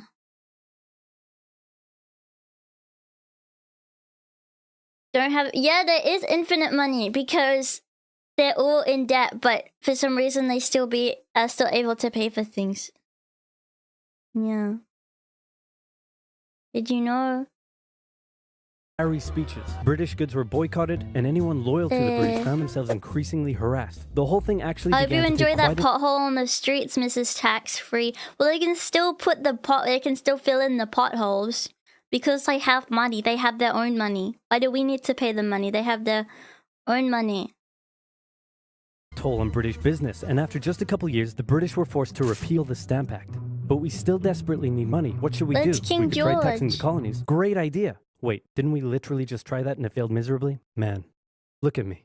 I look fabulous. Have you ever seen such a handsome boy? No sirree, Georgie. Handsome no boy. Way. You're the handsomest, smartest, most popular king that ever lived, and Oh. everybody likes you. You're doing such a good job. Your Majesty? Oh, you're still here. Get the hell out. So in 1766, the British made a declaration saying, we can do what we want because we're in charge and you can all go suck it. Then they levied a whole bunch of new taxes on the Americans via import duties. Glass? There's a tax for that. Lead? There's a tax for that. Paper? Tea? Oil? There's a tax for that. No, and once again, the it's Americans not. boycotted British goods. British business felt the pinch, and the British had to back Why down. they All right, this is boycotted? ridiculous. They're my colonies, and I have to be able to assert my control. Repeal all the new taxes except for the one on tea. Also send Yeah, 1,000 he troops could to have Boston stopped to take Parliament, control. but did and nothing. make the colonists pay Silly for them. And as George. British troops arrived, the tension in Boston was palpable. Silly, You could cut it silly with a knife, and it was George. all about to come to a head. On March 5th, a band of local patriots began heckling a British guard at the customs house. More and more Americans No, joined in the don't do heckling, that to while more him, British not troops his turned up in fault. support of their comrade. Snowballs were thrown at the British. The snowballs turned to rocks, the rocks snowballs. to oyster shells. The soldiers, outnumbered, panicked. One thing leads to another, and you can see where this is going. No! What? 5 civilians were killed. The Patriot press throughout the colonies declared the Boston Massacre an unwarranted crime committed against the people of Boston by the cruel British. And the Okay, anger but continued to- they did throw rocks and oysters at them, to be fair. All I'm saying is, I mean, did they tell them to stop or they're going to shoot them? Or was it random? Did they say, stop, stop, or I'm going to shoot you? Did they say that? Or did they just shoot without saying anything? Because if they gave them warnings and whatnot, and I feel like it was only fair. But if they didn't give them warnings, well, that wasn't very nice. We don't know. Okay, well, I guess it was framed as anti-British at the time. grow. A British revenue schooner that ran aground in Rhode Island was burned by the locals. When it came to light that the governor of Massachusetts supported the suppression of the colonists, his house was burned by the locals. Oh, not the and king. Next, the colonists would set their sights on the remaining tax on tea. On December 16th, 1773, a band of patriots known as the Sons of Liberty disguised themselves as Native Americans, marched down to Boston Harbor, boarded a British merchant ship loaded with tea, and in front of thousands of spectators, threw nearly 10,000 pounds Thank you worth for of tea following. overboard. The What? British were disgusted, and they punished Massachusetts with a vengeance. They dissolved its General Assembly, revoked their charter, and sent 3,000 more troops to occupy the city, meaning What? Boston and Massachusetts were now essentially under the direct They rule put all of their Great Britain. tea in the water. And oh boy, were the people pissed. The other colonies saw what was happening and That's worried they might be crazy. next. So they called a brain trust to decide what to do. 56 delegates from 12 colonies gathered and met in Philadelphia at the First Continental Congress, and the roll call read like a who's who of America's finest thinkers. I'm talking lawyers extraordinaire Johnny A. and Johnny J, experienced Whoa. military commander George Washington, businessman and future alcoholic beverage Samuel Adams, fiery Whoa. orator Patty H., guy who married a rich lady, Big J. Dickinson. And while they weren't present at the first Congress, soon names like James Madison, Benjamin Franklin, Thomas Jefferson, and much later Alexander Hamilton would all serve time in the Continental Congress. The Oh. question now, though, was what to do about the British. After much bitter debate and disagreement, they eventually agreed on an amazing solution. They would simply ask the British to stop. Can you Yes! stop? No. It didn't Oh. work. Okay, then tell the local militias to start arming and be ready at a minute's notice. And across the colonies, these Minutemen stood ready for the beginning of the American Revolutionary War. Now, having your colonies in open rebellion is one thing. Once they start arming themselves, that's when it really That's hits the fan. tricky, that's so British tricky General when that Thomas happens. Gage ordered 700 troops from Boston out Go into the get 'em, rebel-controlled boys. Massachusetts countryside to destroy can't stores believe of that- arms and ammunition held by the rebels. I can't believe this is happening. They're so rebellious. I didn't know that the Americans were so rebellious against the British. It's like, you can't control me. You know my dad. I better go and shoot you now. Did you know? in Concord. The British set out in the middle of the night. Patriots, including Paul Yeah. Revere, rode ahead to warn that the British were coming, giving the rebels time to British are prepare. coming! The two sides met in The Lexington British as the sun are began to rise. coming! They faced off against each other, and in the confusion, somebody shot first. Eh. The shot heard around the world marked the beginning of the American War of Independence. The rebels were outnumbered and had to fall back to Concord as the British split up to search for rebel supplies. However, more and more Patriot rebels kept showing up, and this time it was the British who were outnumbered as more fighting kicked off in Concord. The most professional army in the world was forced to flee back to Boston at the hands of local, poorly trained militiamen. And all along the British route back to Boston, Patriot rebels continued to gather and open fire on the retreating British. When the British reached Boston, the rebel militia surrounded them. Boston and the British were now under siege as small land and naval skirmishes continued around the city. And the British would suffer another embarrassing blow, this time in upstate New York. Colonel Benedict Arnold concocted a plan to take the British stronghold Fort Ticonderoga, which held a large amount of guns and ammunition. He set off towards the fort alone, hoping to recruit men along the way, when he came across the Green Mountain Boys, led by Ethan Allen, who as it turned out had the exact same plan. Champy, that's you. That's a Champy. You guys make a group called the Mountain Rabs. Green Mountain Rab, and then you're with the boys, and they're like, I live in a mountain, yeah, and you help, you have kindness and you help. And he did. So they decided to work together. But I'm in charge. Boys. No, I'm in charge. No, I'm in charge. No, I'm in charge. No, I'm in charge. No, I'm in charge. No, I'm in charge. This went on for some time until the Green Mountain Boys threatened to go home and Arnold had to concede. The group raided the fort at night while the Redcoats were asleep, and they caught them completely by surprise, taking the fort and all of its munitions with almost no resistance. Whoa. Wow, great job, Ethan. Very impressive. By the way, what happened to that other guy we sent to take the fort? Who? Benedict Arnold. Never heard of him. No! Ouch. No, but poor guy. What the fuck? Nobody knew what was going on. The colonies were in open rebellion, and for now, they even seemed to be winning. So King George fired General Gates, replaced him with General William Howe, and ordered the rebellion to be put down immediately. Okay, the British are definitely going to retaliate for all of this, so we should probably put together a proper army. First, we need to pick a commander-in-chief, and I think we can all agree that that job should go to the man, the myth, the legend, George Washington. George My Washington! Friend, I am humbled and honored that you would consider me for such an important role. I did not expect for this. All right, you've been showing up in a military uniform every day for the last 10 months. We all know you wanted this, so cut the crap, George. Dude.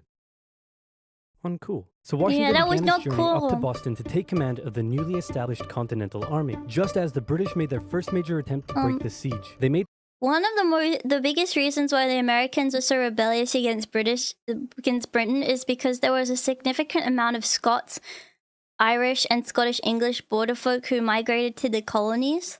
Wait, they didn't like them? Why not? plans to take the high ground on Bunker Hill, but spies warned the Continentals of the British plans, so they fortified Bunker Hill and set up defensive positions on nearby Breeds Hill. The day of the battle came, and as the British advanced, a barrage of Continental gunfire was opened up on them. Twice they tried to climb the hill, twice they were pushed back. The battle lasted 3 hours until the Continentals finally ran out of ammunition and had to retreat, allowing the British to take the hill. While technically a British victory, they suffered nearly 1,000 casualties to the Continentals' 400. The colonists showed the British that this wasn't just a rebellion, it was war, and they were ready for it. They oppressed these groups. One thing they weren't sure about they took over was Scotland why they were and fighting. Ireland. Well, some radicals were starting to throw around the I word. Most hoped to eventually repair their relationship with Great Britain. So they sent a letter to King George saying, "Hey man, looks like things aren't going your way. Remove the taxes and let's be friends." I'm gonna kick your ass. Send that to the colonies. Your Majesty, your handwriting is terrible. Are you sure? Just do it. What does it say? He's gonna lick my...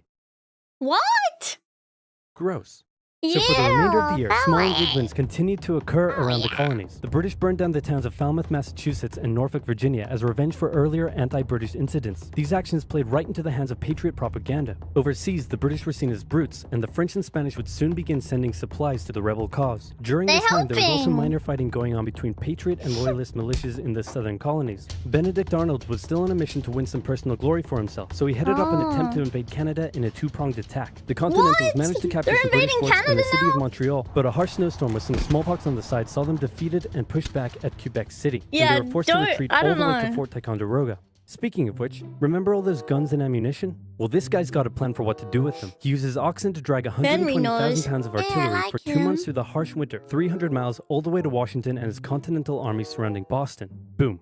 Washington's got himself some big guns, which is fortunate because up until now his army had been suffering through the cold winter, not knowing when the siege would end. Now, they could make a move. Washington wanted to launch a full assault on the city, but his junior officers felt the British were too fortified, and to his credit, Washington was great at hearing and taking on board the ideas of others. Instead, the Continentals worked through the night, setting the guns up on Dorchester Heights, overlooking the city, and when dawn broke and the British saw the guns, they knew they were toast. Their positions were completely exposed. It was checkmate. They had no choice but to abandon the city. 120 ships carried 9,000 redcoats and 2,000 loyalists away to an unknown fate, and Washington had his first victory of the war. Washington then moved his army to New York, knowing that when the British returned, they would probably land there. In the meantime, a friendly-looking old man by the name of Thomas Paine had written and published a pamphlet called Common Sense, in which he advocated for total independence from Great Britain. It spread across the colonies like wildfire, and to this day remains the best-selling title in America. It was read aloud in taverns and meeting halls, and brought the idea of independence into the mainstream. Congress began to seriously consider the idea. Thomas Jefferson was selected to write up an official Declaration of Independence, and he went hard, writing that all men are created equal, with certain inalienable rights, including life, liberty, and the pursuit of happiness. Of course, Jefferson had over 100 slaves, but we don't have to talk about that. On the 2nd of July, Congress voted unanimously in favor of independence, and John Adams declared that the 2nd of July would go down as the most remembered day in American history. Then a couple days later, independence actually came into effect. The United States of America was born. There was no turning back now. The Americans tore down a statue of King George in New York and melted him down into 42,000 musket balls. To the British, it was treason, and if the king had his way, Washington and all of Congress would be hung. Speaking of the British, guess who's back?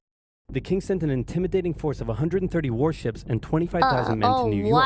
Washington knew that taking on the most powerful military in the world wouldn't be easy. The British set up camp on Staten Island as the Americans dug into defensive positions around Brooklyn Heights, waiting for an attack to come. But the British just waited, wearing down their opponent's nerve while building their own strength. At one point, they launched a big scary artillery barrage and then said, you know, if I was you right now, I'd probably sue for peace. But Washington told them to shove it. The Americans kept holding out for what was coming, and when they finally hit, they hit hard. 15,000 British troops approached the American position, and the two sides fired on each other in massive rows. But what the Americans didn't realize was they were only fighting a decoy. The main British force was going around to flank the Americans from behind, and when they arrived, they inflicted heavy casualties. The Americans panicked and retreated back to Brooklyn Heights, where they then found themselves trapped between the British army and the river. It looked as though the war was already lost, but luckily, instead of attacking, the British decided to dig in for a siege, and then a thick fog set in, allowing Washington's army to escape across the river unimpeded. The British continued to chase and engage the Americans up Manhattan, and the Americans suffered defeat after defeat after defeat. It was a disaster. Washington's leadership was called into question, as thousands of American POWs were left to rot as traitors.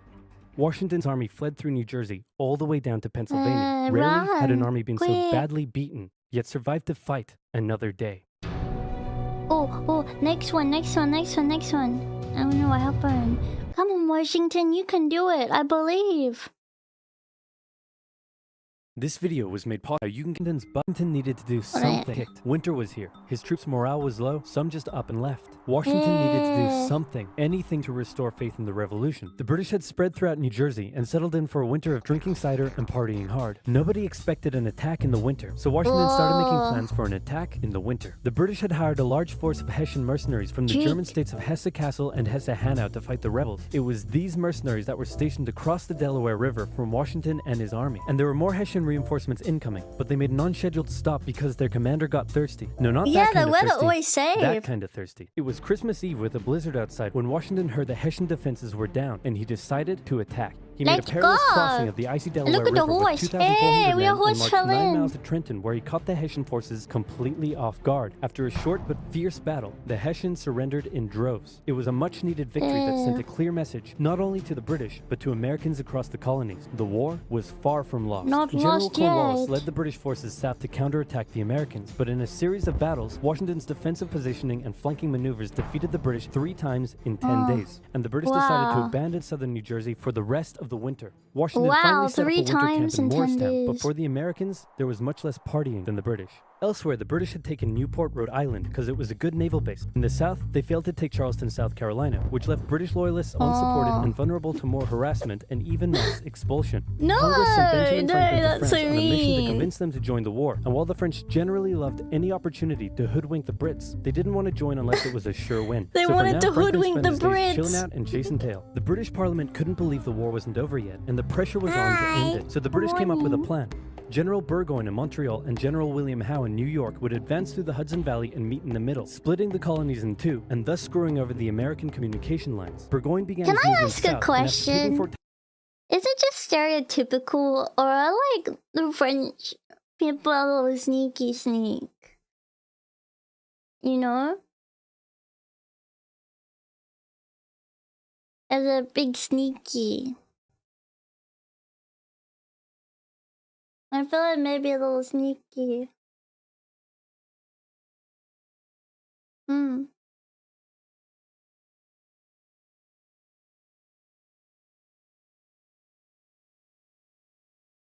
A bit ratty. The French sneaky. Sneaky sneak. They really hate Britain. Why? What'd they ever do? Well, just there's a stereotype that the French really like war. I think even the national anthem is about war, isn't it? Although a lot of national anthems are kind of about war, like an intimidation song. Wait, let me see if I can find it, because this was interesting when I learnt about it. French national anthem. Translated. Yeah. It's called La Marseillaise. La Marseillaise? It goes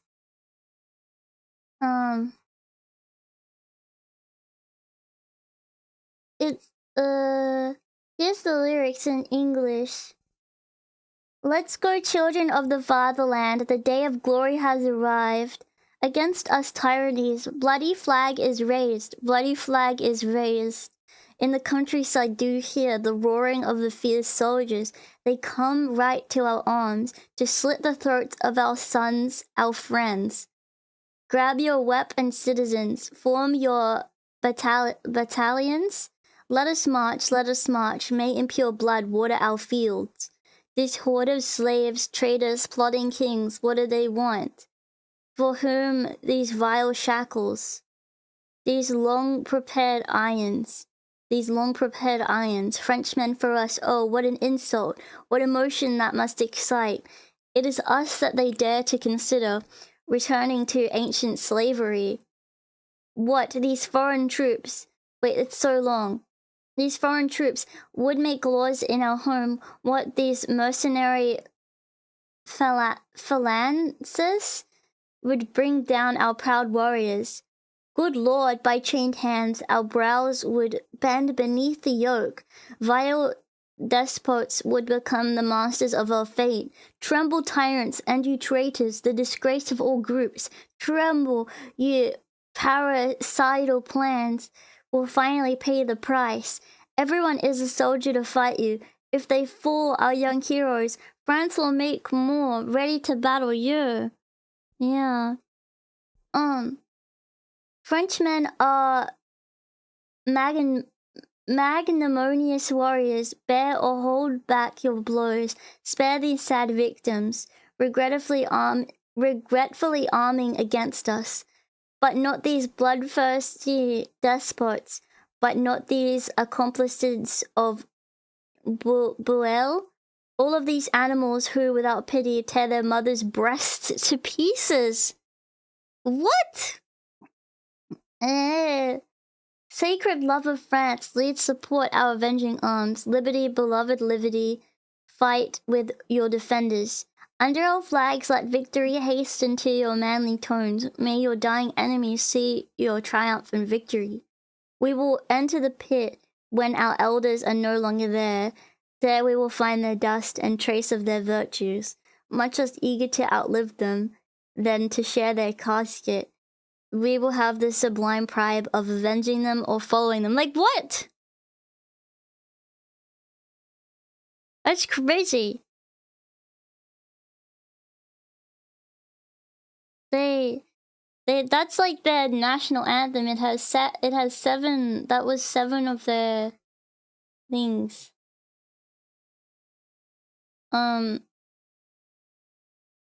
Yeah.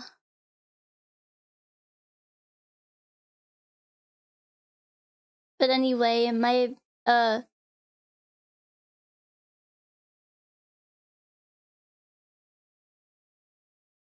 on occasion the first, 6th, and 7th verses are sung, but mostly it's the first one. Which in the first one they say, they slit the roaring of these fierce soldiers, they come right to our arms to slit the throats of our sons, our friends. That's kind of crazy to sing that as like a child, as the national anthem. Anyway, so I just thought that was interesting. Yeah.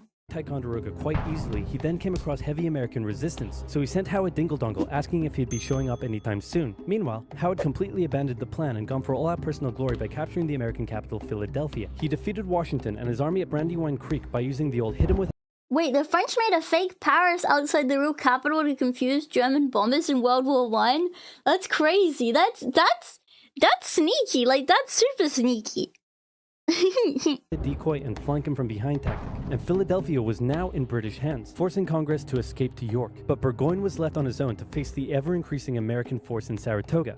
American General Horatio Gates teamed up with our old friend Benedict Arnold to deal one final blow to Burgoyne's army. Arnold wanted to take the fight to the British, but Gates wanted to wait for the British to come to them. After a heated debate, Gates, the senior officer, told Arnold to go to his room, but Arnold defied his orders, and at the Battle of Bemis Heights, he charged at the British and obliterated them. Great job, Horatio. By the way, what happened to that other guy who was in Saratoga? Who? Benedict Arnold. Never heard of him. Ouch. No, Hey, poor George, man. Didn't I do a great job? Taking Philadelphia and all?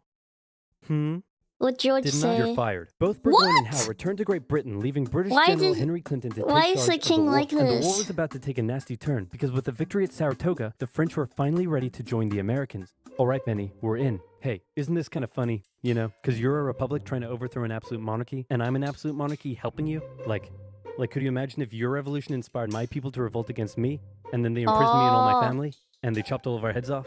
True. Could you imagine? I could not imagine. That's called foreshadowing. For now in America, winter was here once again, which meant yet more disease, more starvation, That's and so even a true, little mutiny. though. After losing Philadelphia, Washington's job was again on the line.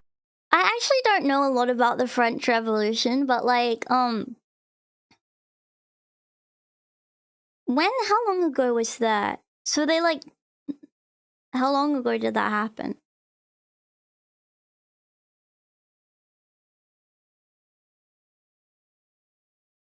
It was bloody.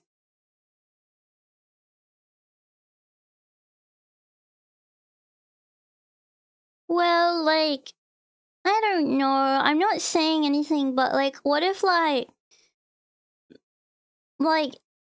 now we know that works.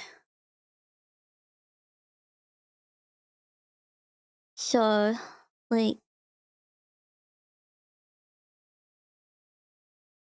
I don't know.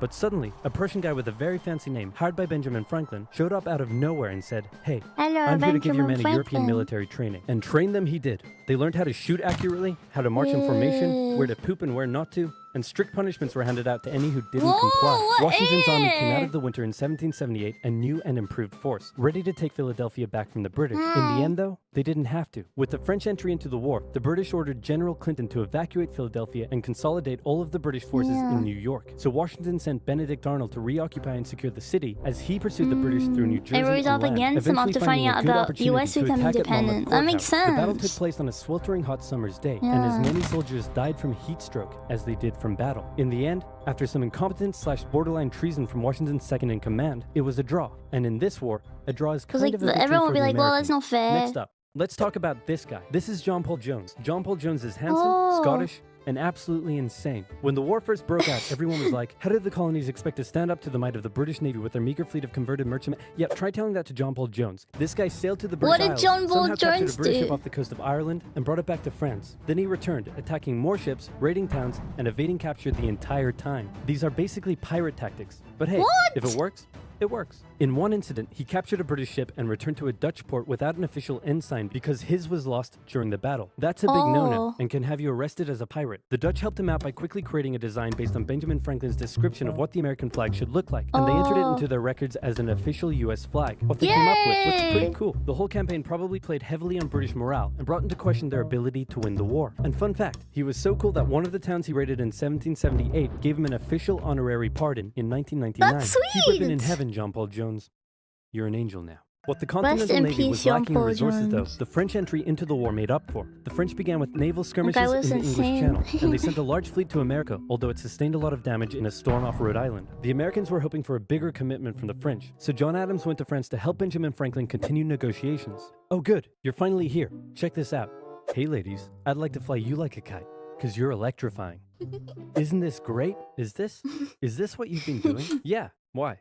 We were sent here on a diplomatic mission to secure military support from France, not to philander with the locals. Wait, Is that no, really ladies, what come he back. did? Worst wingman ever.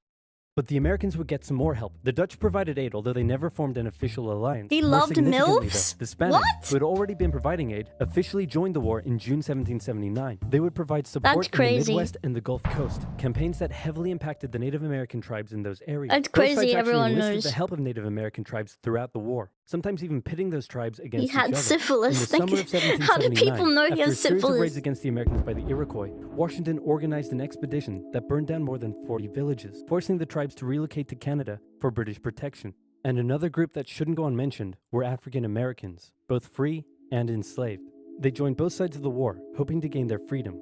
But afterwards, many were simply returned to slavery, particularly those sucked. who had fought for the Americans. Despite owning slaves himself, Jefferson had written a condemnation of slavery in the Declaration of Independence, but out of fear of offending the southern colonies, this was removed from the final draft. For the same reason, the American Army stopped enlisting African American men in 1775, a policy that Washington, a slave owner himself, supported. But they were forced to reverse the policy after the British promised freedom to any slaves who joined them. In Who's that general, guy? you stood a better chance of gaining freedom if you fought for the British. However, even those that left with the British after the war suffered mistreatment and discrimination in their new lives outside of America. Our Everyone good had friend Benedict Arnold syphilis. is now in charge of Philadelphia, ty- having a good other time, diseases. partying down with, and Aw. even marrying a member of the Philadelphia Oh, elite. Peggy, The same elite that had partied nice. down with the British when they controlled the city. And suddenly, the people of Philadelphia, including the state governor, started accusing Arnold of having pro-British sentiments. To keep the people happy, Washington wrote a letter rebuking Arnold, calling his conduct imprudent and improper, and that was too many ouchies for Oh. Benedict Arnold to handle. He asked Washington to put him in charge of the fort at West Point. Then he contacted the British, offering to hand the plans of the fort over to them and join their side. Our good friend Benedict Arnold is our good friend no more. Luckily, No, the treasonous plans were Benedict, discovered why on a did you captured British turn? officer, but Arnold managed to escape before he was arrested. As a British brigadier general, he would go on to lead raids Naughty against American cities, Benedict. most He notably his raid of betrayed Richmond, Virginia in everyone. 1781. His betrayal shook George Washington, who had once again What set up shook camp at me too, Morristown. made me His leadership shake. somehow held the Continental Army together through the harshest winter of the war. We're entering 1780, and Parliament was Shake, hopping mad that the poor- war still wasn't over. poor The British debt was thing. soaring, and despite taking parts of Massachusetts in late 1779, the North was in a stalemate, so the British decided to make a Wait. major shift. Read this. It's Benjamin Franklin's. Wait, what? Choice of hags? Wait, guys. Wait, guys. Is this okay to put on screen? I hope so. This is what Benjamin Franklin thought of hags.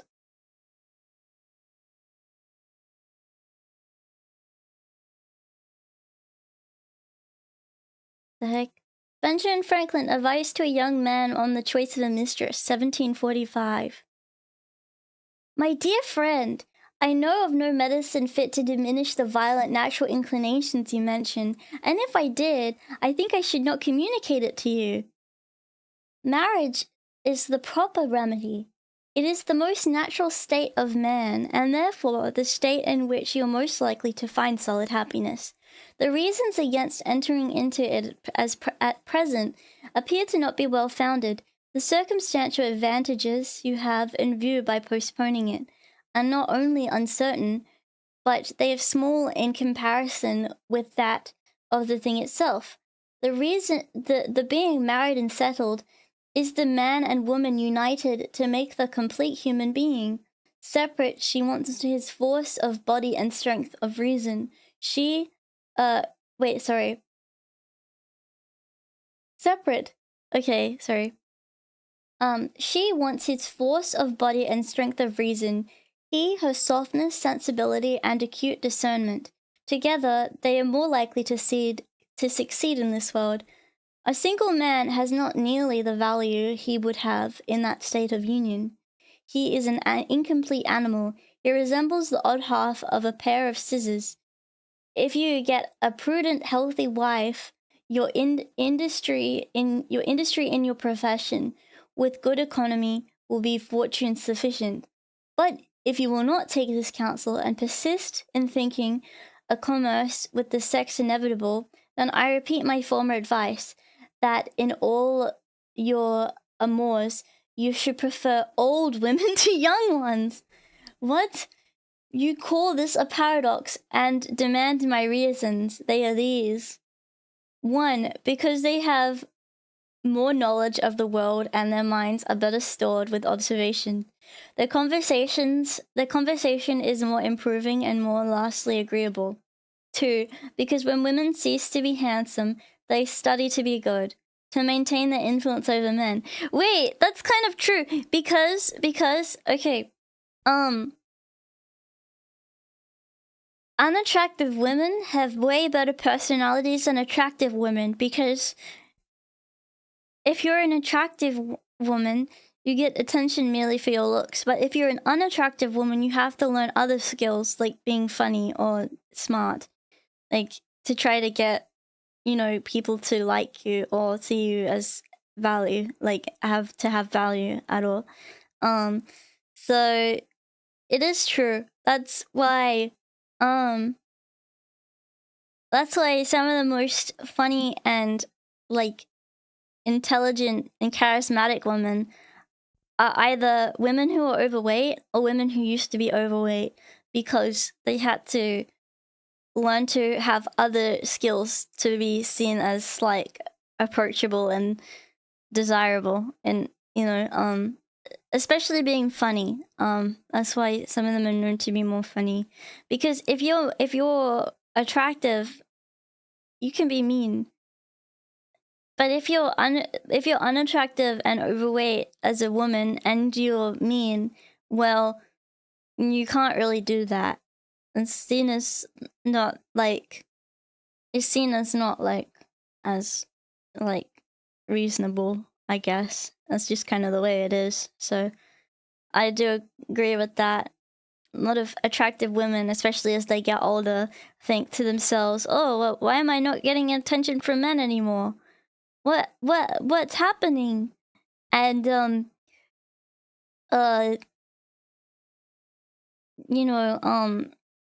then they'll learn to be nice to men, or like they'll learn to get other skills to try to appeal, or they'll try to get like or they'll become bitter and old. Yeah. They supply the diminution of beauty by an augmentation of utility. They learn to do 1,000 services small and great, and are the most tender and useful of all friends when you are sick. Thus they can continue amiable, and hence there is hardly such a thing to be found as an old woman who is not a good woman. Oh. No, it's not an absolute truth. There's absolutely unattractive women with rotten personalities. Yeah, no, it's not the absolute truth. I'm just saying, like, it seems to be a pattern, but that doesn't mean that that's always the case. And that doesn't mean that there's not attractive people who are charismatic and funny as well.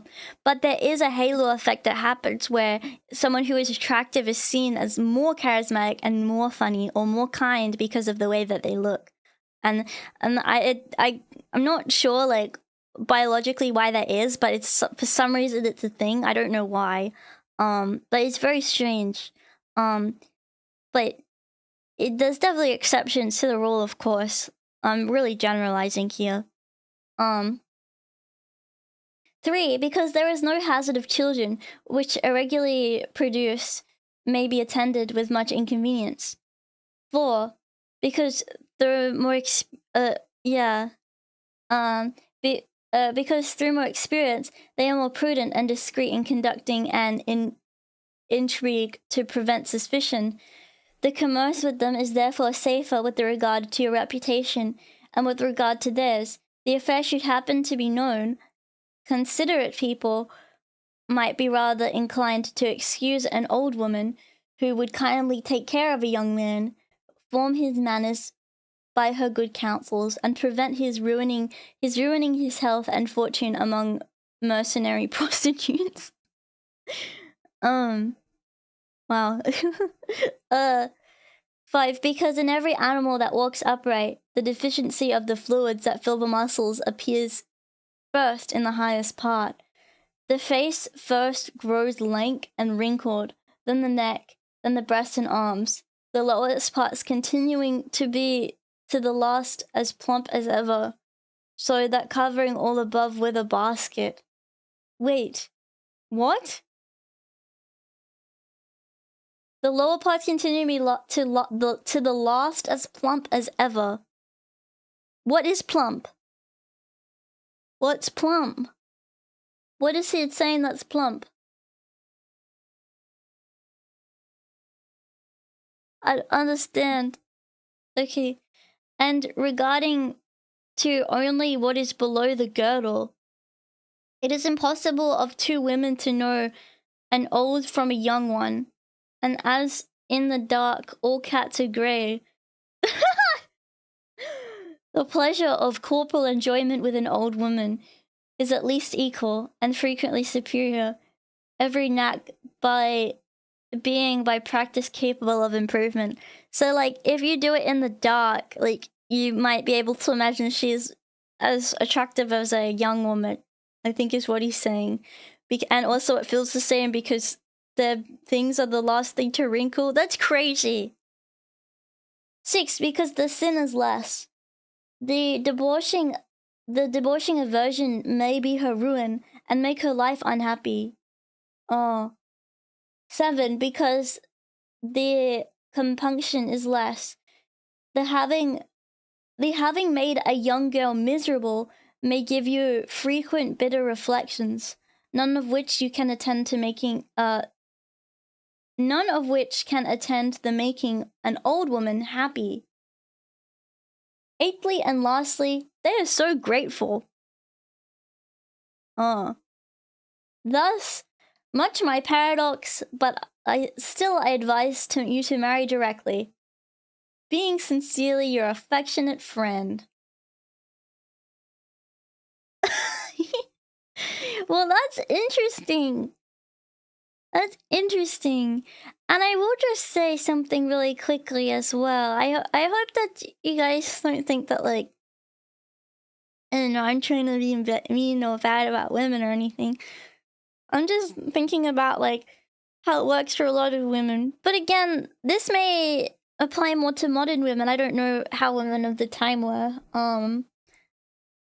And maybe they were similar as well. But I think it's reasonable. The older a lady gets, the more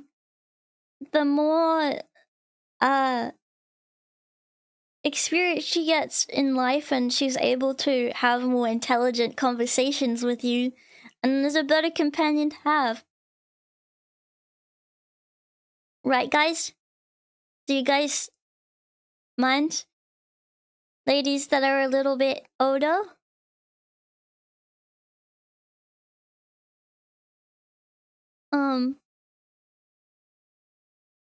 Let me know. I'm not getting any younger, guys. Yeah.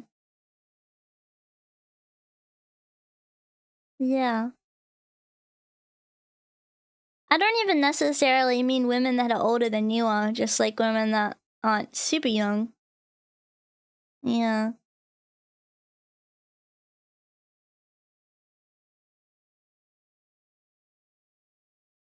Well, I feel like saying the more excuses she finds to blame you for everything is kind of, it's kind of generalizing. Yeah.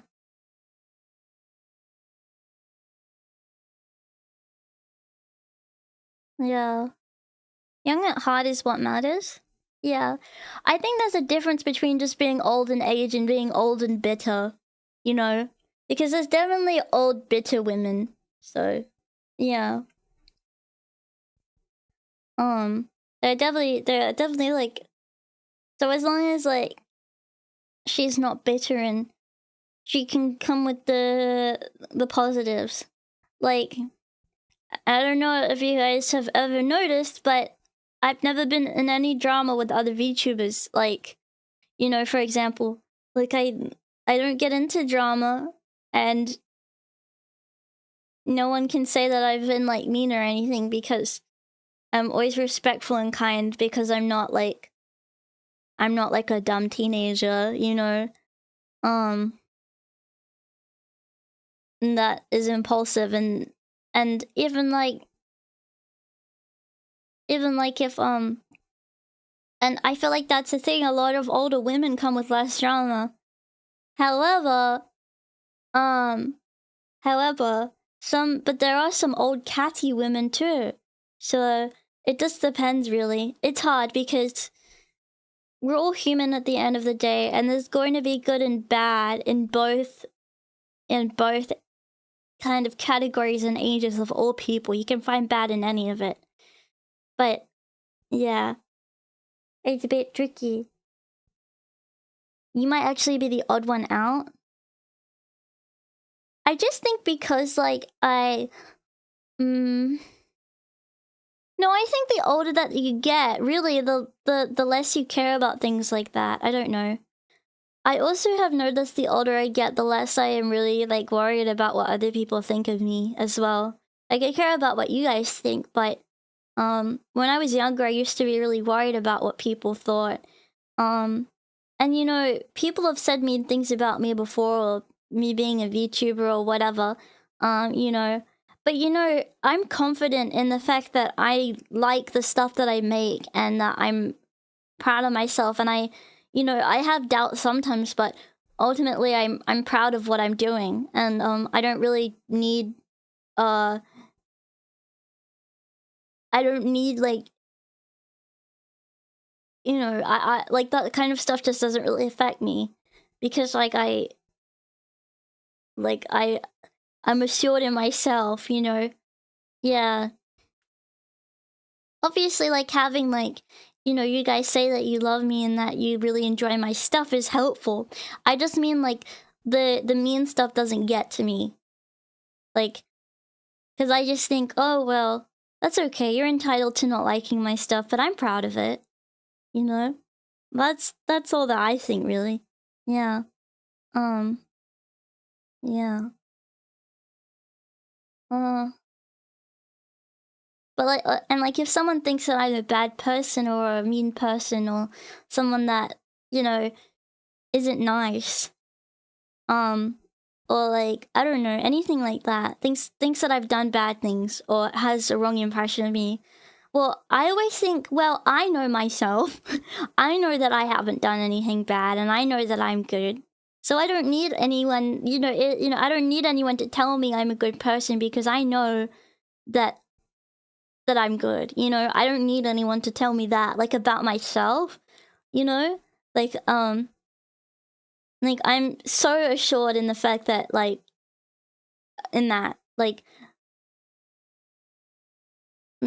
never feel the need to like really say anything like that, even because like I am so assured in myself that, you know, I don't know if that's bad to say. I don't want to seem like overly like, oh, I'm so full of myself, but like I know that like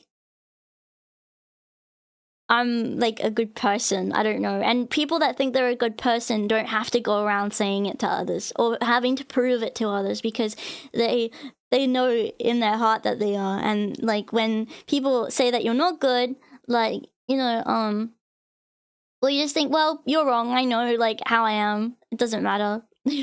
Yeah.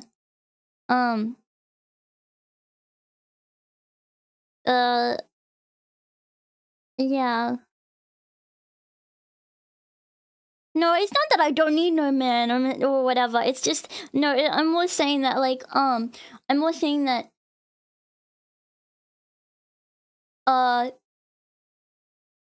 like, as far as people being negative, that doesn't get to me because yeah, I like assured it myself. Yeah. Eh. Eh. Yeah. Eh. Anyway, shall we just continue? Yeah, sorry for like yap yap yap and yap yap yap. In strategy, to the south, an economically rich area with a higher level of support for the British, or so the British thought. A year earlier, they had captured the underdefended city of Savannah, Georgia easily, and a joint American-French counter-siege failed. Now, they laid siege to Charleston, South Carolina. It fell within months, with thousands of American troops surrendering to the British, a costly defeat. The British quickly moved to take control, and they sent stereotypical Hollywood villain with a British accent Bannister the Butcher Tarleton into the backcountry where he hunted down rebels and destroyed them with ruthless brutality. The British presence also inspired local loyalist militias in the backcountry to rise up against their persecutors. Did they really do that? The British really seemed to be onto something with their new strategy, and the ball was very much in Washington's court. I'm gonna send my most loyal general, Nathaniel Greene, to the south to stop the British. Gonna have to overrule you there, George. We're sending hero of Saratoga and your biggest rival, Horatio Gates. Watch this, George. Biggest I'm gonna save the day rival? again. Everybody will love me, and I'm gonna get your job. Here I go. And he got into one battle with Cornwallis, got annihilated, and ran away. Alrighty, let's go with your guy. Nathaniel Greene knew the British outnumbered his own forces and wouldn't be defeated with George conventional Washington tactics, knows what so he he's had to talking think outside about. the box. He split his army into two, said, "Hey big boy, look at me," and then they went running in two different directions. Cornwallis sent Tarleton after Morgan, and he caught up with him at Cowpens, where Morgan proceeded to kick Tarleton's butt. Then the two led Cornwallis on a wild chase through North Carolina, his bigger and better equipped army much heavier and slower than Greene's quick and mobile troops. Greene led Cornwallis further and further from his supply line, then crossed the Dan River into Virginia, picked up some reinforcements, and turned back to face the now exhausted British. At the Battle of Guilford Courthouse, the two sides engaged in vicious close combat. Cornwallis, fearing loss, fired his big guns into the chaotic fighting, cutting down many of his own men. Greene retreated, giving Cornwallis the victory, but Cornwallis lost a quarter of his men in the fighting, so it felt much more like a British defeat. At this point, both sides desperately needed something to happen soon to end the fighting. The British were running out of money, while the Americans were again facing mutinies as the men went without pay or even basic living needs. Fortunately, the French were now showing up in greater numbers and were ready to fight. After his encounter with Greene, Cornwallis decided the only way to win the South was to first prevent the Southern Continental Army from using Virginia as a supply base. So he abandoned the Carolinas, moving to Wilmington and on to Yorktown, a position the British believed would be easy to supply and support. On his march to Yorktown, he raided many farms, stealing horses and supplies from the locals, but also freeing thousands of slaves, many of whom joined him. The French saw Cornwallis' new position as an opportunity to land a decisive blow on the British. Washington wanted to attack Clinton in New York, but the French said it was a really dumb idea. And to be fair, it was. Instead, Washington sent out fake dispatches to make it look like they would attack Clinton, but secretly their combined force marched all the way down to Virginia. A large French fleet under the command of Comte de Grasse arrived and successfully cleared the British Navy out of the Chesapeake Bay. The combined land and naval forces then laid siege to Cornwallis' army in Yorktown. The American and French forces tightened in around the city, raining artillery down on Cornwallis, who desperately appealed to Clinton for aid, but Clinton was unusually chilled out about the whole thing. Cornwallis held out for nearly a month before he had no choice but to surrender. Over 7,000 British troops were captured, a crushing defeat, and with that, Parliament had reached the end of its rope. The war just wasn't worth it, and it needed to end now. The British still held New York, Charleston, and Savannah, but fighting between the two sides mostly ceased as peace negotiations opened up in Paris. The resulting treaty in 1783 saw Great Britain remove its troops from American soil, recognize U.S. independence, and cede territory up to the Mississippi River. In return, the Americans agreed to pay any debt still owed to Britain and gave fair treatment to any colonists who had remained loyal to the crown. The Spanish got Florida, while the French got an economic crisis that led to its own revolution a decade later. Washington retired to his home in Mount Vernon, wishing his men farewell by saying, "I most devoutly wish that your latter days may be as prosperous and happy as your former ones have been glorious and honorable." He hoped to live out the rest of his days in peace, but unfortunately for him, a number of people wanted him to be the first leader of the new country, and by a number of people, I mean literally everyone. The first election campaign in American history was basically a grassroots effort to convince Washington to accept the office. He was sworn in on April 30th, 1789, and he himself established many of the standards and limitations of what the American leader should be. First of all, there was debate on what he should be called. Is he a king? Is he our glorious leader? In the end, they went for a word that at the time was pretty modest. President, like the president of your local bowling club. or off his bake sale committee. He President. set up a cabinet of expert advisors, knowing that no president could know everything, no matter how much of a stable genius they claimed to be. He proposed major legislation to Congress and gave an annual State of the Union address to keep his own power in Guys, check. He everyone stated loved that the U.S. should remain Lincoln. neutral in foreign conflicts, and in the end, he voluntarily gave up his power after just 2 terms. He could have made the presidency anything he wanted, but his careful and cautious actions helped set the precedent Cautious. of an office that is powerful in its limitations, decisive through its diplomacy, and respected in its humility. And so the United States was born, and everything was perfect. It had no problems. No Not a single problem. one. Certainly nothing that would, I don't know, cause such an extreme divide that it would lead to a civil war. Anyway, moving on. Quick quiz. Name the most American thing you can think of. Baseball, Hamburger. Bald Eagles, calling the winner of an America-only sports tournament world champions, or maybe math and science. Wait, math and science? That's right. Whoa. If you didn't know, science is as American as combining chicken with waffles. Is And that don't just take true? my word for it. Ask Thomas Jefferson. Of course, to do that, you would need a time machine. Science has liberated the ideas of those who read and reflect, and the American example has kindled feelings of right in the people. Wow, Tommy love it. And that would take some math and a lot of science. If you want to deeply understand math and science, say you want to calculate the age of the universe, take a sponsor. crack at special relativity and approach for a simple three of the Ridiculous. That's some ad. I thought it was being the truth. Yeah. Well, well, we can look a little bit now about some other stuff. But that was interesting, like what actually happened, because I didn't really know how, like, I knew like what happened, but I didn't know like how it happened. But I want to talk a little bit more now about what you guys even do on the 4th of July, besides from fireworks. I do know about fireworks, but I want to like just know what happened. So you see, look, what to know about 4th of July holiday origins and traditions. I want to know about it. The 4th of July is, okay, I'll look up the Georgia state flag, but I can't do it on here.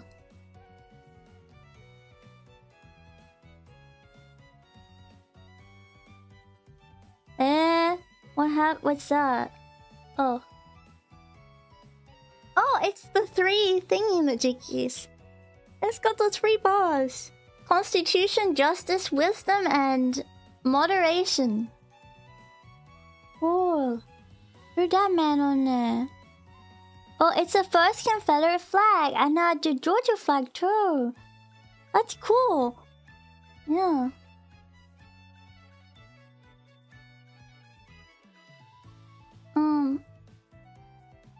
Yeah. Hey, it's a dangerous holiday, typically resulting in more than 10,000 trips to the emergency room. What the heck? Yeah, fireworks remain at the center of Independence Day. A holiday 247 years in the making. I think it's 250 now, you guys said, right? Here are 5 things to know about July 4th, including the origin of the holiday and how fireworks became part of the tradition. So we know what the origin is now. How did fireworks become a July 4th tradition? The display of pyrotechnics has been a big part. You mean fireworks? Has been a big part of Independence Day from the outset. Founding Father John Adams saw it coming. Commemoration of America's independence ought to be solemnized with pomp and parade, with shows, games, sports, guns, bells, bonfires, and illuminations from one end of this continent to the other, from this time forward and forevermore, Adam wrote in his letter to his wife Abigail, dated July 3rd, 1776. Oh, I see. Yeah. Fireworks were around for centuries before America became a nation. The American Pyrotechnics Association says many historians believe fireworks were the first development In the 2nd century BC in ancient China by throwing bamboo stalks into fires, causing explosions as the hollow air pockets overheated. That's interesting. I can't believe that they were able to do stuff like that. Yeah. By the 15th century, fireworks were widely used for religious festivals and public entertainment in Europe and early US. Early US settlers carried on those traditions, the association said. Wait. Wait, Adams was a president that refused to celebrate. Wait, why? His letter to his wife aside, Adams refused to celebrate the holiday on July 4th because he felt July 2nd was the real Independence Day. Why? It was on July 2nd, 1776 that the Continental Congress voted in favor of the resolution for independence, though the Declaration of Independence wasn't formally adopted until 2 days later. Well, I get it. It could have been then or it could have been the 4th, but I think he's being a little petty about it, to be honest. Like, I don't know. Adams was so adamant that he turned down invitations to festivals and other events, even while serving as the nation's 2nd president. Ironically, Adams and Thomas Jefferson, the primary author of the Declaration of Independence, both died on the 50th anniversary of the document's formal adoption. Oh. Wait, so fireworks have grown... Consumer sales of fireworks have grown rapidly over the past 2 decades. Statistics from the American Pyrotechnics Association show that in 2000, American consumers spent $407 million on fireworks.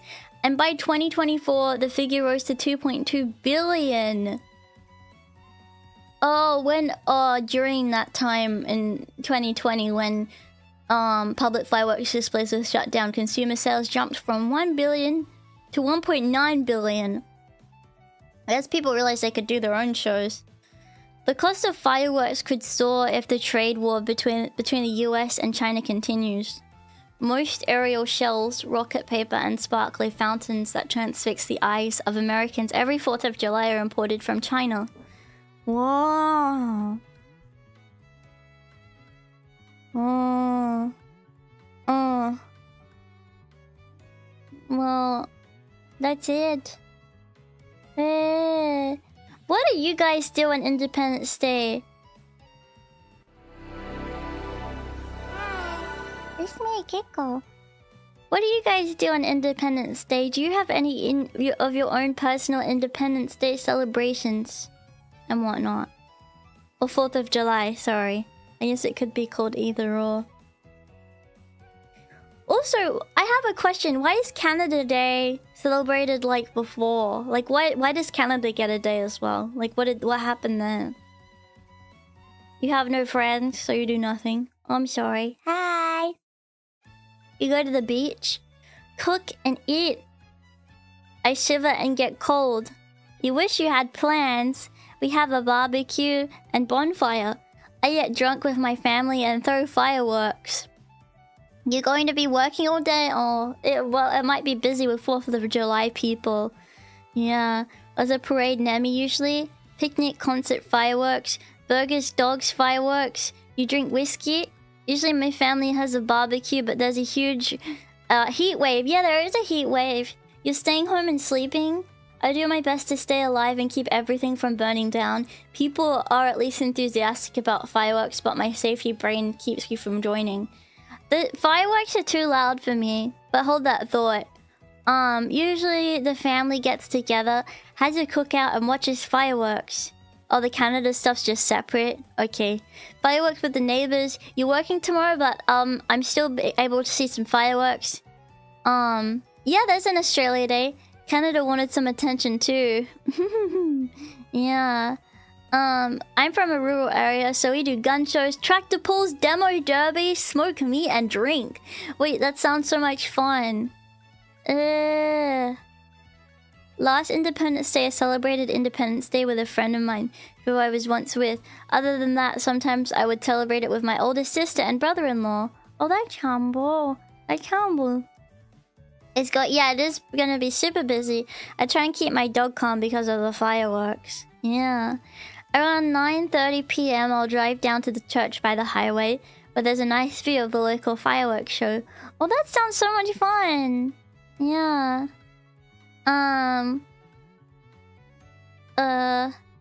Wait, I don't think Canada is independent, are they? Yeah. You're gonna be working at the basketball park tomorrow. Oh, fine. Yeah. You bought a 30-pound watermelon out of a farmer's truck and you're gonna cut it open? Well, that sounds nice for the hot weather. I stay home. I used to have a PTSD response to fireworks. It's not so bad now. Oh, I'm so sorry. You watch your dad and sister run a 5K together at 6 a.m. What? Your family always has a cookout. That's so humble. We traveled to St. Augustine several times because they have really great fireworks that you sit down on the grass and feel the giant vibrations wash away your negativity. That sounds so much fun. People overdo the fireworks. Oh, really? One time I worked 4th of July at SeaWorld. It was... Oh, that sounds awful and so busy. Yeah. It's independent from the French. Oh, I see. Oh, okay. Yeah, I thought they belonged to the Brits. A real American calls it July 4th, not 4th of July, because the American calendar begins with the month. Oh, that's true.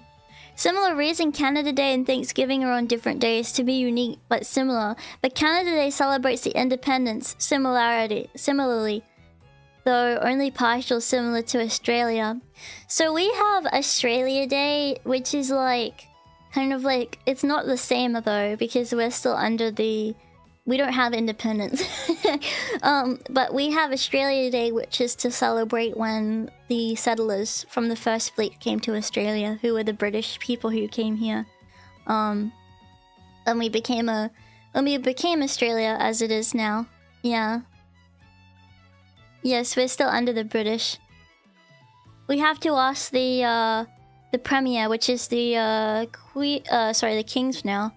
We have to basically ask the King before we do anything.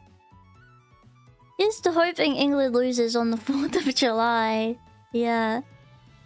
Yeah.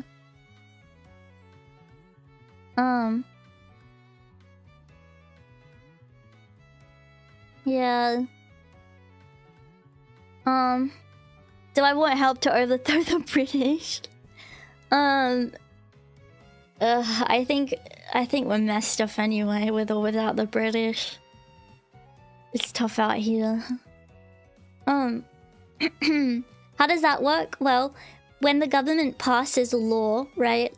When a law is going to be passed, before we say everyone in Australia can say yes, we want this.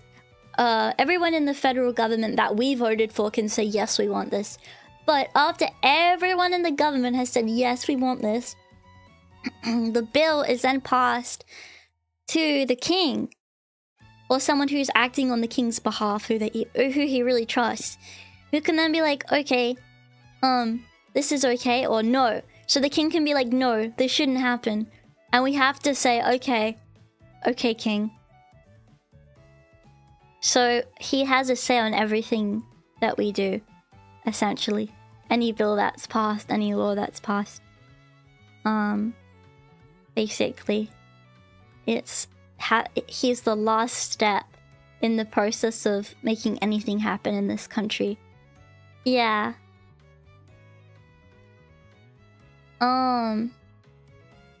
Yeah.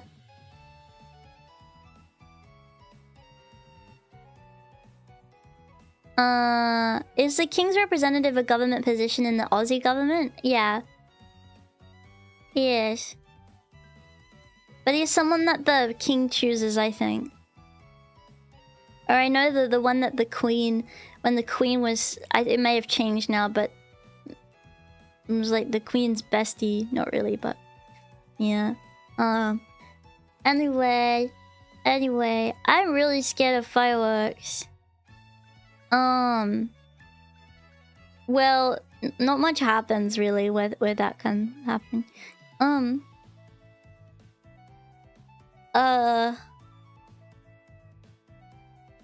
Yeah, I'm really afraid of fireworks, you know. I remember going to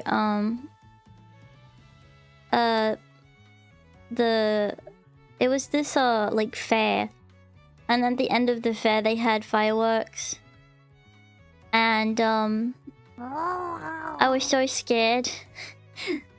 I like started crying, and my mom had to like cover my ears, and I had to go in the car. But I think they look so beautiful. So if I ever go to a firework display, I'll need to bring earplugs. Thank you so much for the $25. Thank you. Yeah, I appreciate it a lot. You have kindness in your heart. Kindness. Thank you. Yeah. Yeah, I gotta wear earplugs. Or I gotta be like indoors or wherever. It's your birthday tomorrow? Well, happy birthday for tomorrow. Happy birthday for tomorrow. Yeah. But I don't like fireworks if they're very close. They're too loud. I also don't like the vacuum cleaner. Fun fact, I have to wear earplugs when I vacuum.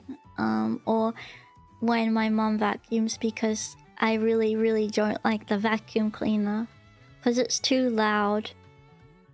So I put my earplug on. Is it too loud?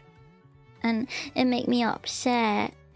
And rabbits don't like the vacuum cleaner either. Little man don't like it. It's yeah.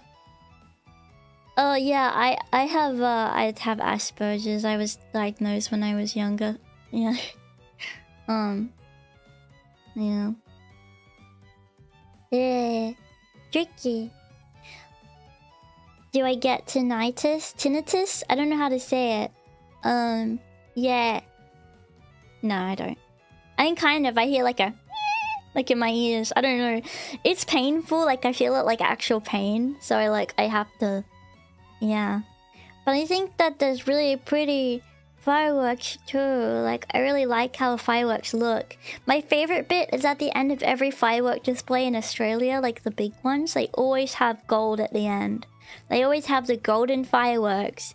And you know it's ending, but it's the coolest display ever. They have these big, beautiful golden fireworks that are so sparkly. And they look so nice against the night sky. And it's really humble. Yeah, everyone likes it. Did you know? Yeah, I need some earplugs. I've never seen a drone show before, no. Australia doesn't celebrate 4th of July. I'm just an America boo. We don't celebrate it here. People like, that's it. Oh my god, mate, that's it. That's a Yank holiday, mate. That's a Yank day. That's what they say. Yeah. Yeah. Guys, I'll be one moment, okay? I really got a tinkle again. I apologize, but just give me a moment, okay?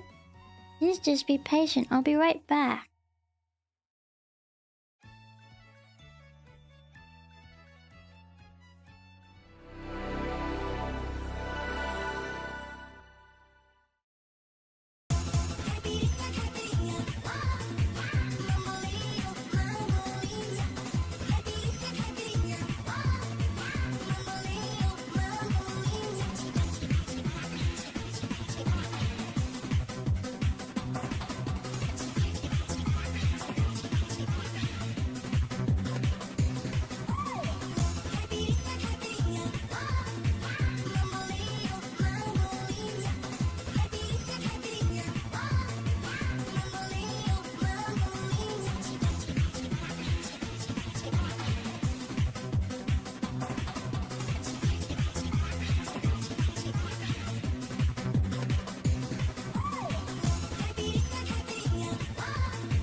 I made a coffee too. Do not call me Piddles, please. Do not call me Piddles. That is not nice. That is not kind. No kindness. Guys, I'm upset. Upset. Ugh. Shaking my head. Shaking my head. My parents are going to have people over today. I'm going to have people over today. Ugh. It like never happens. It happens like once a year. But I don't like it. Ugh. Yeah. My dad don't want to even do it either because he got his sore arms, but... Yeah. They already planned it. Yes. No, you know what? And you know what? My mom gonna get me to clean my room. I'm not even gonna come into my room, but she gonna say, "Oh, clean your room, Keiko." Ugh. Well, you didn't coming in my room anyway. So why would I need to clean my room?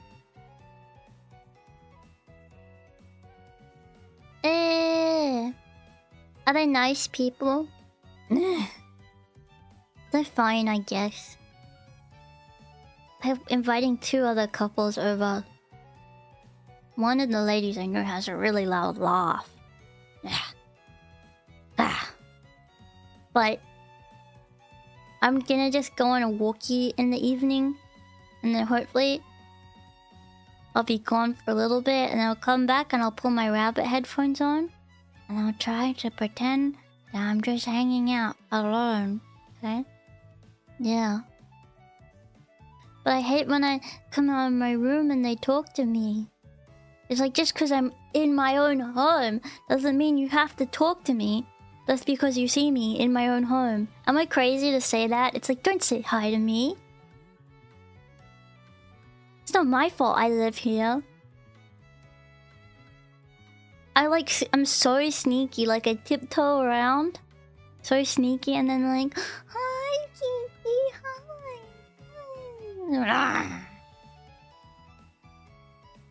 Hey. Hey. No, I mean, I'm friendly. I just don't wanna. But it would be okay if Champy came, but yeah. Yeah. Do you ever get Lucas come out of her caved? I get that on a normal day. I get that on an average day. Sometimes. Oh, look who's here. Look who's come to say hi to talk to us. Look who's come to talk to us. Now I talked. Hey, what's the problem? I'm just Kiko. Yeah. Yeah. But if I do ever have to talk to people who come over, I always just get little man and he talk. He talk for me. I say, little man says hello, and he says that he hopes that you have a good day too. And he says he wants a carrot, and he says that he's tired now, so he needs to go to sleep. Yeah. But I'll pick him up and I'll make it so he's talking. Yeah. So he's there, so he makes me feel better. So I'm not so nervous. Yeah. So he always has the kindness in his heart. Yeah. You like my little red and blue piggy tails? Thank you very much. Yeah. Yes, he is my representative. Yeah. He's a very nice man too. Happy 250th year or 91,312th Day of America. Yippee! Wait. Yeah. As a guy with ASD, when people are over me and my dad usually get burnt out and go hide in the basement. Yeah. Yeah. I don't know, I'm a little anxious about it because I really just don't like it. Like, I don't know, but I never want to stop my parents from being able to have fun and talk to people, like, you know, of course, but I just don't like people being like in my house. I know it's like not my house, but I don't want them near my things, and like I also certainly do not want them to touch my rabbit. Do not touch my rabbit. Do not eat on my near my seat on the couch, please. Do not even sit in my spot on the couch. That's my spot. And I know it's my spot, and I know if anyone sat there because I have my blankie on there. I have my little blankie. Sorry, this makes me sound like a little child. I'm so sorry. I'm so sorry. I have a very normal adult blanket that is on there to keep me warm. And it has Totoro on it. And that's my spot because I get quite cold. And when I go sit on the couch, I always have my blanket on. Yeah. I like having my own blanket, especially if I'm sitting in an area that's like inhabited by other people. Because like, then that way it doesn't feel like I'm sitting where someone else is sat. You know what I mean?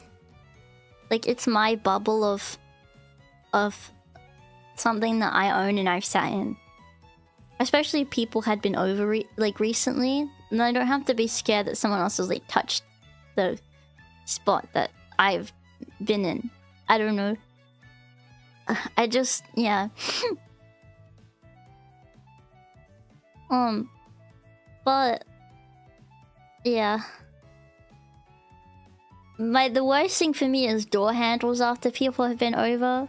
I have to go with a wipe because I'm like, I know this makes me sound like such a neat freak, and I promise I'm not, but I feel like people are so gross, and they don't like, they're just gross. Like, I don't know. Sorry, maybe that's bad to say, but like, I don't want to touch something that someone else has touched. Like, that I don't know. That's like not my family, you know? Because I don't know them. I don't like trust them. I don't know what they've touched. I don't know where they've been. And they've been my house. Yeah.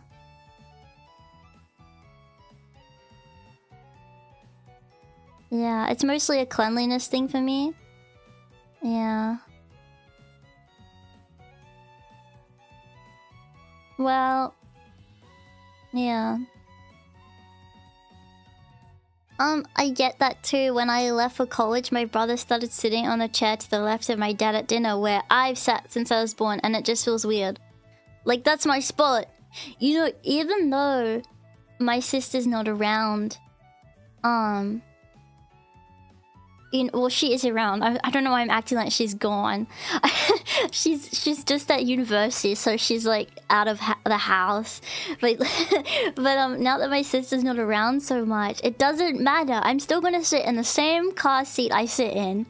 I'm still gonna sit at the same spot on the couch, the same spot on the table, because that's my spot. And the spot next to it is my sister's spot, and that is her spot. And I will not ever invade on her spot, because that's her spot.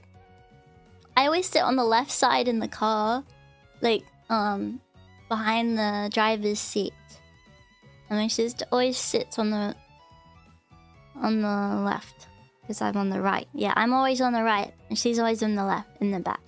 Yeah.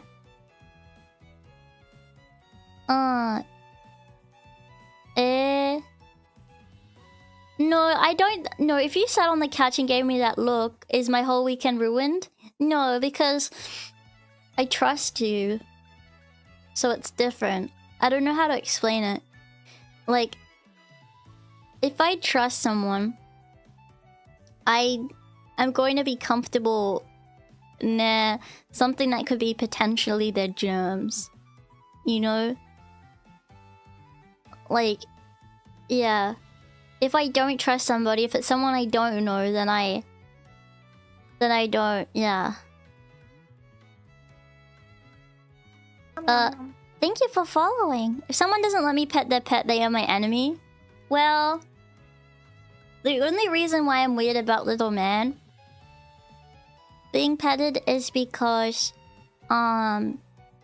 he's a shy man. And a lot of people don't know how to pet rabbits properly. They'll pet them like a dog, and you have to be very gentle with a rabbit. And then I feel like I'm being a Karen. And I become such a Karen. When it comes to animals, and especially with little men. Like, I've just straight up been like,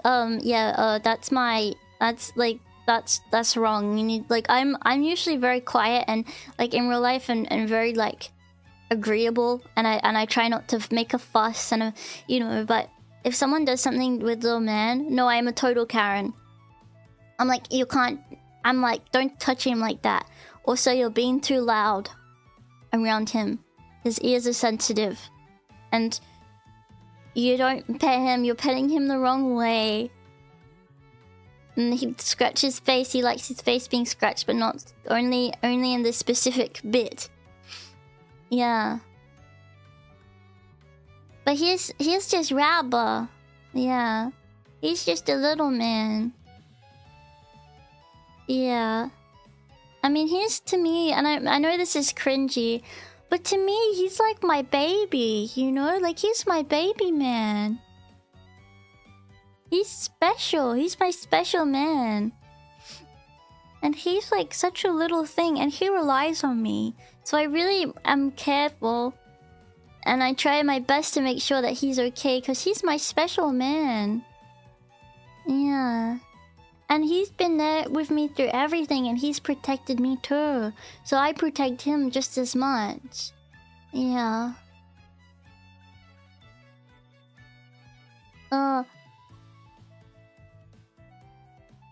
Well, look who decided to grace us with her presence today, if it isn't our little business owner. No, that's how it is, though. That's actually how it is. That's actually how it is, though.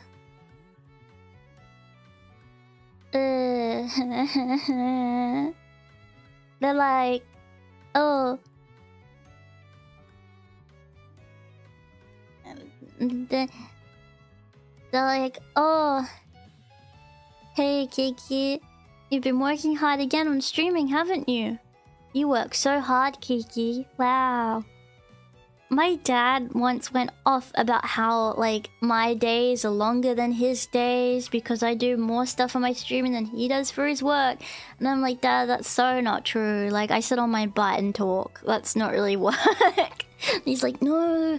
He's like, no, Kiki, you're putting yourself down. It's hard work. I'm like, no, it's okay. He's like, no, I see how hard you work and how much you put into this.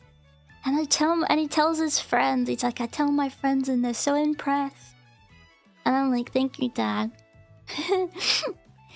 Obviously, they don't know that I'm Kiki. Like, they don't know, like, but they know that I stream, and they know that, like, but they know that it's not like I'm a booby streamer or anything. Like, you know, they know it's nothing like that.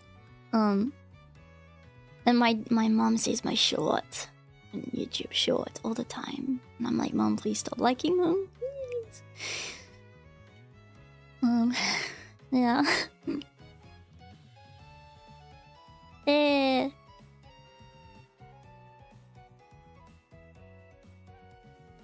Well, it's funny because I asked my dad.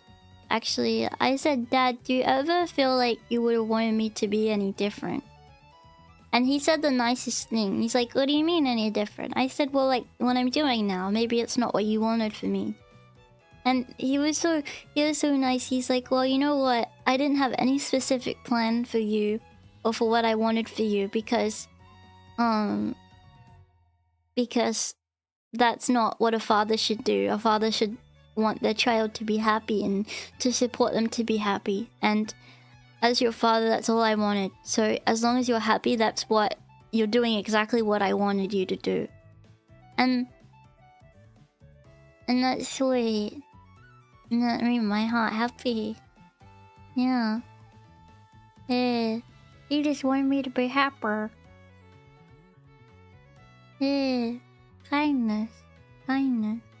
That's why I try to have kindness, because he have kindness too. Try having a parent that's a streamer. Is your parent a streamer?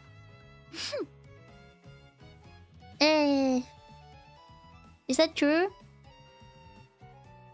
Yeah. Aw, thank you. The blue-footed booby streamer, like the bird. I like that bird. Yeah, I love my dad. Mama Pyon collab one. No. I don't like the idea of doing collabs with my parents, because I see what happens when people do collabs with their parents. The parents get sexualized, especially the mothers. And I don't know how other VTubers handle it, but personally I couldn't handle it. Hey, wait, whoa. Thank you very much. Wait, what? For the $300. Wait, what? Hey. Working hard or hardly working? What the heck? Thank you so much. Thank you, what the heck? Thank you so much. What'd I do? Thank you. I appreciate that a lot. Thank you so much. Thank you so much.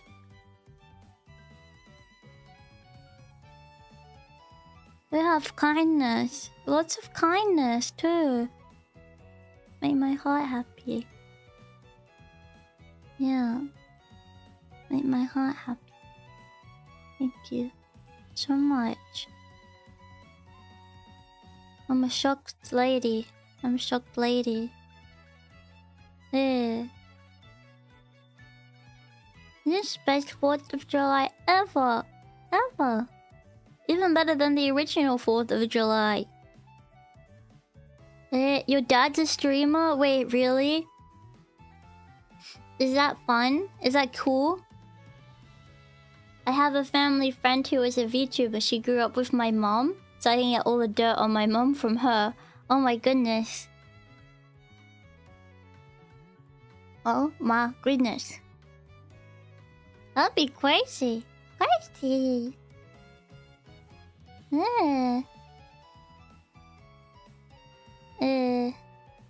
That's happy.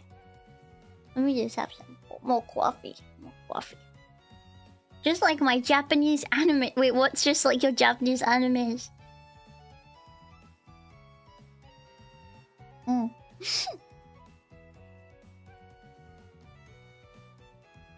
Wow. Thank you guys. Thank you for your support, everybody. Not as much as you think it'd be? Oh, really? How old is your dad? I think... I heard an old friend of my sister's became a VTuber. I don't know who she is, nor am I interested in knowing. Oh. Really? I think it would be hard, like, imagine, like, oh, someone you know is a VTuber, but they're, like, a lewd VTuber. I couldn't do that. I could not handle that. And I wouldn't want to know. I have no idea how people in their, like, family cope with that. Yeah.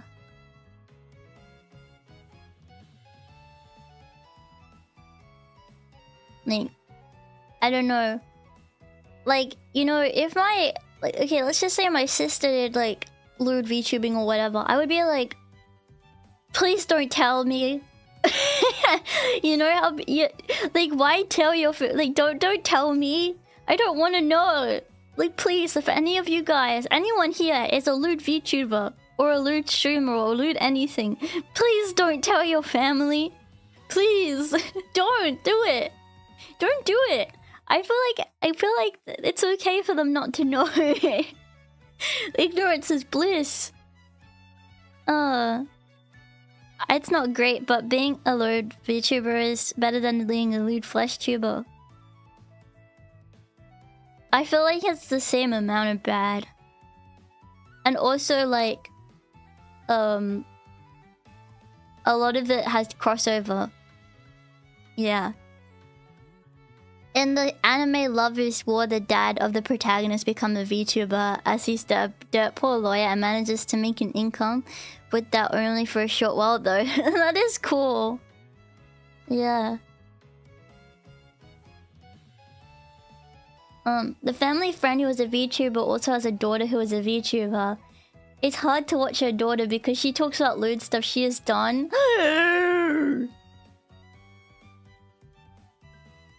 No.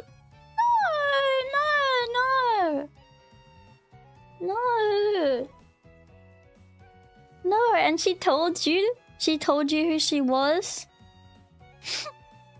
Hang on, just turn my heater on. I get having a dirty sense of humor. And whatnot. Cause that's okay. But like, ooh. I just feel like I could not see them the same.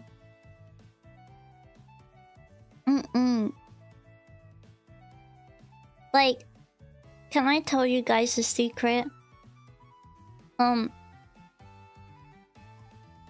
Any like VTuber who I have spoken to or who I know who does any lewd content, because a lot of VTubers do, and you can't really like get around that. I will mute their account or their alts where they post lewd stuff because I can't handle seeing it. Because I can't see the person the same way if I see it, and that makes me like freaked out, so I don't look at it. Yeah. I don't know if I'm crazy, but like it's kind of like seeing a family member, you know, like that. It's like, okay, well, cool, like if you do that, but I don't want to see it, you know? Yeah. Yeah. I think it would be tricky. Oh, she just talks about it, I see. Yeah. Oh, that's okay. Thank you for coming. Thank you for coming. It was fun to learn about American history too. That's kind of understandable. Yeah. It just... It's like if you see your parents naked, they're like, ooh! The heck? Ooh, it's my parents. You know? It's like this, it feels the same. It's like, oh, I know them. Ooh. Yeah. Huh? My bare shoulder poking out on my shoulder is kind of yabai. This is just a big shirt, you know. I don't think it's even remotely close. No, all I'm trying to say is... No. All I'm trying to say is that it gives me the same, like, drop in my tummy. You know? Like, it gives me the same yucky feeling in my tummy. I'm not sure why. Western problem, to be honest? Oh, is it? Sorry. All I'm trying to say is it gives me that similar yucky feeling, you know? Yeah. Sorry to give you any visual. Yeah. I apologize. Yeah. I don't know, like, yeah. I don't know.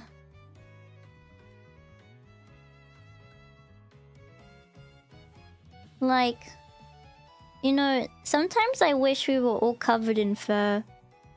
Not like a furry way. I don't know how to explain it. Like, sometimes I wish that we were all rabbits, like real rabbits, and that we could just like, like we were just fellows, you know? Like that stuff didn't matter, you know? Like we're just little creatures, and yeah, we have modesty and whatnot. You know? Thank you for following. Yeah, like if we had just rabbit, then, because as much as people want to say our bodies are inherently sexual, yeah, and if we were rabbits, then they wouldn't be, because we would be rabbits, and we'd have puffle, and we'd have kindness. Yeah. And that stuff wouldn't matter. We just hop and dig and whatnot. You know? No, let's just say that. No. Well, let's say Rabbit didn't do that. No, but let's say they didn't. Let's say they didn't. No, but like, well, as humans, we don't see rabbits as sexual because we're humans. So we just saw each other like we were like rabbits. So we didn't see each other like that. And like, rabbits just grow out of the ground like carrots, and that's how they're born, you know? You know?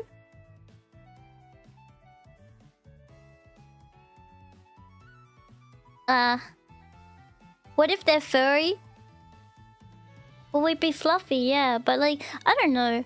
I don't know why people are weird if you mention wanting to have Fluffy be a fellow. Because I just see it as like being a fellow. It's not like weird. Yeah.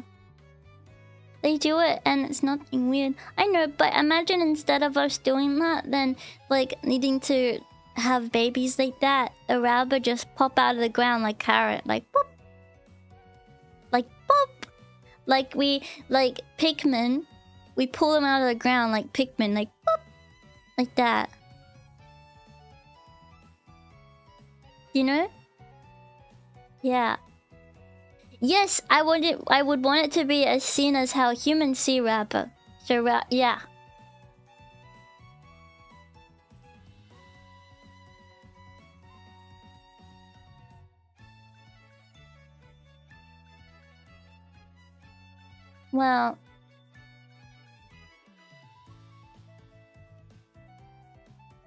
Well, you know that I came from a stork.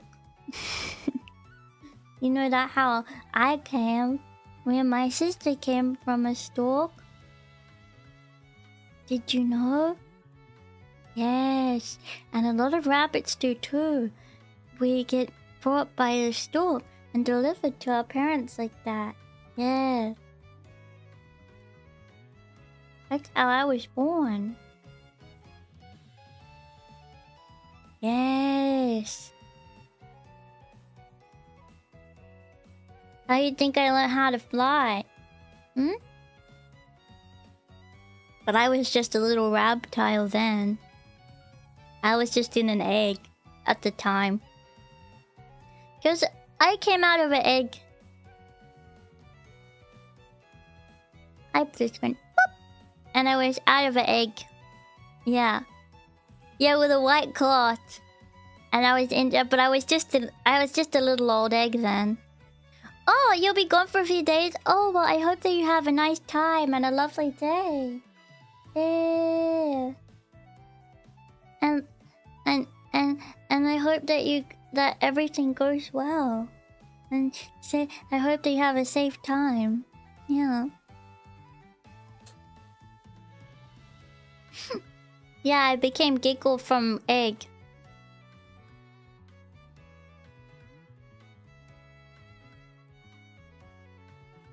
Yeah. Does the stork bring baby fish too? Were you talking about Loach? How Loach born? You mean You mean like how Loach were born? Loach was born from poo. Loach is born out of a big pile of poo. They have to climb their way out. That's how Loach come to be. They get delivered by the poo man. The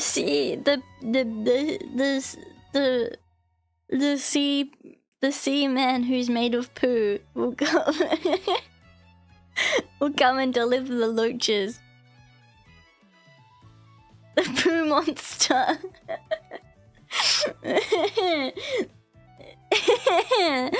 That's who does it. And it's the truth. It's the truth. Yeah.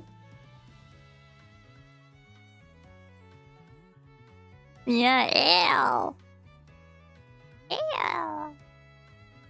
Oh, yeah, no problem. It's fun to stream for you too. And to talk a bit about America. Well, even though we've gotten off track a little. Yeah, I hope that you guys have a really, really great I don't know why I was gonna say St. Patrick's Day. 4th of July or July 4th. Have a really good July 4th, everybody. And have a great day. And have kindness. And I hope that you do something super fun. Like enjoy the fireworks or hang out with family. Or if you're not doing anything with family or you don't have anyone to celebrate with, why not get something yummy and American to eat? Like a big burger, or go to like your favorite restaurant and order a big meal. And think about how grateful you are for freedom!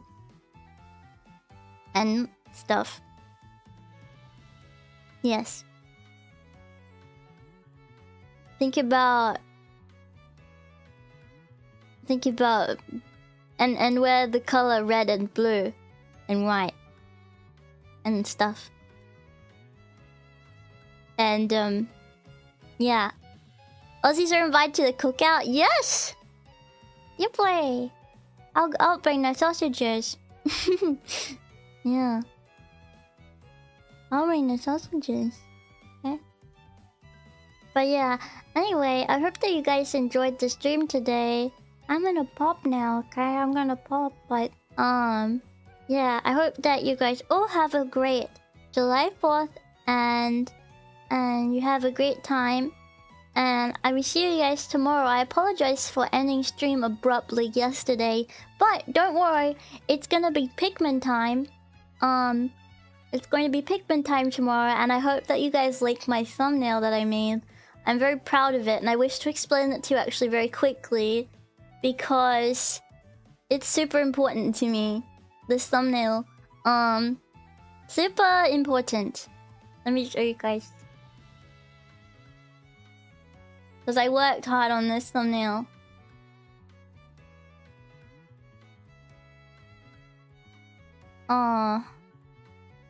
Hang on a sec. How do I add it? Yeah, it was fun and educational.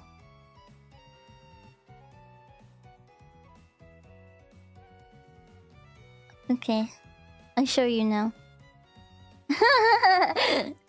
See? I'm buried like a Pikmin.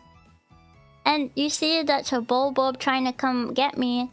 And I'm buried with other Pikmin in the ground, ready to be pulled out of the ground.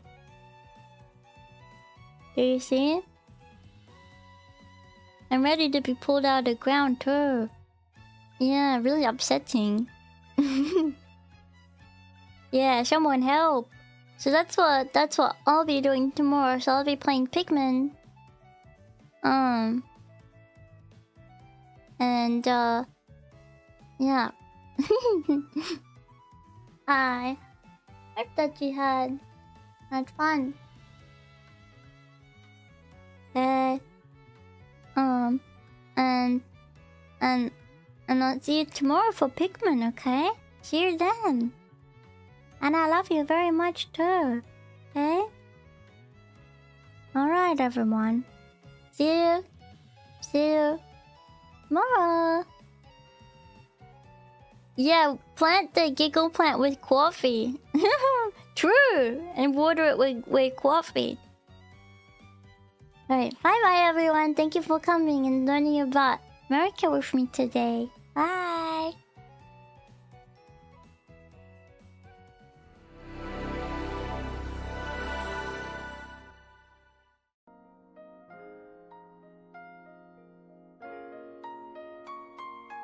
Oh, but you know, I got things to do, I got places to see, so, well, I better get going now, but I'll see you tomorrow, okay?